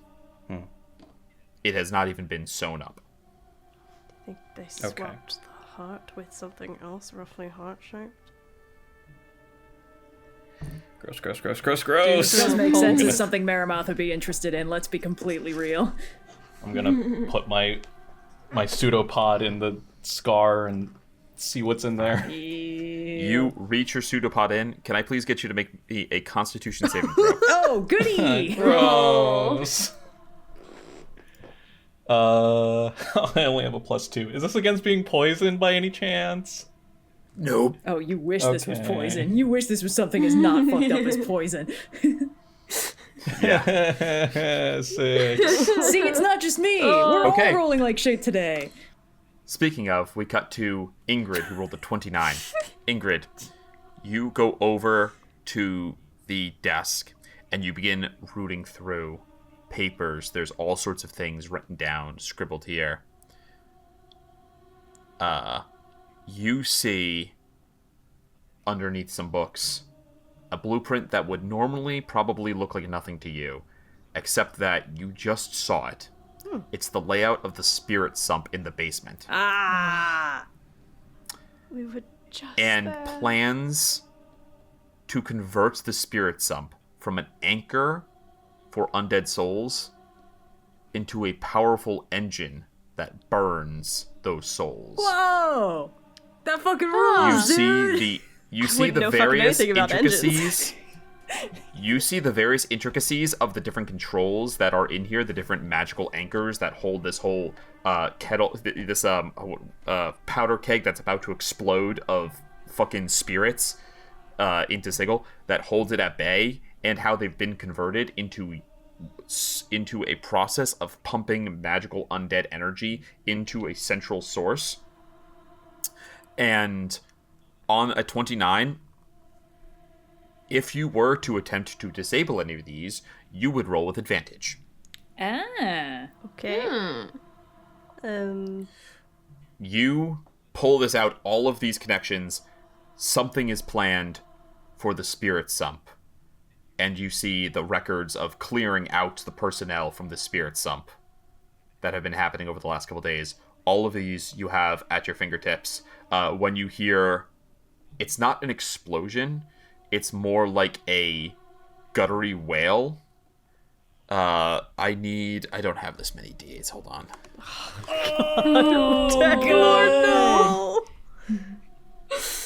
Oh no. Oobtaglor, you take 25 points of necrotic damage. Okay. And As the circle of death that is inside of this man's chest cavity goes off. Fortunately, no one else is within 10 feet. And so you see as just the entire area deadens into a dull gray. And there's a wail, like spirits seem to apparitions seem to pour out. And Oobtaglor, you feel your whole body like retreat and crack and pull tight, a sensation you're not used to at all. How many hit points do you have remaining after that? 40. Hit our beefiest Okay, guy. so you're still doing pretty good. I am. Yeah, that hurt. Yeah. Am I able to still reach in and get something out of it, or? You reach in and find that whatever was sitting where this heart was is now gone. Okay. It has been recently removed. so the heart was removed, something else was put in here, a circle of death was cast in the body, which just went off. But before that, the body still kind of looked like, well, I mean, it was dead. Did it have any sort of like unnatural vitality to it? No, Okay. it was a regular dead guy that they were stashing something in. Okay. Anyone have anything? Because I have unrelated plans, but that's not really helpful to the Chronosphere. I got a potion. Does anyone need one? Okay, that's unhelpful. Anyone else? Ingrid, I think on a 29, I got this death. is how could this be anything but relevant to the Chronosphere?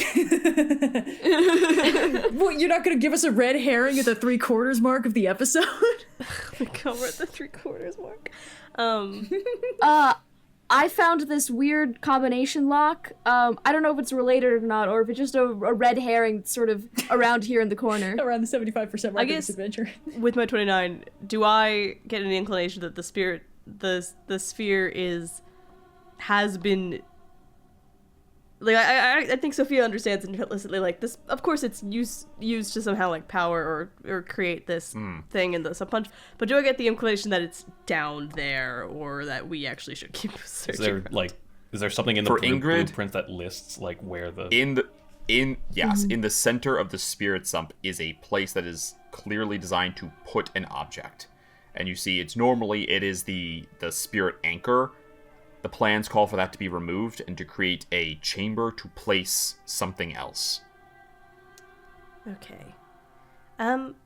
If it's not in this room, I know where it might be. Can I look at the sphere, this thing I'm looking at again, and just like get any sense do I think that this is a place where they have stored the sphere? Like this is just an elaborate safe, or is it unrelated in some way to that? Like, you know what I mean? Make an insight check. Come on, Fally. My fear was that the Chronosphere would Nat load up. 20? That is a 26. Oh, hell yeah. Oh, Fally. Okay. I assume everyone is communicating the information they're receiving. Yeah. Ingrid explains the plan she has found. Oobtaglor explains the hole in the chest that they found. Bileyg shares the potion that they've got. Yeah. That's 4d4 for free, Fally? baby. Fally, the Chronosphere was... You get the sense the Chronosphere was definitely contained within that cadaver. That is exactly the kind of thing Maroth would do. If the Chronosphere was in that cadaver with the trap, you learn two things. One, whatever is hiding within this orrery must be much more important than the Chronosphere. And two, if that circle of death was in a now empty cadaver, there is potentially a bigger bomb waiting to go off contained within this puzzle if it is done incorrectly. Huh. So, good news, bad news, guys. I want to share one more thing with you, which is that the Shadowfell was the first plane you investigated. The Shadowfell is known for its negative energy. It is a source of undeath. Mm-hmm. If that is one of his combinations, you suspect that perhaps the obsession with death, travel, it might be the key to unlocking. The other pins in this combination might also have to do with that. That's what a nat 20 will get you.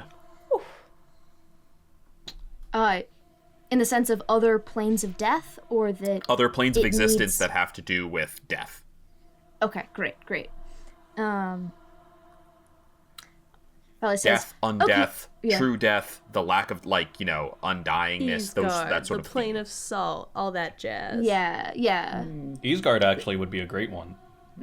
Because there's no permanent death there as long as you die heroically. Sorry, Austin, I look over same and as you're the doing like a Beastlands, picture-perfect but scout from TF2 look. It's The Beastlands animals reset at the end of the day. Ooh, fun. Yeah, so I guess what I also get a sense of in that knowing death is involved, could I continue to do more of the say, manual lock picking of moving this lock? Or I'm actually going to need to now physically, guess on the planes of death? There's an in-between state, which is that if you have a lead, you can roll to try to, do that same gliding motion, right? Try to figure out where it goes and lean into it, and you'll get an advantage on it. But if you want to literally guess a plane that is part of this combination, you can do that, and if you're correct, there's no check involved. You just succeed. If you are incorrect, there's no check involved. You just fail. Great. But cool. but you could succeed. Could we do Glad I could succeed. when you look always at the it, when they trap. look But at we could lose it all. Oh, that's scary. But you could win it all. Oh, I like that. You know when they look at a pin Let's go pad gambling. in a TV show and they're like, these ones are more worn down than the others, which means they've been used recently. Could you look at the orbs and be like, these ones are more scuffed than the others, so they've been turned a lot. That's exactly what Fally did the first time, and you could continue to make those investigation checks. Yes. Okay, so, guys, so good news, bad news. Tabular, Taglior, are you okay? Do you need any healing? I'm fine. Great. The driest. That's honestly shocking. Great. So good news, bad news. Good news. This is some sort of combination lock for, I think, if the Chronosphere seems like it was in that explodey thing over there, that might be more powerful and more valuable. And so we could use it either as a bargaining token, or it would just be nice to have. Especially since it seems like we have released a bunch of very deadly monsters. Or we mess up getting it, and I think we all blow up. So real risk-reward here. Is there any possibility that the Chronosphere is in there? Possible. I don't... Tagler, you said that there was some... It seems like if you go looking for a heart and you find a trap, it means that there was something heart-shaped in that to trap you. Yes. And there's nothing that indicates that there's a heart-shaped or a heart-sounding thing inside of this particular trap. So, can't be for sure, but I think not. Do they not allow you to check for traps in this edition? What's going on? We have a rogue in the party. You can check for traps. I was looking at a different thing. Yeah, you want to check for? I mean, you want to check for traps? I'll check for trap. There's a trap in there. You know. I think.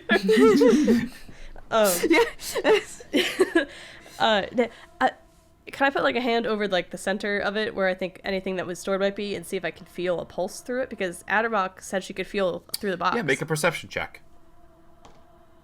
Ooh, I'm never gonna stop rolling this dice. I actually think perception check is actually a little silly in this case. No, you can't feel a heartbeat there. I don't think you need a perception check to tell that. I guess where I'm at is with the plans that we found and the missing heart object. Ingrid feels very confident that the Chronosphere is down in the soul pump area and not here. Yeah. And we are. This is pretty juicy, Ingrid. This is pretty juicy. This is so juicy, but you know what's juicier? Not getting killed by a death tyrant. I mean, the odds are pretty good if Maroth is anywhere. He's downstairs. He's probably in the giant soul pit with the thing we need. And if there was any opportunity to get if there was any chance to get to fucking ransack Maroth's office, now would be it. Okay. So how about we do this as long as we can, and then we book it, and we try and deal with the soul cairn situation. Does that sound good? Because I can keep watch by the stair and see if anyone's coming up. All right, Bileyg, you're on keep watch. Ubtaglaw, keep distance, and Fally, you and I are... I have a... Oh, sorry, yes. Okay. Not that I don't trust your investigative abilities. I have something that could be faster and more brute force. I could just animate a corpse here to just open locks, and if the trap goes off, it'll kill the animated corpse. Assuming, as long as we're a safe distance away and we assume the trap isn't rigged to blow up the entire office. I don't know that I feel safe in that assumption. I Also, like the it idea. might be something like an anti-life shell or something like that that's got a pretty wide radius but wouldn't affect Maroth. So, like, if I was a death tyrant and I was trapping my home office, I would make sure it was traps that hurt everyone but me.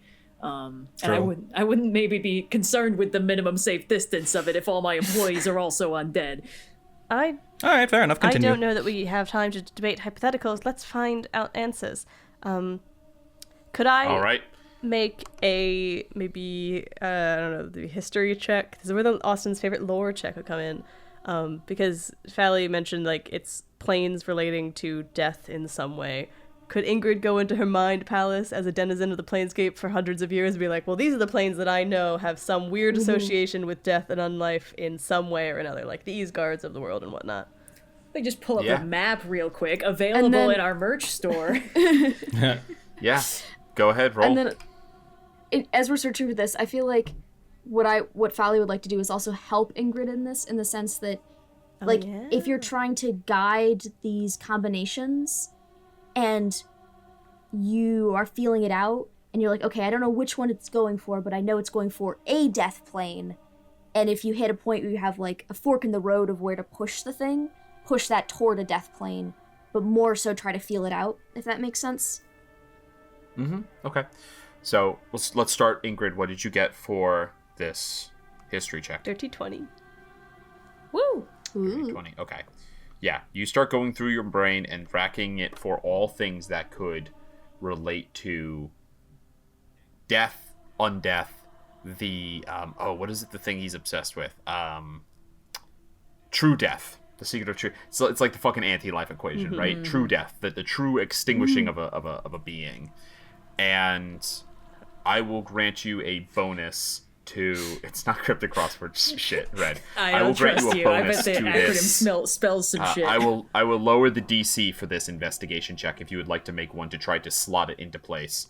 Fally, I will go ahead and roll a history check yourself. If you roll, let's say a 16, I will allow advantage to Ingrid as she makes the check. Ingrid with advantage in an investigation check is insane. Okay, How all would right. 24 work? 24 will do it. Yep, okay. So you call upon your vast stores of information from being in Mount Celestia, from being just a clerk and, like, you know, reading about different things that have gone on in different places, being bookish and studious and academic your whole life. Ingrid, go ahead and make your investigation at advantage. And I absolutely do have guidance, so I would cast Oh, that. do you want to cast that? Okay, so that's an extra d4. And, unless you want to just guess a plane, in which case you just say No. plane and I'll tell you if it was right or not. Let's go gambling. Maybe we get desperate. With the guidance, that's a D4, right? Yes. Yes. Awesome. Like that 24 options. is And we already hit one. So. 22. 22 is enough. The second plane is Easgard. You were correct. Slots into Easgard, the world where those who die heroic are reborn. Nice. Okay. Third check.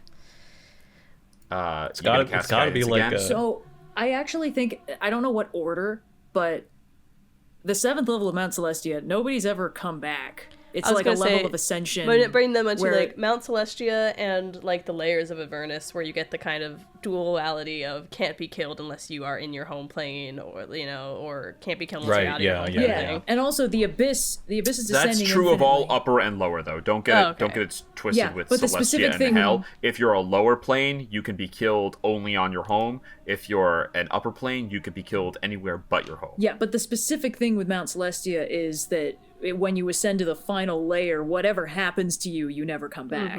And it's like, is it a form of enlightenment? Do you become one with everything? Do you ascend to a higher plane of existence? Nobody knows. But some people are just like obsessed with the climb and reach the 7th layer and become something else. Yeah, like Miley Cyrus. Yeah, exactly.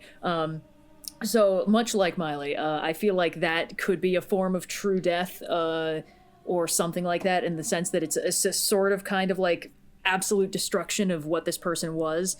And it would be the astral sea is where all the petitioners are. well, the thing is that's the opposite of true death, because that's you go there and you just kind of whiffed around and hope that something takes pity on you. Yeah, carcerai, where you're denied death because you're just put in turbo prison forever. Turbo prison, yeah, super hell. And let me just say clearly, the DC goes up with each lock. So 18, you don't know what the DC was for each of these, but 18 was sufficient the first time, 22 was sufficient the second time. You're going to be rolling with the same lowered DC, the same advantage from Fally, and if Fally gives it, a D4. Are there any other checks, boons, anything that anyone would like to make going into the third thing here? Plus 10 to this. Okay. I'll inspire Ingrid. Okay.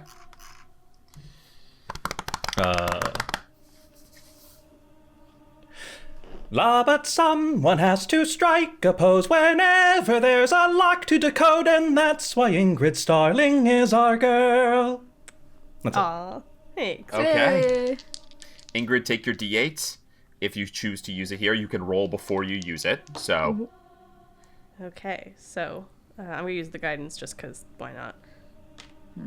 Why not? Oh, yeah. I mean, always use the guidance. It's free. Yeah, no that's reason a not 29. to. 29 is enough. As you begin feeling around, you're trying to find the right plane, and they all seem to be like you go, and it's not that they're sticking, but it feels like it's too easy to go into place. You're like, it should be easier. It feels like it's normal, and you're looking for that tell. And then you take a step back and you realize, oh, we need to move outwards. The last plane is the astral sea, where souls travel before. Noir, did you get? I think you got all of them right because you guessed Easgard and you guessed the astral sea.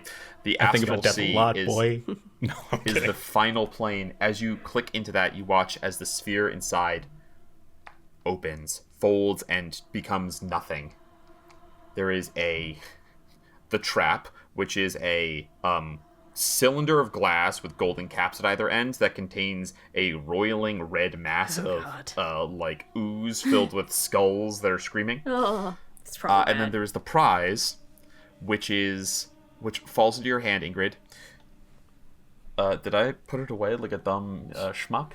Where the fuck did I put it? Oh, here. I think we just can put it use on the trap, you ground. guys. Let's disarm the trap and use it for ourselves. We don't know what it is! We just yeeted at Maroth. With covers made of skin and fittings of bone. Oh, God. This tome is cold to the touch, and it whispers faintly. Oh, This is a Necronomicon? librum of souls and flesh. Chronomicon? This is a Librum of Soul and Flesh. Bad. It is a wizard's spellbook. Oh, we found Maroth's spellbook, guys. Is Maroth a wizard? Ingrid, go roll an insight check. Oh, the guy he dethroned! The Lich! The Lich! What if this Oh, thing is his fuck. phylactery? You found 19 on the Factal inside, but I feel Skull's confident that we found the answer. spellbook. Oh, wow. You found Factal Skull's spellbook. Can take inspiration for realizing it, Sophia. Nice. You found Factal Skull's spellbook Yes. hidden within here. Adding that to my notes for the session. All right. It is a magic item. None of you are wizards, so you can't attune to it, but it is a legal magic item, a Librum of Souls and Flesh, and it contains a shit ton of fucking spells. But none of us can use them. No. Great. Why did we close this back up and get to finding the Chronosphere? Okay. Yeah, sure, why not? This is crazy. All right. You stash the book. So never mind. I thought we still had to disarm the trap, but never mind. We got the. No. The trap is disarmed. You see the trap that was in there. Yeah, it's a monster called Yeah, a yeah, Necrocore gotcha. that can. Let's not. It's bad. Anyway, I think we can use it, you guys. I don't think it'll listen to us. You've already unlocked like 12 cells downstairs. You're like, what if we break this glass in case of emergency? Anyway, you stash the book. You know where Maroth is. You know somewhat what he's planning. Investigators have opened and shut. What would you like to do? I guess we gotta head down to the soul can, right? I think we... The big hole with the souls. I can't think of where else we could go. We have to go down there. Do we think that our distraction was enough to get Maroth to chase the prisoners? Or do we think he's waiting in the soul, whatever? I think in order to get there, we're gonna need to go past a lot of the places where the things you guys unleashed are anyway. This is probably So if Maroth true. is there, he might spot us. Do we want to do corpse part 2? I think, to a lesser I cannot polymorph anymore. You hear screams and shit's going down I downstairs. feel like we could probably... You think stealth is probably Yeah. not super relevant anymore. I think we boys just of book God. it. Yeah. Post haste. Perhaps we try and trade this. I mean, none of us can use this. Maybe we try and trade the book for the sphere or something. I don't know. We'll have to figure it out when we get there. Plan's gone tits up. Hey, we stole this thing. Would you mind want it trading back? it for this You other want- thing we'd you like want to it back steal? for something? When you could probably just kill us all and take it. It Either does way, feel something's like if getting we- stolen from you. You get to decide which. What if we don't give it to Maroth? What if we give it to Shemeshka? Well, I mean, Esteban's not going to come after us for not getting the job done if we're no longer... We'll just, cut our ties and plan a trade. We give Shemeshka this crazy Esteban, thing like, and we're like, very hey, well look, come sign of good faith. We're not trying to screw you specifically over. We're just doing our jobs. Leave us alone. Back off. I think we should probably stop the whole using wayward souls as fuel thing, regardless of whatever we want to do with Shemeshka afterwards. I'm just saying, like, one of our buddies is a wayward soul, you know? Like... Yeah. Plus, I'm sure that I have to Shemeshka could just agree. kill us and then take the Librum if she really wanted to. It's true, yeah. I guess. I mean, look, it was a pie-in-the-sky idea, and I personally don't really care about destroying the Thing of Souls so much as just getting our asses out of hot water, but if that's the route we want to go, oh god, we're gonna have to pay Maroth. I'm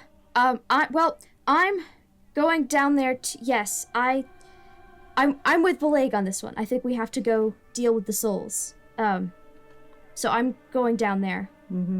Yeah! And maybe, you guys should really come though. It would be great if you came. Alright. This is happening. All right. Investigators, you go back down the spiral staircase coming down into the main building. You see all hell has broken loose. Various undead run around. There's just like carts of bodies overturned all over the place. You see down one hallway, there's a long smear of blood that has just scratches in the stone all down through.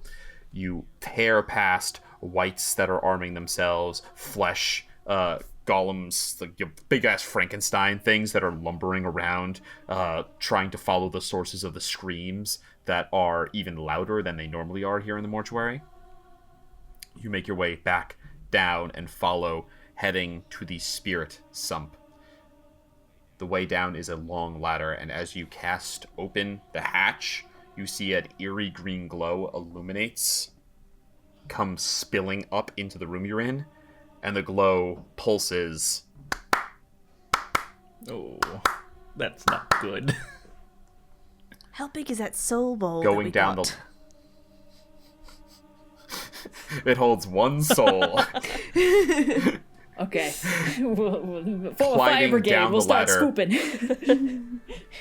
You see a scene that I'm about to show to you right now. Oh, you had a battle map ready. That's so weird. Of course I did. Hey, there he is. There's our boy. Look at our boy. We're so screwed. You guys are Welcome to we're the so spirit screwed, sump. you guys. You see this vast cavern of green swirling souls spinning around, churning around, screaming, wailing.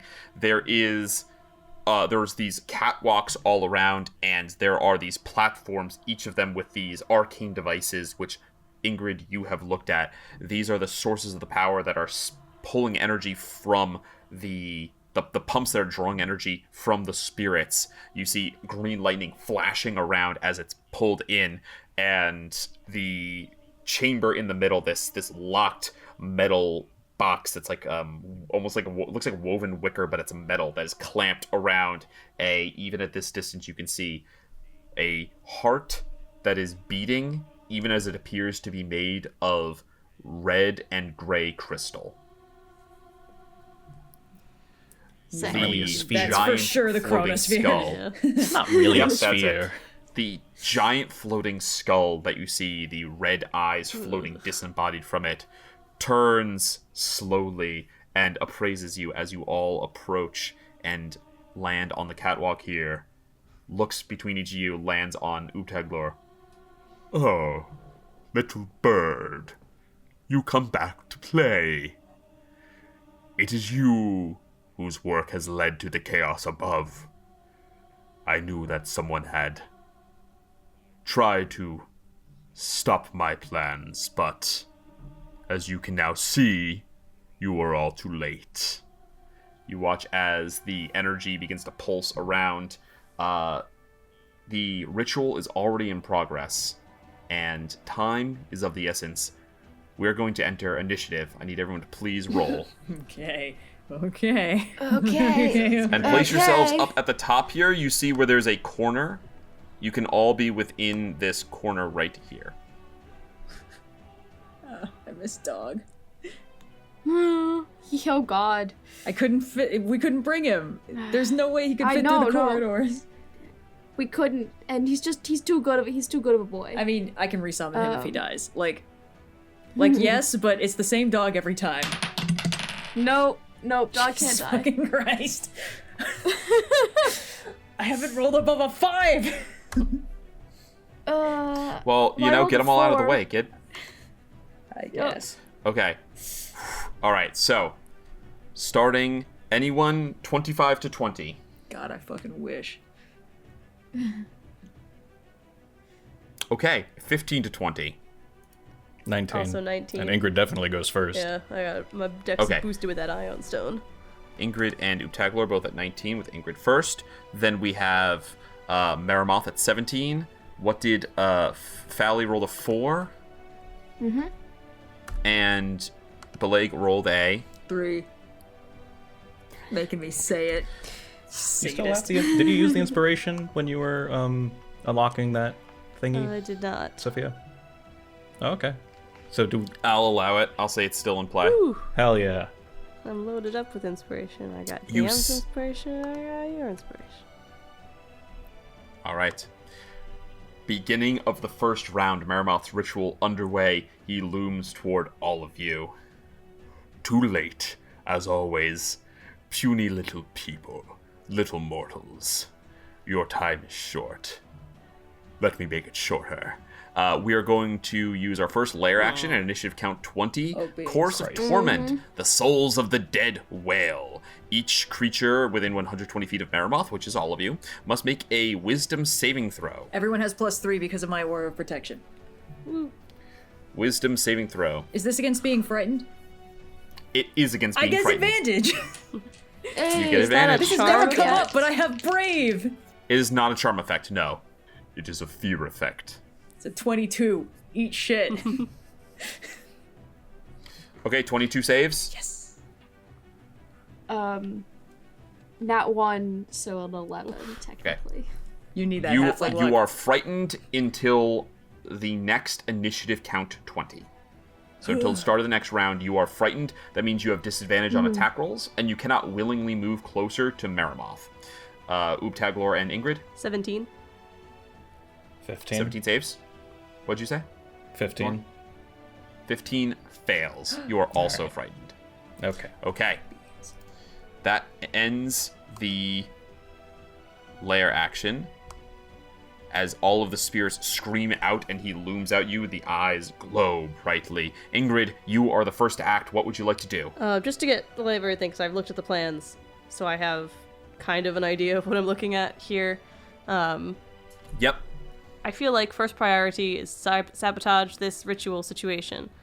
Could I use my eye for detail to make a bonus action investigation check? It says to check to uncover or decipher clues. Could I decipher the best way to sabotage the Chronosphere or free it from the machine?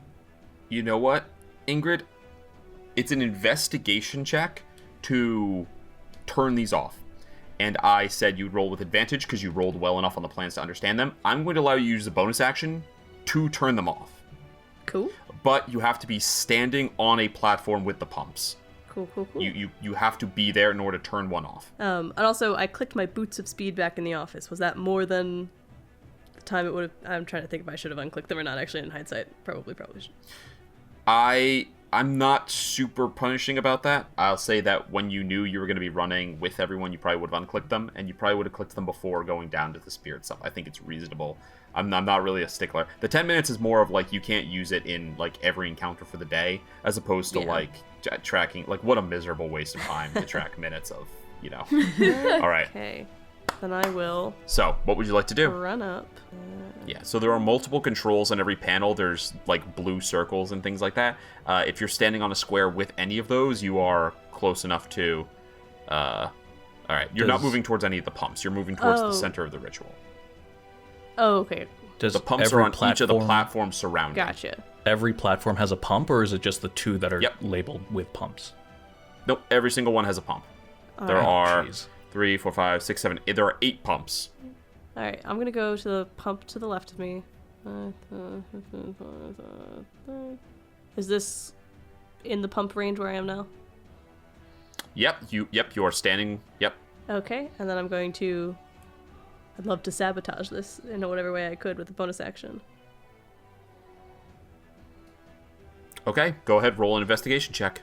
It's a natty 20 for a 30 total. Yep. You see how, Hell and you, yeah. do you want to do it clean or dirty? I don't care, whatever's Do you want to fastest. sabotage this thing? You look and you immediately see where there is a weak point, and you slash the Griggs's blade, and black ichor pours out, and the whole pump goes down. That is one pump Great. disabled. Um, The ritual slows but does not stop. 35, 40, 45, 50, 55, 60. I managed to do a second platform with my speed. Could I use my action to sabotage another one? Yeah, same check.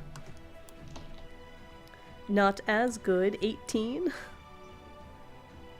God, but shit, where's the fucking DC? You know what? Maybe I'll use Ubtaglor's and... That is enough. Yep. I wrote it way further down than I thought I did. But you said 18, right? Yeah. I rolled an 8. 18 is enough. That is a Plus 10. second. That is a second pump. You watch as the ritual slows again. The spirits were like rising out, and they're beginning to settle down. The lightning is already discharging less. You see a noticeable change in the amount of energy that's going down Great, here. my Puny mortals, there's nothing you can do to stop my... What? Ingrid is gonna keep doing heard this. one. I think her goal is as quickly as possible stop this thing so that she can get that Chronosphere and we can get out of here. Stay alive, please. All right. And also sabotage pumps. Is that the end of your turn? It is. That was my action, bonus action. Okay, Maroth is going to use a a legendary action rather. Here we go. He is going Maroth can kick to our ass, you guys. I-beam you. He sees you disable 2 in 6 seconds, and he goes, and begins to take on a demeanor that Ubtaglor has not seen yet, although, you know, your interaction is limited, but says, Keep your blunt, clumsy fingers from my device. and is going to shoot you with, please make a Constitution saving throw as one of its I-beams aims at you and releases a Cerebral. cloud of 5, 10, toxic 15, 20. vapor. You are just within 30 feet of me. Roll that with +3. I think that's 30 feet. Let me check. No, it's 10 feet. 10 feet. Oh, damn. Never mind. Sorry. 30 feet at level 17. Oh, why can't I just be level 17, boss? I'm gonna Why use, you keep me at level 7? Oh, well, such as I'm nicely. gonna use What'd you roll? Ubtaglor's inspiration on this. I think you get temp HP for doing it on Ooh, the that's saving good. Thank God. With the inspiration, that's a dirty 20. Whew. Okay. Dirty 20 succeeds. You are not poisoned. You are not throw. poisoned. Okay, you get whatever you rolled on the Bardic Inspiration die plus 5. 6. So 11. Oh, nice. That's pretty good. Any one of these. You managed to hold back from being poisoned.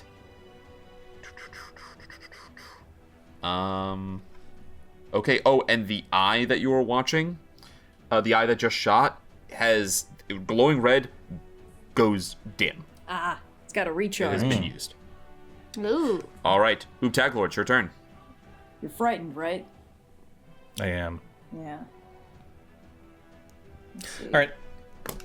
Bonus action. I will inspire. Who's better to inspire right now? I think heals might be better to inspire right now. I'll inspire Fally. I will inspire you for this fight. For Ubtaglor is by your side, and I know in the next 10 minutes we'll win it and make all our enemies tremble and hide. That was beautiful. I don't know what musical that was from. Amazing. Jekyll and Hyde. Jekyll and Hyde, right? Yeah. Oh. The Jekyll and Hyde Well, one. I feel like seen Ubtaglor should that. get inspiration as well for having nailed that so perfectly. And starting at that high That was of a note, very too, excellent. that But was I right. can't just give him out every time Noir does a song, because Noir does so many songs. Oh, They're but, so but what excellent. about this time? Your Honor, What about he's this very just a little specific guy. You guys are fine. You've already turned off 2 pumps. What could you possibly be scared about? Okay, what are you going to do with the rest of your turn, Ubtaglor? Going laterally isn't going closer, so I'm Yep. going to Correct. The go edge. 5, 10, 15, 20, 25, and how do I disable this? It's an investigation check. Shit. You Okay. do not All have right. advantage. All right. Because Ingrid is the one who insought into it. I mean, I feel like it would be very difficult for you to make it worse. So, you know what I mean? Like, it's already burning souls for fuel and shooting up a sky. Natural 19. Yeah! 22. That's my fucking ooze. Ooze. The third pump goes off. Nice. The ritual is all but destroyed at this point. Wait, how many of these do we need to take out for it to stop? Wait, we don't know that, right? You don't know that, but 3 is 3 is not a all lot. 8. 3 is it's nearly all done. Great, and then we'll just have to fight the Death Tyrant. So, And then we just have to fight the Death Tyrant. Speaking of which, Ubtaglor, do you have anything else to do on your turn? Nope, I used everything. Cool. He's going to use another legendary... wait, let me double check. I got the legendary actions right. 1 for an I-beam. Yep, he's going to use another one on Ingrid. oh boy. That I can't use that one. I just used that on you. Okay, there we go. Ooh, okay.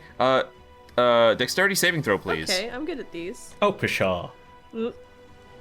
Why would you say that? I'm gonna use the DM's inspiration just to do this. Yeah, that dice fell down on the ground. Come back. Well, it's a 4 on the ground. Oh. Okay. That's a 19 total. 19 will succeed. You dodge the fire beam, which goes dark as it comes at you. Just Neo in the All right. Matrix saying all these eye beams, but get my ass handed to me by the Death Tyrant himself. Death Tyrant's turn. All of the eye beams turn back on. Oh, good. Oh. Yay. Oh no. Good. No, down. Only has 30 feet of movement, and he's not going to dash Look at at you, but he is Slowpoke going to go. Rodriguez over here. And then he's going to do. He has to choose 3 separate people for his eyes. He can't do all 3 at one person. And he's so mad about it. He wants to kill you so badly. So, first one is coming at Ingrid. Yeah. Ingrid, that is another Constitution saving throw. And I'm out of inspo, baby. This is just a straight roll. Ooh, it's the 3rd 8 in a row. So yeah, it's an 8. Okay. You are poisoned for 1 minute. You can save at the end of each of your turns. Great. Poisons means that you have disadvantage on attack rolls and saving throws. Sorry, not saving throws. Attack rolls and ability checks. Not saving throws. This is not the worst thing in the Okay. world. Then we will do...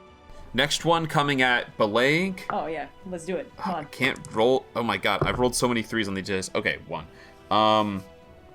Can you please make a wisdom saving throw Is this for me? also against being frightened? Nope. Okay. This is against charm. Oh, wait. I might. But don't you resist that? I think I might. Hold on. Sorry. That's elves have charm resist. Yeah, but I thought Bileyg had like a paladin thing about this. While I'm... Okay, so I have Aura of Devotion. Yes, while you were conscious, friendly creatures, including you within 10 feet, can't be charmed. Okay, so this is completely useless. You watch as the charm comes out, and you are not compelled in any way. Okay, final. He's not done. He has not been doing much. Final coming at Uptaglor. That is. Can you make me a dexterity saving throw, please? Is this against being grappled? Nope. This is against lightning. Ooh, lightning. Oh, lightning, my old friend. Yeah, how the turntables.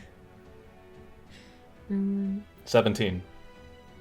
17 will save. You'll take half damage. So that is 9 plus 10 is 19 plus 5 is 24. 12 points of lightning damage. Oof. Roblox oof.mp3. Then Maroth is going to use the Great Eye. He's going to... His red eye turns black. He is only going to aim it at Ingrid. He's going to cancel any spell effect on that creature. He's going to end aid. You lose that 10 hit points and your 10 maximum. But I got my temporary. Woof. Do you have any other spells affecting you? I don't think you do. That doesn't count. Your boots or Inspiration magic is item not a spell. is not... Nope, not a spell. No, I think that's Your boots it. don't Guidance give you is haste. over. They just double your speed, so they're fine. Yeah. Oh, Your- the same for Iron your- Stone? What do you Does call that it? count as anything? Nope, not a spell. Just a magic item. Cool. Then I think Some magic items are like, you cast blank on yourself, enlarge on yourself, and that would end because it's a spell, but these are just magical Ingrid's effects. just They do built not end. different, apparently. Much cleaner than anti-magic. Anyway. Okay, that is going to end his turn. Those 3 eyes are turned off until the start of his next turn. So he cannot use Toxic Vapors, Lightning Bolts, or Charm Beam. Alright. Oh my god, Charm might actually fucking destroy this battle. Anyway, Fally, it's your turn. Fantastic. Aside from having aid be canceled, how does Ingrid look in terms of like? I've hit taken no points, damage, in terms of actual and I health? have 10. I have Take no 11 extra hit damage. points from the I inspiration. think Fally Okay, is still okay, under the cool. frightened effect, right? So you Yes. can't move closer to him right now, which is okay. I can't. I move closer. Yeah. Well, and I think, based on where I am my understanding right? If I move backwards, I can't move forwards again. Correct. You're going to get to save at the end of your turn to see if you succeed and it goes away, but... Oh, Yeah, could so I I- have rolled for frightened then? Oh, yes, my mistake. What is that, a wisdom? Yep. That's a natural 18. Ooh, Yep, you succeed. nice. Okay. I will say, Nice. Fally, if you have heroism, you could make yourself immune to the frightened condition. can I cast it on myself? Doesn't say you Yeah. can't. Right, of course I can. Yeah, there's no reason why I can't. You're strong, you're brave, you're a strong, brave boy. And I think heroism is enchantment, so you could make it a bonus action and still have your action for something, I believe. Because you're an order cleric. Yes. Although, to be honest, like, getting much closer is not super important in terms of being able to heal people or throw things at them, given what I currently have. Tag It's Lord's just not the that only far one who's really away. taken any damage so far. Yeah, between that and the Yeah. the dehydration beam. Cool. Yeah. Is Utaglor hurt enough that I think that Fally thinks he needs help, or is it just he's a little banged up? They're below half. The below half? Okay, cool. Yeah. Great. Then, yes, then Fally is going to... Fally's going to throw Toll the Dead at the Death Tyrant, and my understanding is I'm frightened, but this is just a cantrip, that this doesn't have... I don't have a disadvantage on this attack, right? Because Toll the Dead isn't an Uh, attack roll. It's just it's they a make saving Yeah, throw it's just, from... it's just yeah, a saving so throw. you're good. Yeah, so you can do It's that. like on your end. Yeah. All right, Yep. cool. So I'm gonna Toll the Dead at the Death Tyrant. Okay. That is a wisdom saving throw. Yes, a 15. He rolled very badly. Yay! Yay. 11 points of necrotic damage. Nice. Shockingly, he does not resist this. And because this isn't 3.5, Right, I was doesn't like, heal this is him the either. gamble. Yeah. He's immune to... cool. Well, don't worry about it. No, give us the No, whole we're just gonna rundown, keep going, yeah. What? Tell us. What? No, yeah, it's crazy. Let me Actually, just get this I like microphone in literally his had to face go while double he check enumerates his, in the his actual various book. crimes, too, so we can tell everyone in Sigil what a bad person he is. And then I'll cast Healing Word on Uptaglior Nice. Okay. at a second level, so that's 9 points of healing damage. Thank you. 9 points of healing damage. Okay.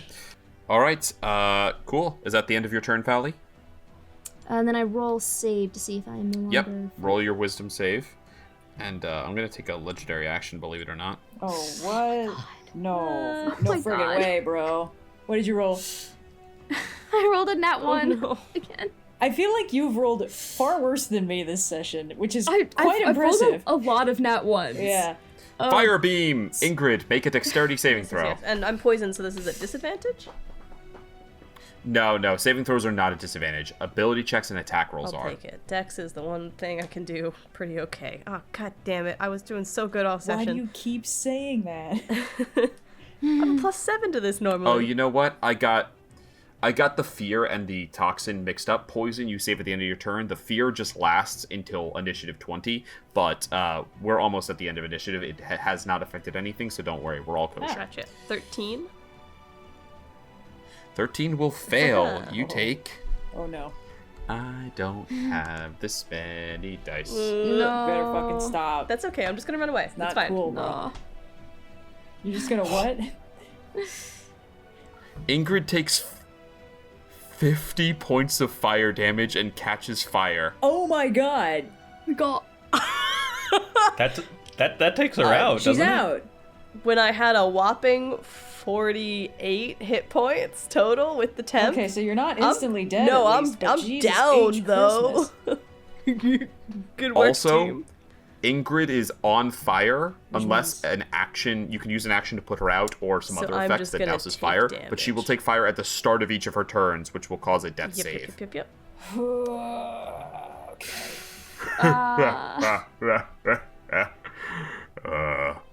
You act so fast. You are so fragile. Okay, that ends his thing, which brings us to Bileyg. Bileyg, what you gonna do? I have a crucial question. Are these diagonal cross beams like things I can move on, or are they like below where we're at? Yeah. Okay, great. Oh, they're like 3 feet below. Like you Okay. can hop down and off of them with no extra movement. 5, It's just 10, like a 15, step. 20, 25. I am now within reach of Ingrid. I'll allow it. Oh, great, thanks. There's enough. Like, Well, it's you're going on a very precarious edge a there, little but guy. I'm not gonna ask for like an acrobatics. That'd be kind of guy. ridiculous. You're good. You move Okay. within range of Ingrid. Okay.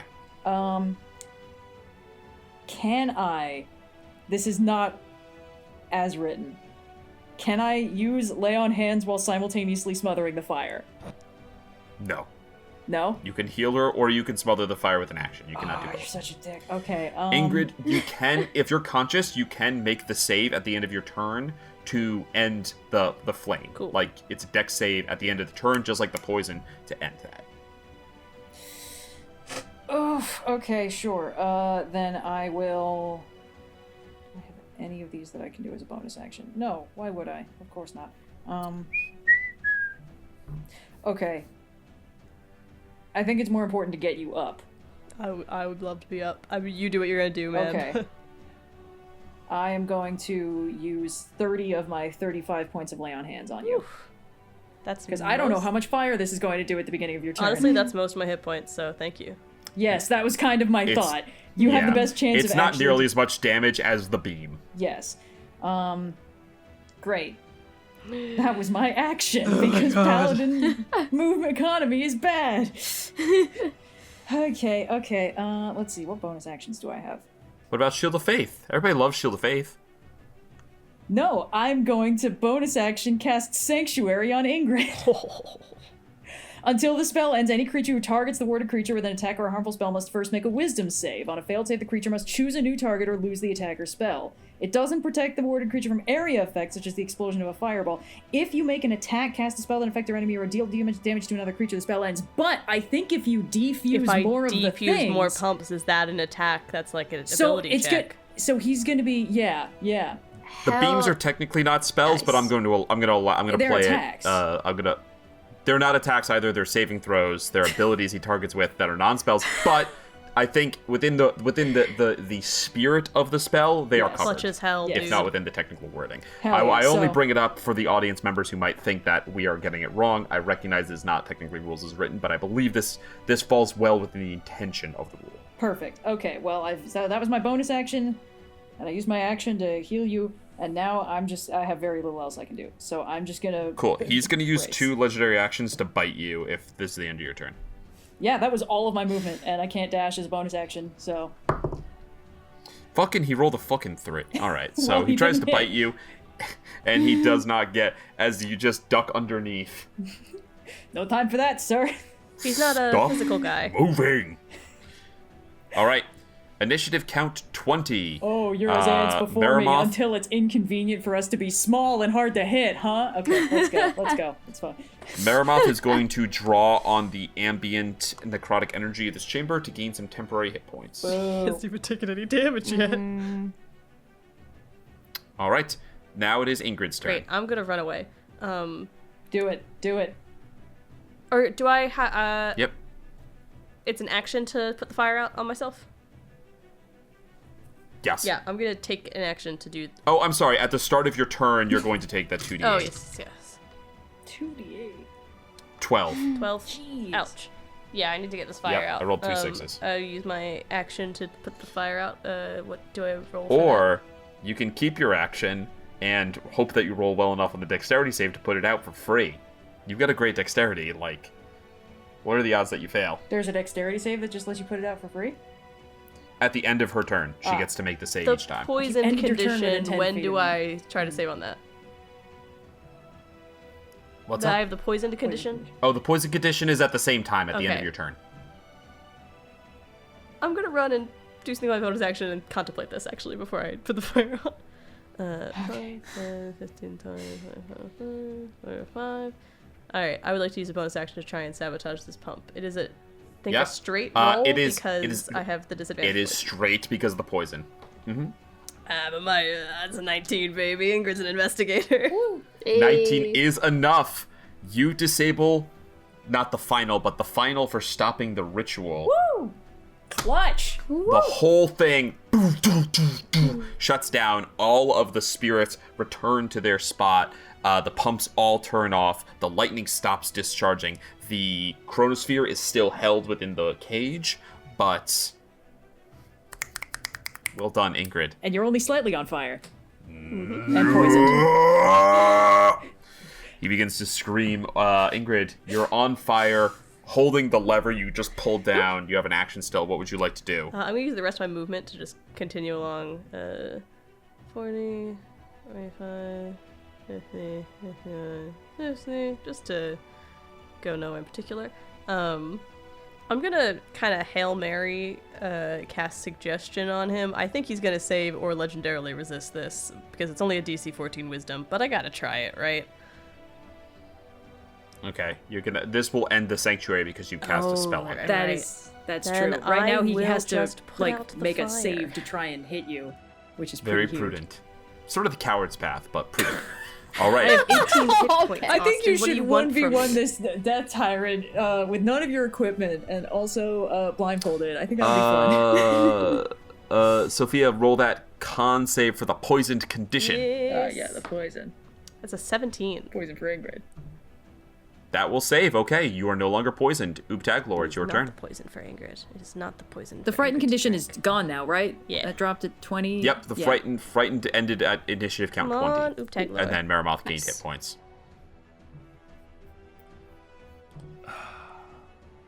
I'm like, fine. Okay, hold on.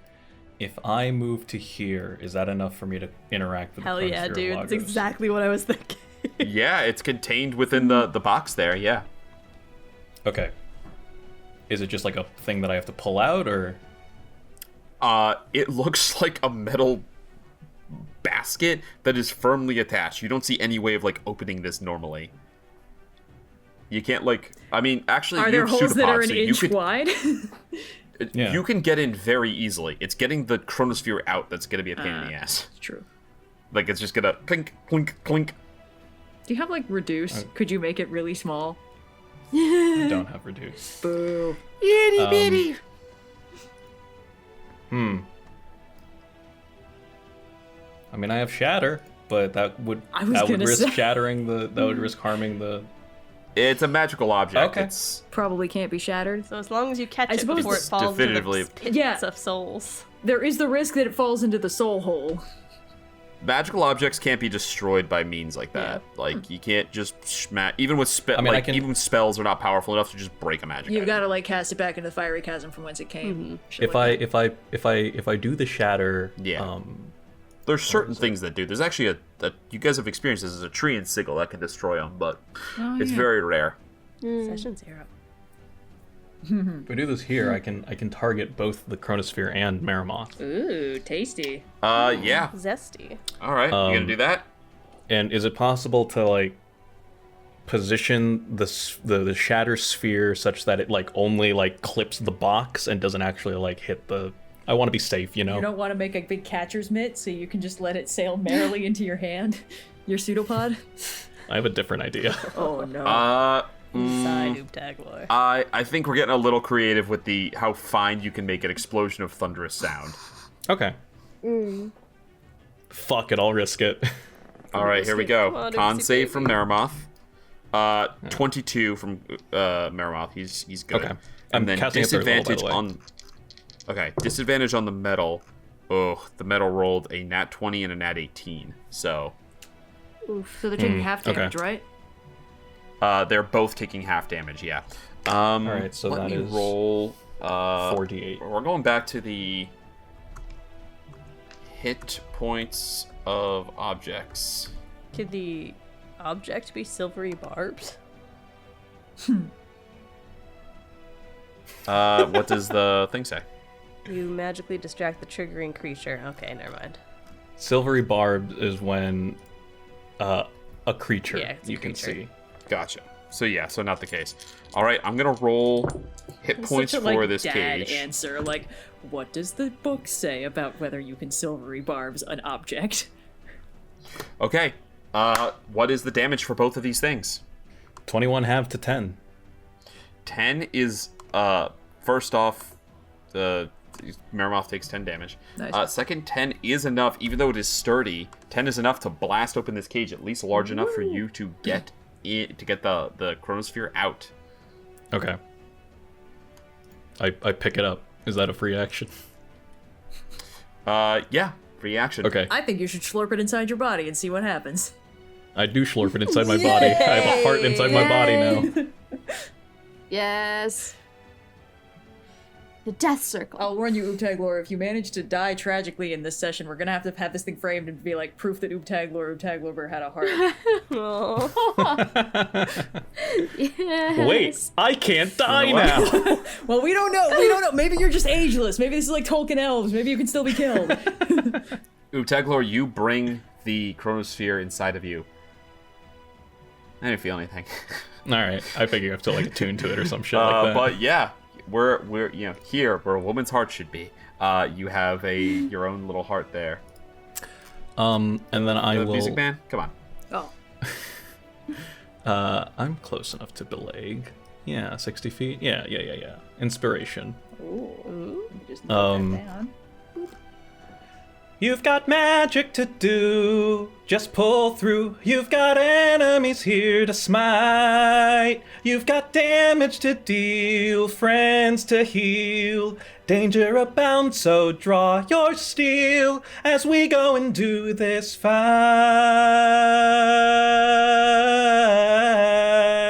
Nice. Bars. Very good. They should have sent a Yay. All right, does that end your Shout out to turn, Pippin. Ooptaglor? That is all that I have. All right. So it is now Maroth's turn.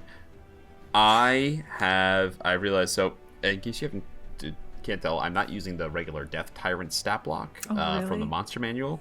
I'm using an modified Overmind stat block from Fally. And I was remembering in the Monster Manual you have to roll randomly.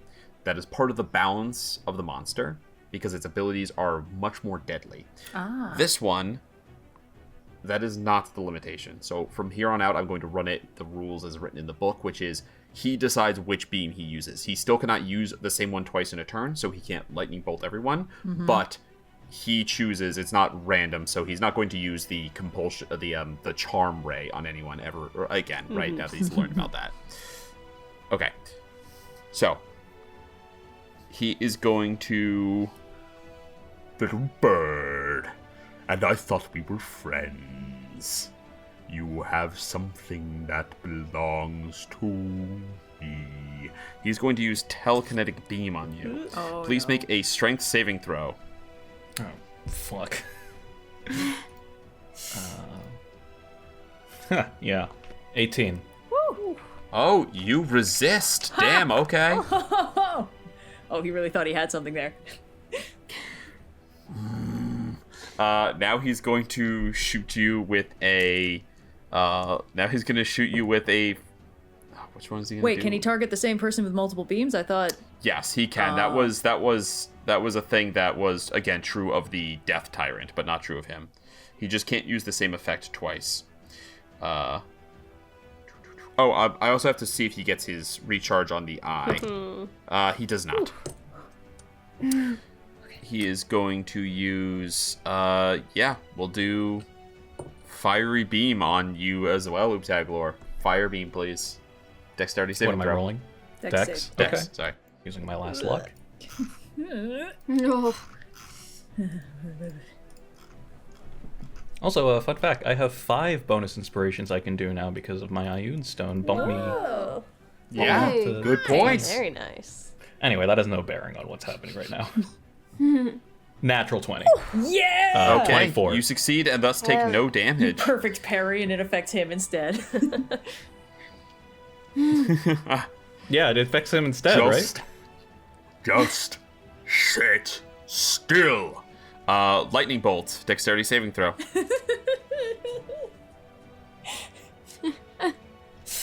Never ends. Your Honor, they're just a little guy. I know if I get hit with any of these, I'm going down. Come on, oopsie. What? 8. 8. 23 points of lightning damage. Oh, how much? 23. 23. Up! Yay! You start smoking. He's used the 3 of the biggest ones. So he has not got much else going on here. And that will end his turn as Ooptaglor, you stand bruised but alive. Fally, it is your turn. Alright. What are the chances he has some legendary resistances going on? Oh, I don't think we Very made him high. burn any of those. Yeah. So I'm like, If you can Could've try to turned him turn into a him, turtle, you guys. Honestly, do we just turn him and run, you know? I mean, if you turn him into a turtle and then drop him into the soul hole, like, who even knows what happens down there, right? I don't have polymorph anymore. I can't do that. Well, yeah, I'm just saying, like, this Yeah. could have gone very differently. Yeah. I mean, Banish? I think he would Banish? Banish, and then we just fucking Scooby-Doo skedaddle out of here? Yeah, dude. Does Banish have a saving throw? It does. Yeah. It's charisma Okay. saving It throw. does. Make yeah. him burn a Unle- legendary resistance? Yeah. If Fally thinks, so if I look at Uptagler and think he'll survive another round, then I'm gonna attempt to blind the Death Tyrant. Blind is not one of the conditions he is immune to. Okay, that's a con save. Yeah, con save? Constitution of 15, yep. That is 10 plus 4 is 14. Hell He is yeah. going to use a legendary resistance. When he Hey, uses a there it legendary resistance, he must sacrifice an eye. Ooh. The good Okay. news is He can sacrifice we've the learned charm the eye. charm beam is not Yeah. that helpful, so he's gonna sack that one. Only I'm immune. Well, I guess everyone else. Does that mean that Maroth has like 8 legendary resistances? He Okay. can't do it in finale. Okay. That'd be very funny, though. It's like we're shaving him bald.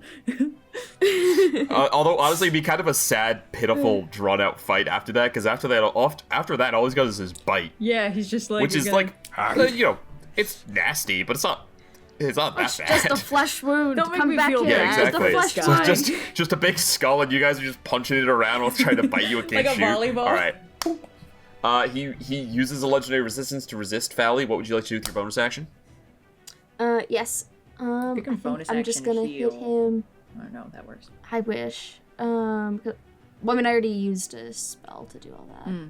So I'm just gonna hit him with Toll the Dead again. Nice. You know? All right. It's Classic.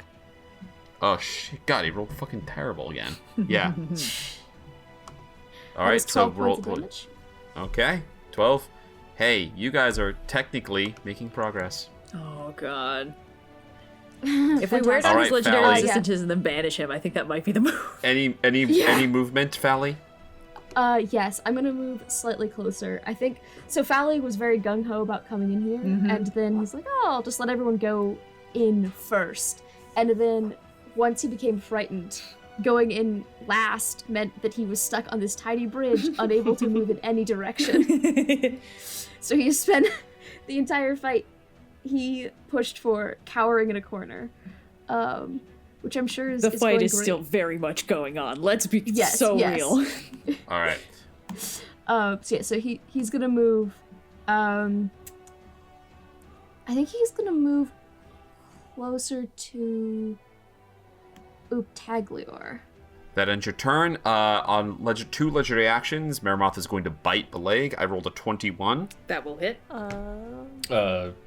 Silvery barbs. Oh, Okay. I will re-roll. E. 19. that will still hit. I will use my reaction Okay. to silvery barbs. It's very funny how hard you guys are going into this. His bite's not that bad, guys. All right, here I've we taken go. no Well, damage in this fight so far, but I do appreciate Natural it. 20. I am immune to being critted because of my adamantine scale armor, bitch. But it's still It's still a hit. still going to hit you. Yeah. Well, yes. Also, Oh, yes, I save suppose Yeah. that wouldn't have mattered anyway because it was the silver. But- Bars. Okay, fine, he hits. Fine, whatever. But he's still Also lives. sanctuary Okay. drops, So so- it's not doubled. Who's going to get advantage on the next things? Two people Okay. get advantage. I'm giving mine to Oh, Ingrid. thank you.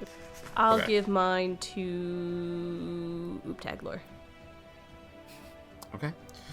Bileyg, you're going to take 11 points of piercing damage. Ouch. And then it is your turn. Great. Let's hit this guy. But first I'm going to move 5 feet so I'm no longer standing in the precarious, dubious square. Yeah, it's okay. I wasn't going to make you, roll to not fall in. I didn't think you were going to, Luke at the end of Empire Unless. Strikes Back me, but, Alright, I'm rolling these straight, and my dice have not been very kind to me tonight, so we'll see. We'll fucking see. First, attack. I have rolled a 13, so that's a dirty 20. Dirty 20 will hit. Okay, so that is base damage, 1d8 plus 4, but of course, I am also going to Divine Smite. You're going to smite, yep. This is an undead, yep. I believe, so... Okay, so that's Mm-hmm. 1d8, 2d8, so that's... Yeah, extra 2d8, plus another 1d8, because he's an undead, and I might expend this at a higher level spell slot, so I get another 1d8, but then I would have to break open my new d8s. And I don't know if I'm ready for that kind of commitment yet. Let me just spend the spell slot first before I keep saying all this shit. And we did say that I could also stack, like, Searing Smite and shit on this, but I don't remember if we've established, because it still feels so weird. Yeah. Okay, then, Yeah, it's just, I think you're supposed to cast them as your bonus action before you attack. no, So it's supposed to Shining be, like, Smite bonus is action. bonus action The you take Shining- immediately after hitting a creature with a melee weapon or an unarmed Okay, so strike. Shining Smite is different than some of the other ones, like Branding Okay. Smite. Great. Well, in that case, that It's would because Shining be- Smite is the new design, which makes it less clunky. It's Yes. smarter. It's what we got And 2024, that would 2014 layered in. Everyone's 2d6 happy. radiant damage, and everyone attacking it will be rolling at advantage. And it can't be invisible, which was my fear of the Invisible Death Tyrant, so that is an extra 2d6. And this is all going to be... Fear of the plus- Invisible Death Tyrant sounds like a terrible 1960s B movie. I know, right? Okay, so that's going to be this plus 4. Come on, guys. Okay, there's a lot of low numbers in this. 21, 25 damage. Slashing Magic Radiant. That is equal to all of the damage that you have done to him so far. Yay! Second Not, attack. if you add in the temporary hit points he got, then Right. you've done as much damage as everyone else. Okay, cool. In reaction to you hitting him, please make a strength saving throw. Strength save. Come on, Yes, Bileyg. can do that. Okay. That is a 13. That will fail. You are moved 30 feet in a hold direction on. of his choice. I might use my inspiration on that because I feel like that would be really Okay. bad if that's okay. Because I have the inspiration from Bootagler. Mm-hmm. Let's just see what I get. What was this But I've saving only throw? rolled a 3, so that makes it 16. 16 will just succeed. Oh, okay, good. So I don't get You yoked. are not. Yep, he does not throw you 30 feet and deal force damage to you. Great. As you resist. And you're going to take that 3 temporary hit points. Yeah. You go ahead and make because your it's attack. plus my. I get a charisma second modifier. attack. Oh, 8. Jesus. It's Yeah, 8 temp and then, HP? yeah, make a second attack. Nice, okay. Yes. All right. For my next Jesus. trick, because of the Shining Smite, I am now rolling this at advantage, which is nice. But that is only at 18 to hit. That will hit, actually. Phew. All right. Fortunately, the Okay. 18's still really good. I mean, you're only level Yeah. 7. Yeah. You know, it's not like he has AC 21. Right. Okay. It's got a good AC. It's not. Yeah. It's 28 not plus you know, 4. AC 20 good. And I'm going to. I can't use a second Shining Smite, but I'm going to You do a can't use second. another bonus action, but you can But use I a can regular use another spell Divine slot to Smite, which is 2d8 plus 1d8 because he's undead. And if I use a second level spell slot for this, I would be able to do another 1d8 on top of that as well. Which I may as well do. Like, how many lesser restorations am I going to need to cast today, really? Why Let's would you be say realistic. that? Why would you tempt fate? 22... 26. 26 damage. Slashing Magic Jesus. Radiant. Yep. He doesn't resist any of that. Yay! Nor is he immune to any of it. Okay, damn. Huge turn as you watch, yeah, just chunks coming off of this giant floating skull. I said, I believe the last episode, you know, you were in a place you were comfortable as a paladin. And if anything, you're more than comfortable. You're at home here. This is great. We're saving the city. They're using wayward souls for evil, and I just get to hit this bad undead guy. This is awesome. This is the least morally complicated thing I've done since I got here. All right.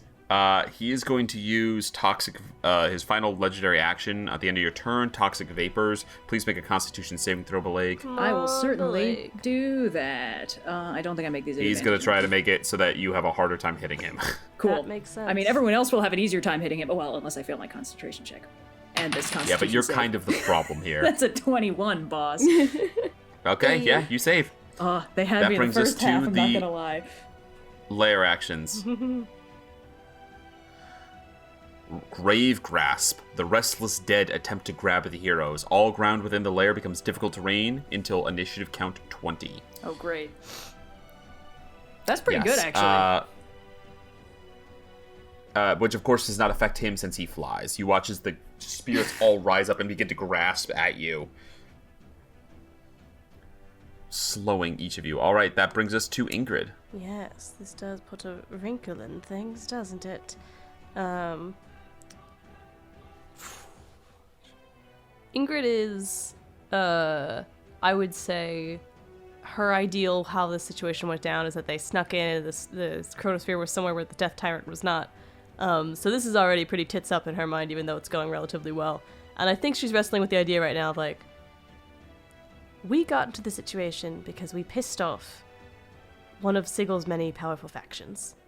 At the behest of another, but still pissed one off. And now, in order to stay in the good graces of the one that could theoretically protect us, we're possibly pissing off another unless we defeat this Death Tyrant here. Yeah, if you kill him, then there's nothing to worry about. Yeah. So I think Ingrid's like, no need for third act. This is her accepting in this moment. She's like, oh, there's no fleeing at this point. We have to be all in, because if we're not, it's just going to rain shit upon us a week after we get done dealing with Shemeshka. So, with that in mind, because This is beautiful. Yeah. Like Rocket Raccoon character development right here. I called it.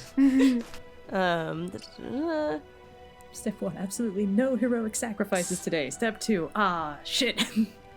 I think he's gonna just save on it anyway. I'm going to attempt a Tasha's Hideous Laughter. I think I might need to move a little closer. Okay, Wiz save. Wiz save DC 14. Ingrid's gonna move slightly closer to get into range for that. Let's see, Wisdom plus 6. That is a 14 exactly.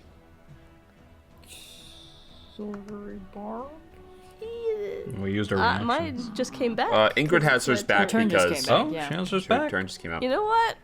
Sure, I'll use my last first level spell slot. Let's try it out, right? Throw shit on the wall. Alright. Cast Silvery Bars. Tiny dice, here we go. Tiny dice. Wait. That is a 15.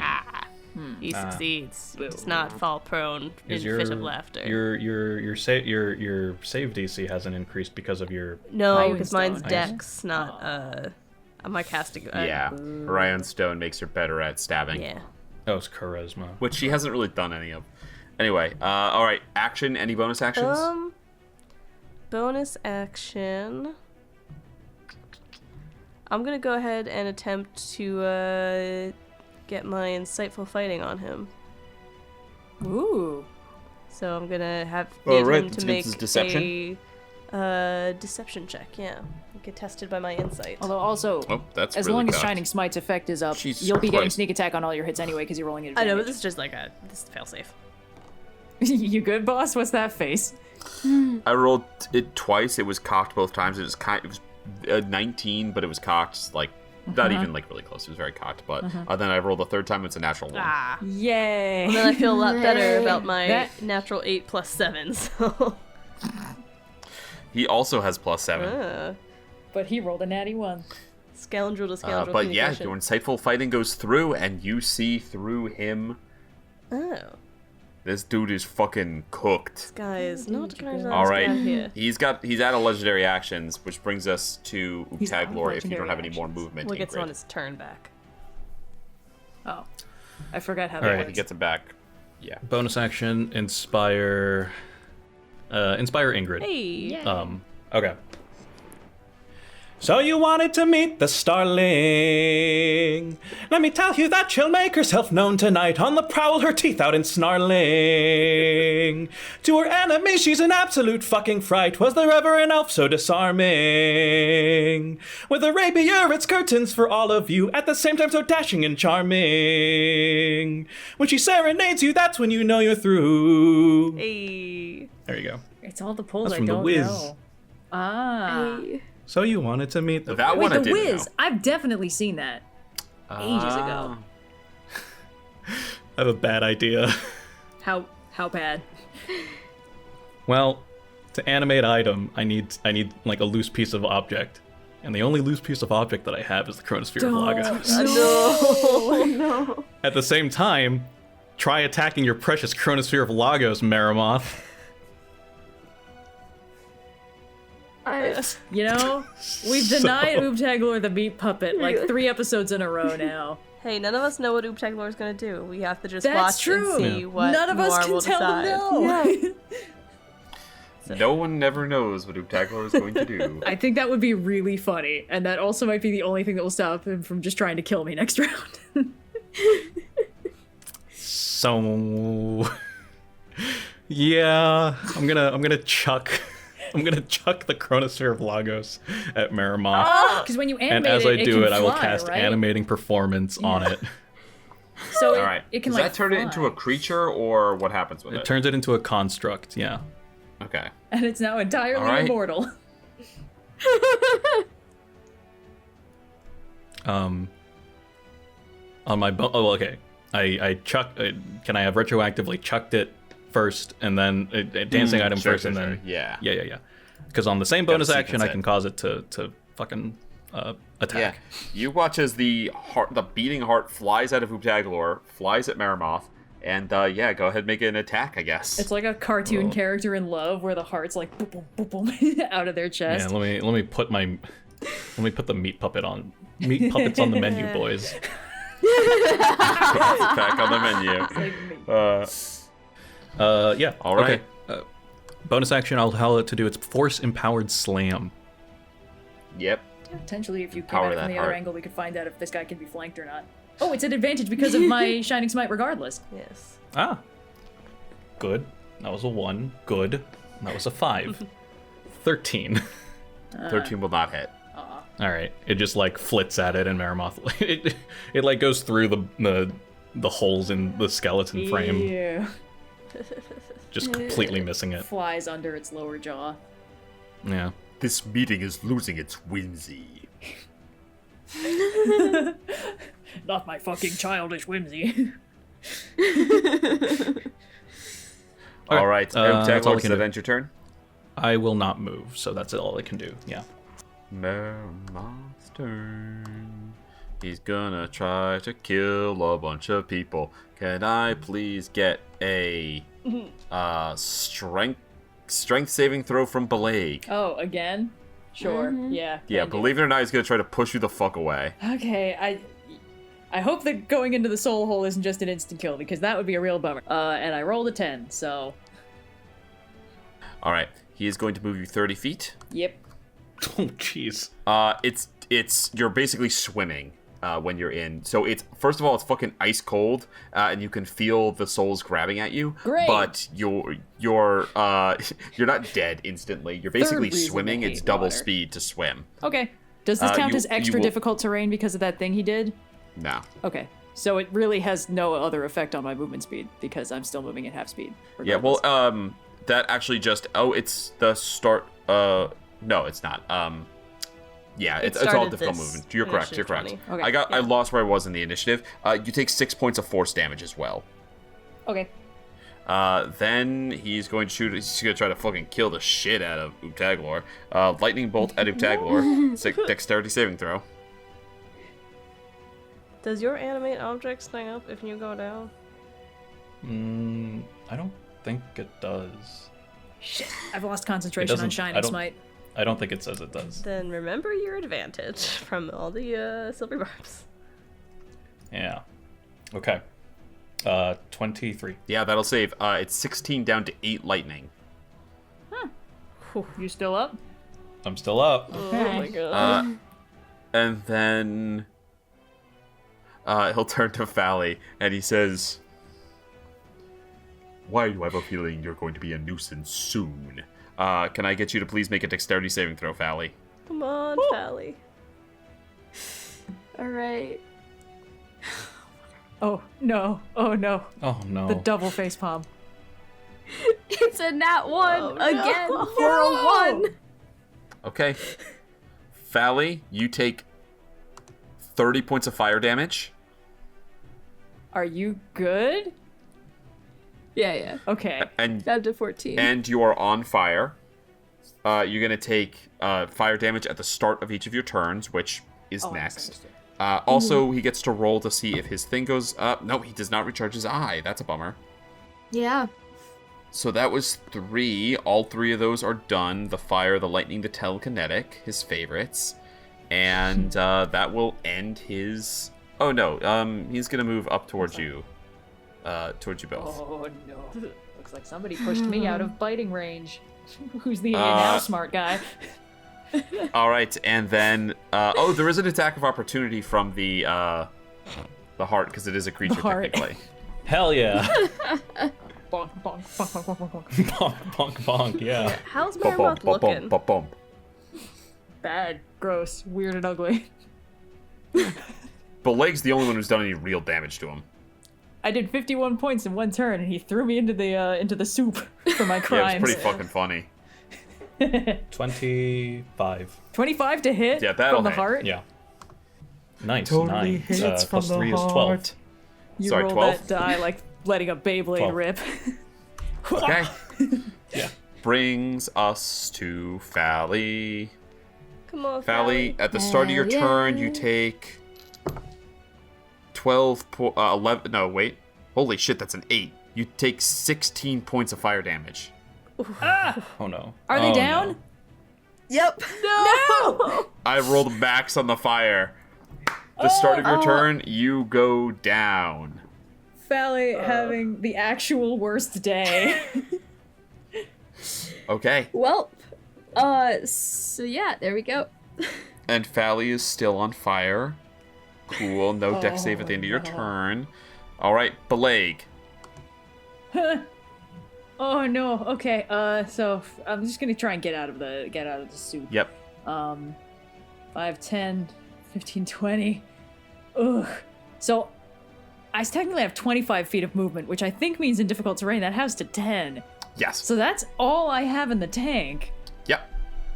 That's brutal. Damn, putting me in the soup was really effective. Okay, let's see if I can do anything. I mean, I guess I can dash action if I have nothing else in me. Yeah, you'll technically get 3 more squares because your 25 will double to 50, which will give you... That is true. But actually, I think what I am going to do... Let's see, how close am I?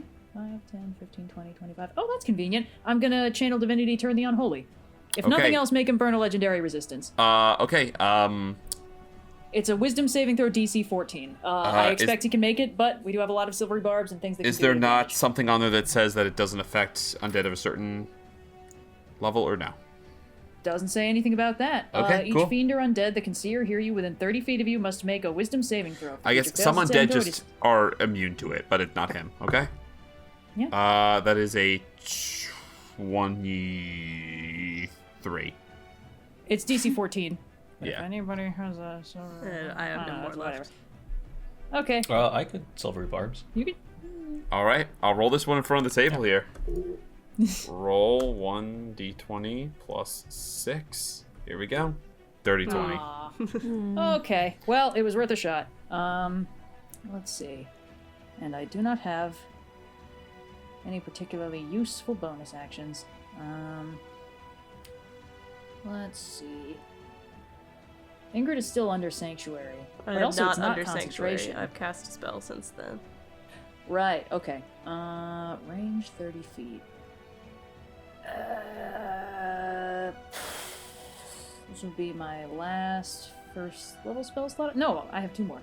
Never mind. I'm gonna Sanctuary Fally. Okay. Very good. And hope that Uptaglor can just put them out so they will stop being on fire before they die immediately. Because Right. I have no ranged healing attack spells. All right. End of Bileyg's turn. 2 legendary actions. Bite on Uptaglor. That is a natural 20. Oh boy. Okay. Good thing that it's wasted on 6 hit points. So, what? I don't think it's gonna kill you because your max is so high. Is my temporary HP included in this? I mean, you'll take damage from the... Oh, yes, your increased max, yes, from aid is included in Gotcha. that. So, 4 times 6 is 24, 30, 35, 39, 41 points of piercing damage. Jeez. That does not get me over, but yeah, I'm down. Okay. Uptaglor goes down. So got 2 down. What happens to the Chronosphere of Lago? That's a good question for you. Falls to the ground. Okay, so it doesn't fall off into the soul pit. No. It's just soup. It's okay. Maybe it'll float. Okay. All right. I believe this is the end of round 3. At the end of round 3, before we get to the initiative, to the lair action at the beginning of the next turn, you hear a sound from above that is, you hear like battle, like swords clanging, and there's some screaming and yelling from above. It's always been there since, you released all the monsters, but you hear it coming down now, and you see that the lid, the hatch that you closed behind you as you came down is ripped open, and you see descending from the open hole what looks to be a humanoid woman, but very tall. She is entirely blue, and she has 2 white angel wings coming off her back. Red, I would love for you to describe what your wife looks like. Oh my god, it's my wife! Your wife? Okay, well, my wife is the most beautiful angel you've ever seen. She's just great. I mean, she's normally so busy in the 4th level of Mount Celestia, I never would have imagined. Oh, honey, you look great. How you been? Wife appearance? You see she descends. She is a fucking planetar, like blue-green skin. She's glowing. She's holding a sword in her hands. Bileyg, you call out, and she says, "Oh, it's so good to see you, Bileyg. Oh. What is this fiend and evildoer?" Oh, it's real nasty. He was trying to burn souls for fuel. It was terrible. Then let us see him destroyed. And You let me, tell him, honey. I had it here for a moment. I don't know. I lost. I must have clicked away from it. Yeah. Let's see what she's got. She's going on initiative count 0, as you might have guessed. Yes. Oh, actual best day. We're still Fally is suffering so that Bileyg can finally have the win. She is going to fly up to him. 5, 10, 15, 20, 25. And she's going to make 2 attacks. So the first one with her greatsword. This is no longer advantage. First one is a 27 to hit. Yay! Dog is gonna be so sad he missed this. That is 9, 14, 21 slashing, and plus 4. 41 points of damage on the first attack.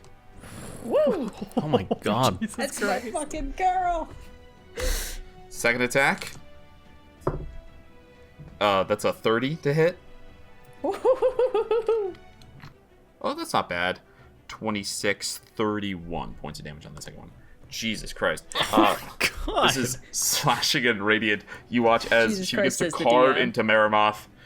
Do not touch my husband! And that is going to bring us to lair action. This is the fear effect. Can I get everyone who's still conscious to please, actually, everyone who's unconscious too, please make a wisdom saving throw.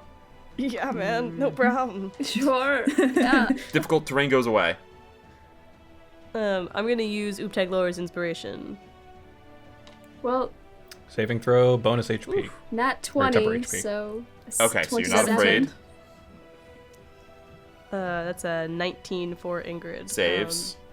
If you got a 16 or higher, you save. 17. I got a 18. Okay, Nice. everyone save. Oh, I'm pretty sure she's immune to fear, actually.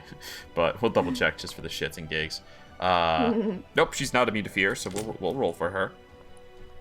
It's okay. She rolls a natural 1, actually. Oh no! For a She's one of total my of halfling 12. luck. So she is oh,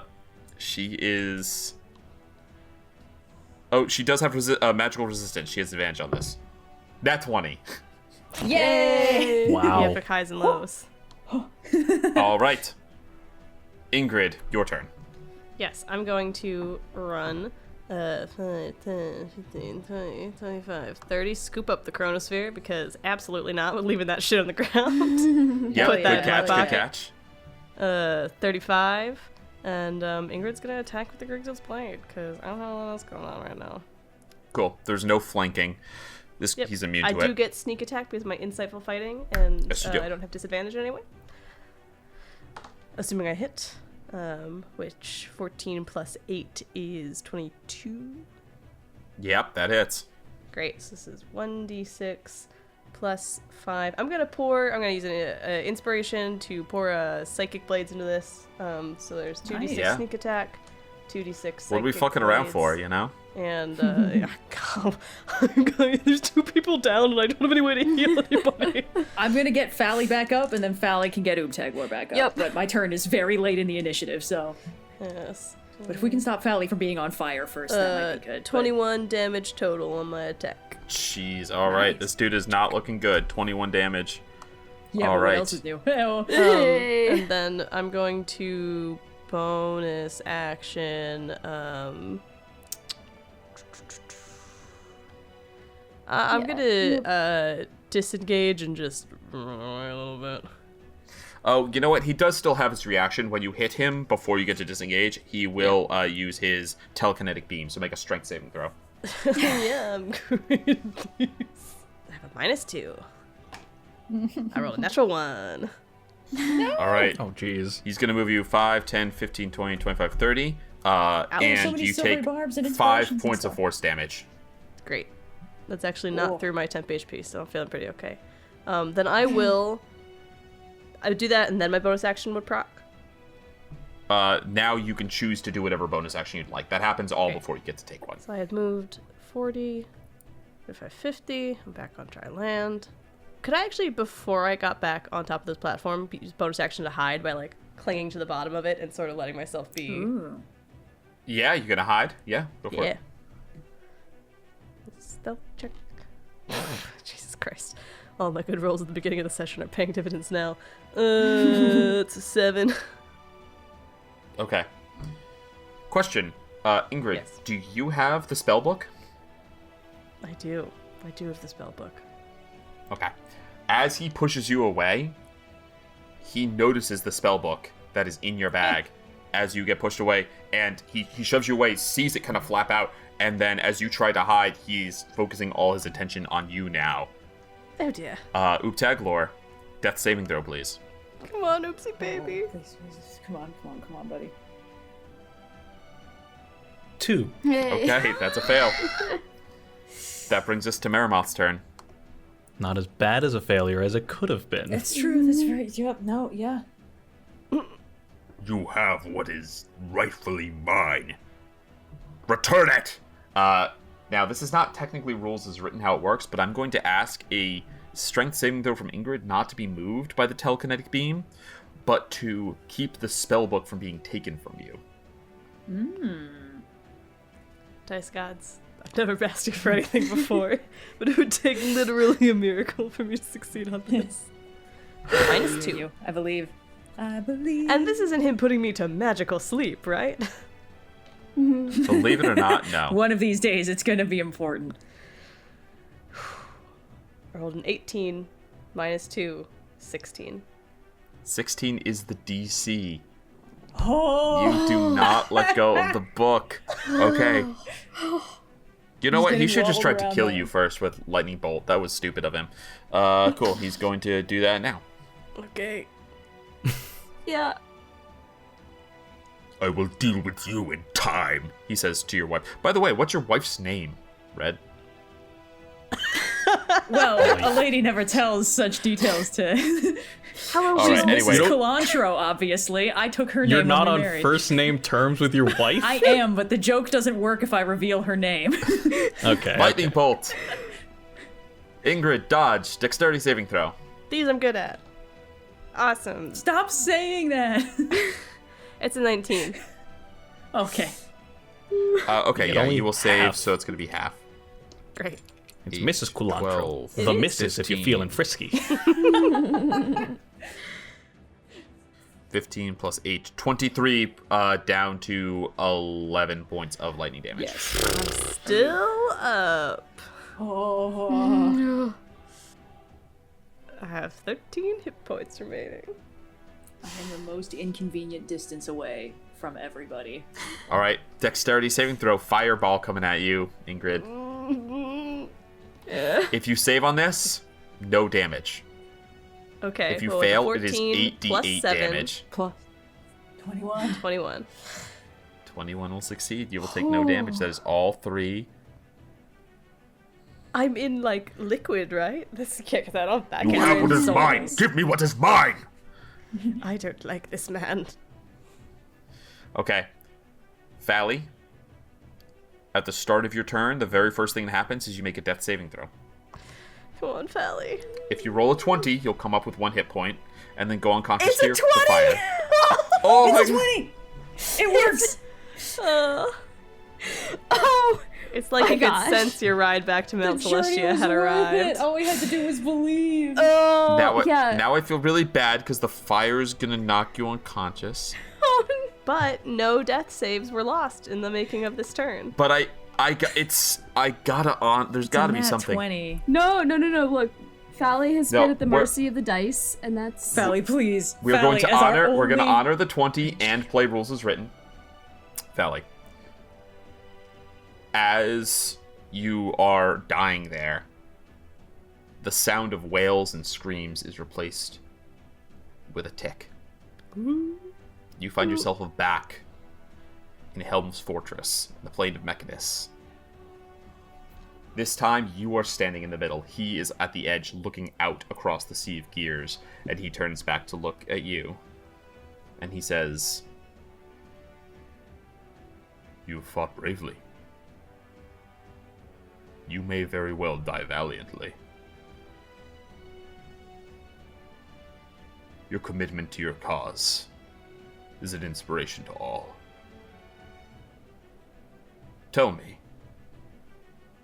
I have seen you struggle these many days in a world that does not have order. Have you learned anything?" Fally first checks that he's not on fire. Here in this world, you're not on fire. And then says, My Lord Helm, I don't know exactly what I've learned. It's hard to sort of extract a meaningful lesson from everything. But if I sort of had to sum it up, it would be that all the order in the universe, or in a realm, isn't worth anything without the power to choose it. So, I hope I live, but at least I made one choice. I hope it just doesn't kill me. You see, he nods, and he says, "I see. Justice is meaningless if it is not chosen by those with will. This is very wise. I cannot grant you any power to survive, but I can grant you a boon to restore order where there is chaos. Good luck." So you come back to consciousness. You're going to take 2d8 fire damage, but before you do, you have received the ability, and I'll write this out for you so that you have it for next session. Yeah. Restore balance. As a reaction, once per day, you can take a roll that is rolled at advantage or disadvantage and make it a straight roll.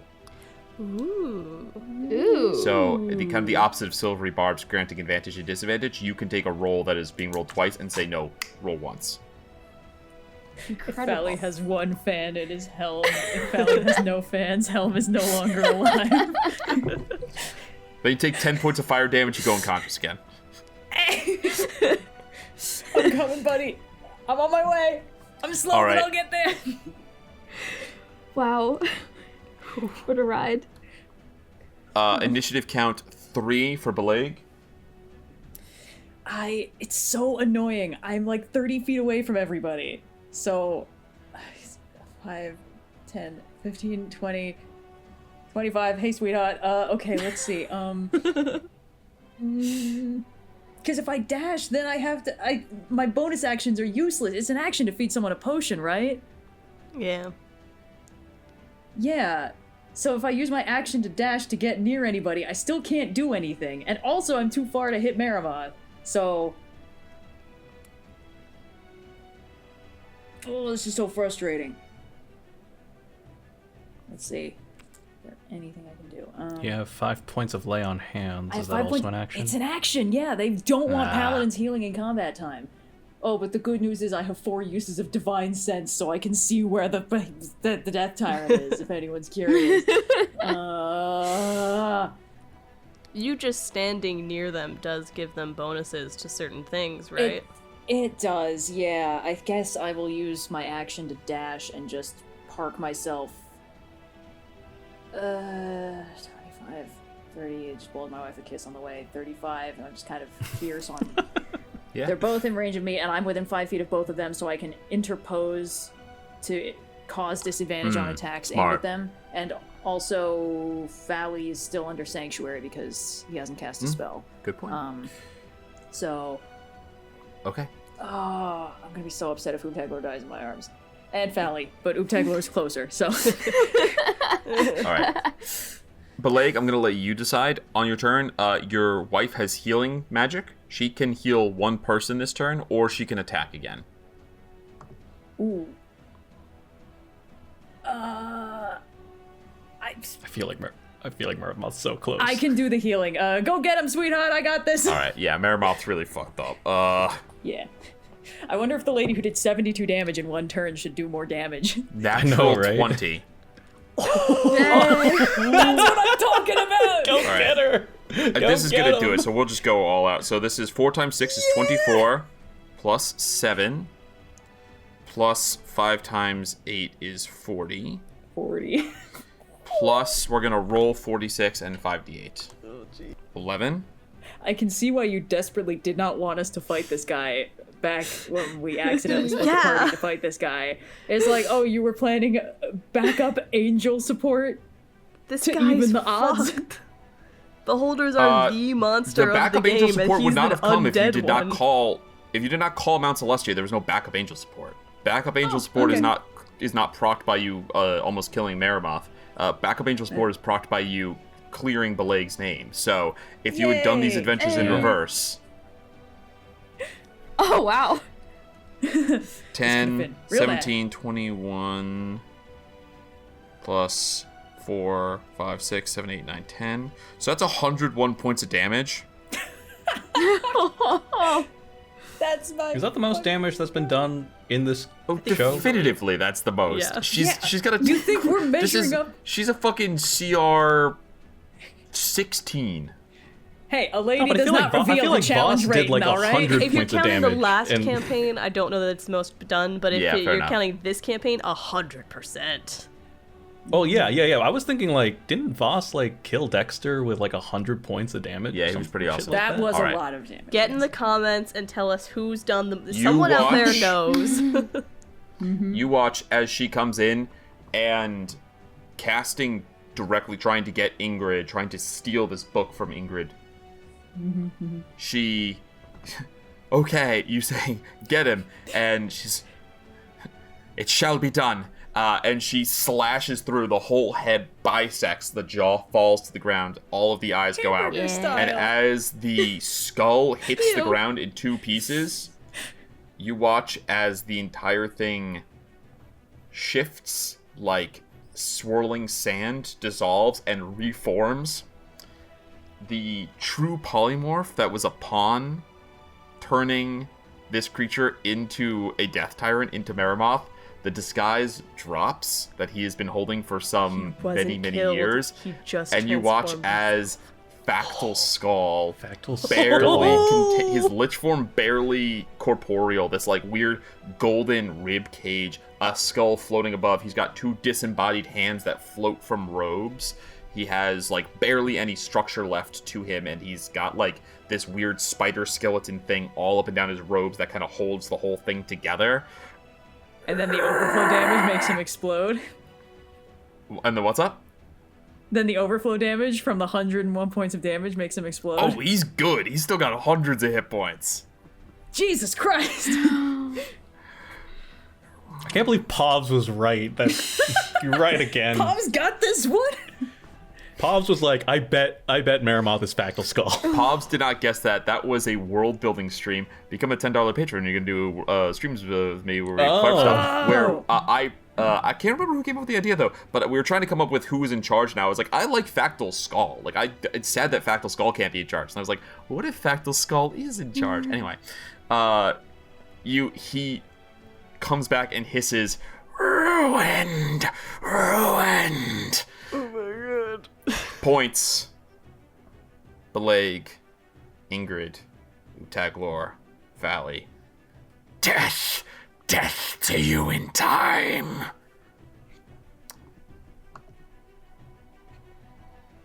There is technically Ingrid and Utaglor to go before he gets his turn. I'm going to give a choice to the party. Would you like to drop initiative?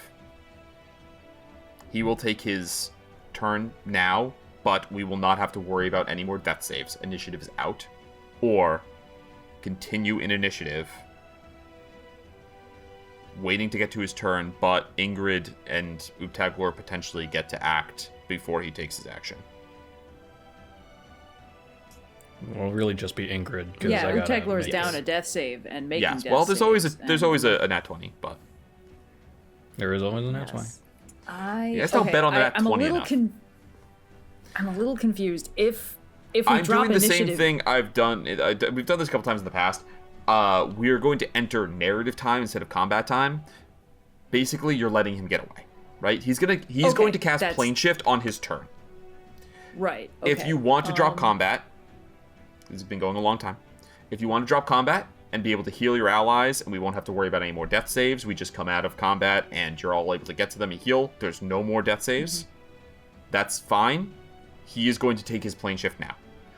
If you would like to stay in combat in initiative order, you can act before he takes his plane shift, potentially doing something, but Utaglor is going to make a death save before then. And potentially roll a 1. I don't have a turn or a horse in this race, but I will say I would be in favor of drop initiative and let him get away because you all have a horse in this race. You are the 4 players. Sacrifices. You are the 4 players here. I'm leaving it to all of you, not just the people with turns still. Yeah. I don't have anything in mind to do necessarily. I'm sure I could try and run up and run up and stab him, but I don't think that it's gonna do anything more interesting or really more. Well, also somebody said he had hundreds of hit points left. Yeah. I was being exaggeratory. He has hundreds of hit points to start. Obviously, a tremendous chunk of that carried over. He was pretty fucking hurt as Maroth, but he's not he's not fragile, right? Yeah. She didn't carry it down over and take his last 10. He's a lich, so we would need to destroy his phylactery anyway, so him getting away here is kind of just a, This is an excellent point. Yeah, also, I think the only thing any of us could do that would potentially slow him down would be if we banished him, and he almost certainly still has a legendary resistance in the tank, so... Yeah, I'm also team drop combat, unless we think he's going to try to steal the Chronosphere on his way out, and there's something we should do to prevent that. But if we don't the think Chronosphere is held by Ingrid.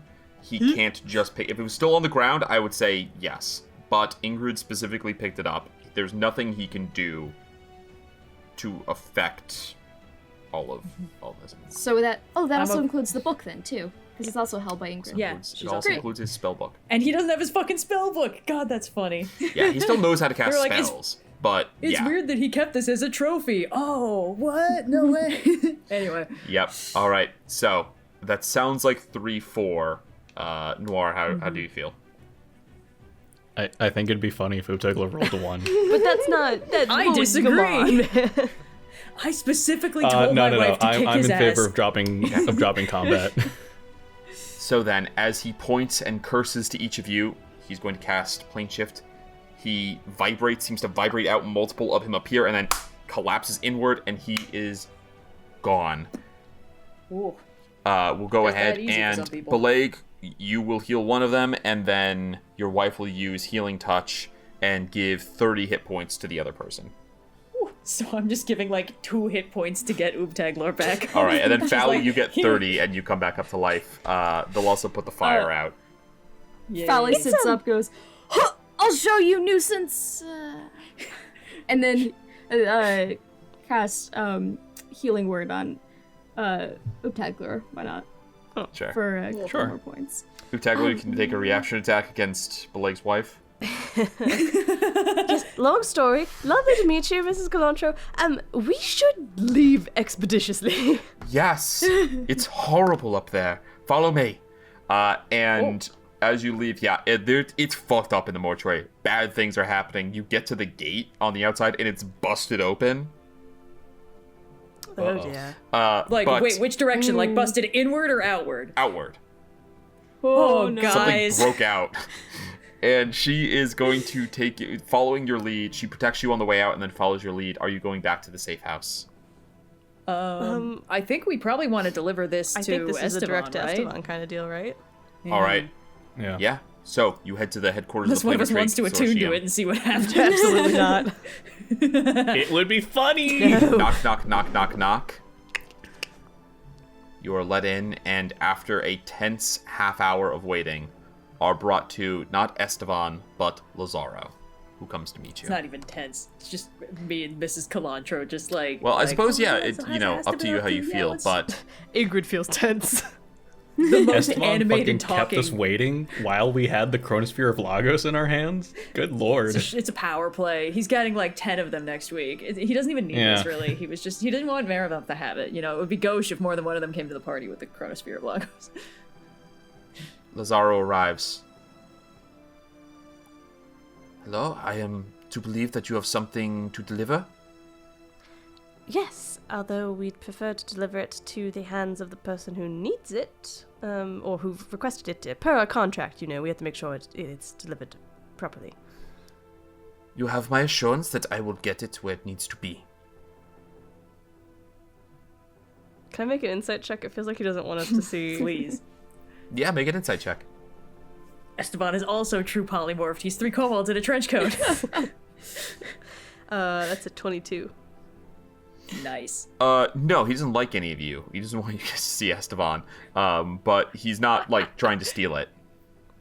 Fally will pipe up behind Ingrid and say, "Yes, just pursuant to this clause, and you can see as well subsection here, where we've put in that it has to be handed directly to the person who made the agreement, and I just don't see your name on the contract."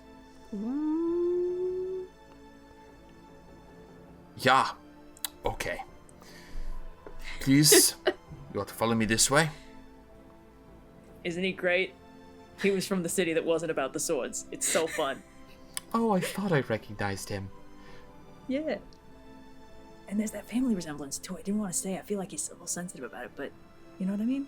You see it too, right? You guys all head upstairs and return to the office of Esteban, who is counting gold, like, you know, classic scales and things like that. Yeah. Bullshit rich people things to do. Lazaro, I believe I made it clear. Oh. We had heard that there was some commotion at the mortuary. I was not aware that you had anything to do with it. Appraises your wife behind you. Friends in high places, perhaps I should have requested more from you. No matter. A deal is a deal. Do you have what I require? Ingrid will reach into her little side pouch and very dramatically take out the Chronosphere and just, like, put it on the desk. I believe this is it. A heart. Most appropriate.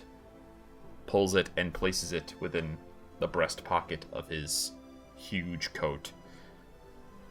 You can use that bitch as a paperweight. You have upheld your end of the bargain, and I will see to it the same. Shemeska shall be made aware, through our various routes, that you are not to be bothered. And snaps and calls Lazar's attention. We'll begin refurbishment on your offices immediately. It should only take a few days. Awfully decent. Indeed. It is what we agreed to. Just good business to deliver on your promises. Now, if you excuse me. Gestures towards the door. Well then, Yeah, I think we should get out of here. it's been a pleasure working together. It has. Good day. I hope you found it as productive as I did. Yeah? And with that, you sever ties to the Planar Trade Consortium and head back out into the city streets of Sigil. Now, Bileyg, your wife is in town, Yeah! but I believe that is where we will pick up our next session. Woo! Woo! I like to hope that, like, as soon as we leave, Dog, who's just like, I smell her, just like bounding down the street. Yeah, down the hive. Yeah. Dog is our dog from Mount Celestia, so when I gained the ability to summon him, it was like, there he is. The end of the session, but a day has passed. I would love to potentially make a stone call attempt. Stone call! Just to wrap this up. I would love for you to roll. If you do roll, we will pick up with the stone call as the first thing that happens in the next session. Nice. So please go ahead and roll, but we'll find out now.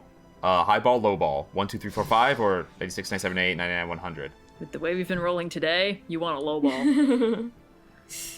Believe in yourself. I'm going high ball. All right, high ball. We're highballing? 96, 97, 98, 99, 100. Here we go.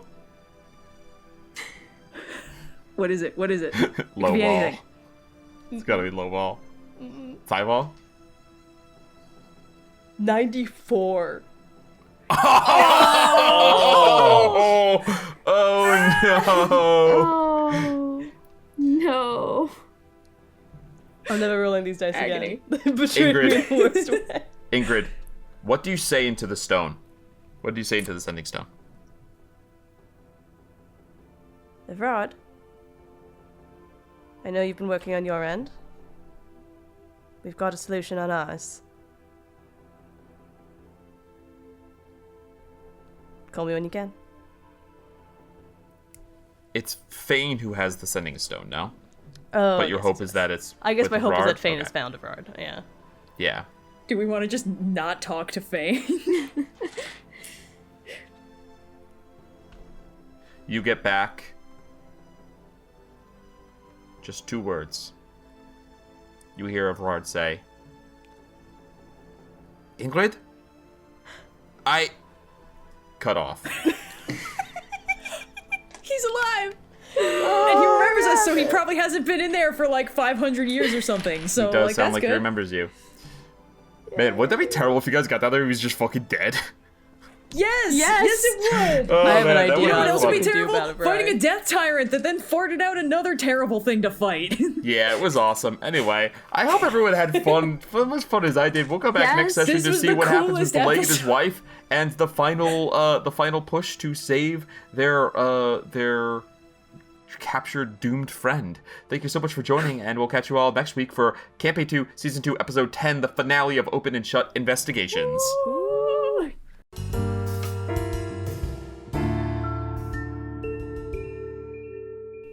Thanks so much for listening to this week's episode of Open and Shut, a Rolling with Difficulty campaign. We'll be back next week with another thrilling installment, but if you miss us before then, check out our Discord server for fun fan conversations.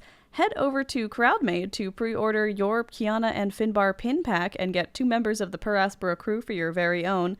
And if you enjoyed the podcast, give us a review on your podcast platform of choice, or head over to YouTube and give us a like and a subscribe. It really helps other people find the show and enjoy the adventures.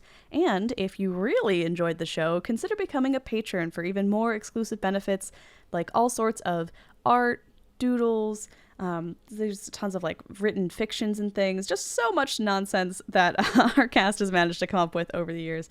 So check all of that out, all linked in the show notes down below, and we will catch you out there on the streets of the cage.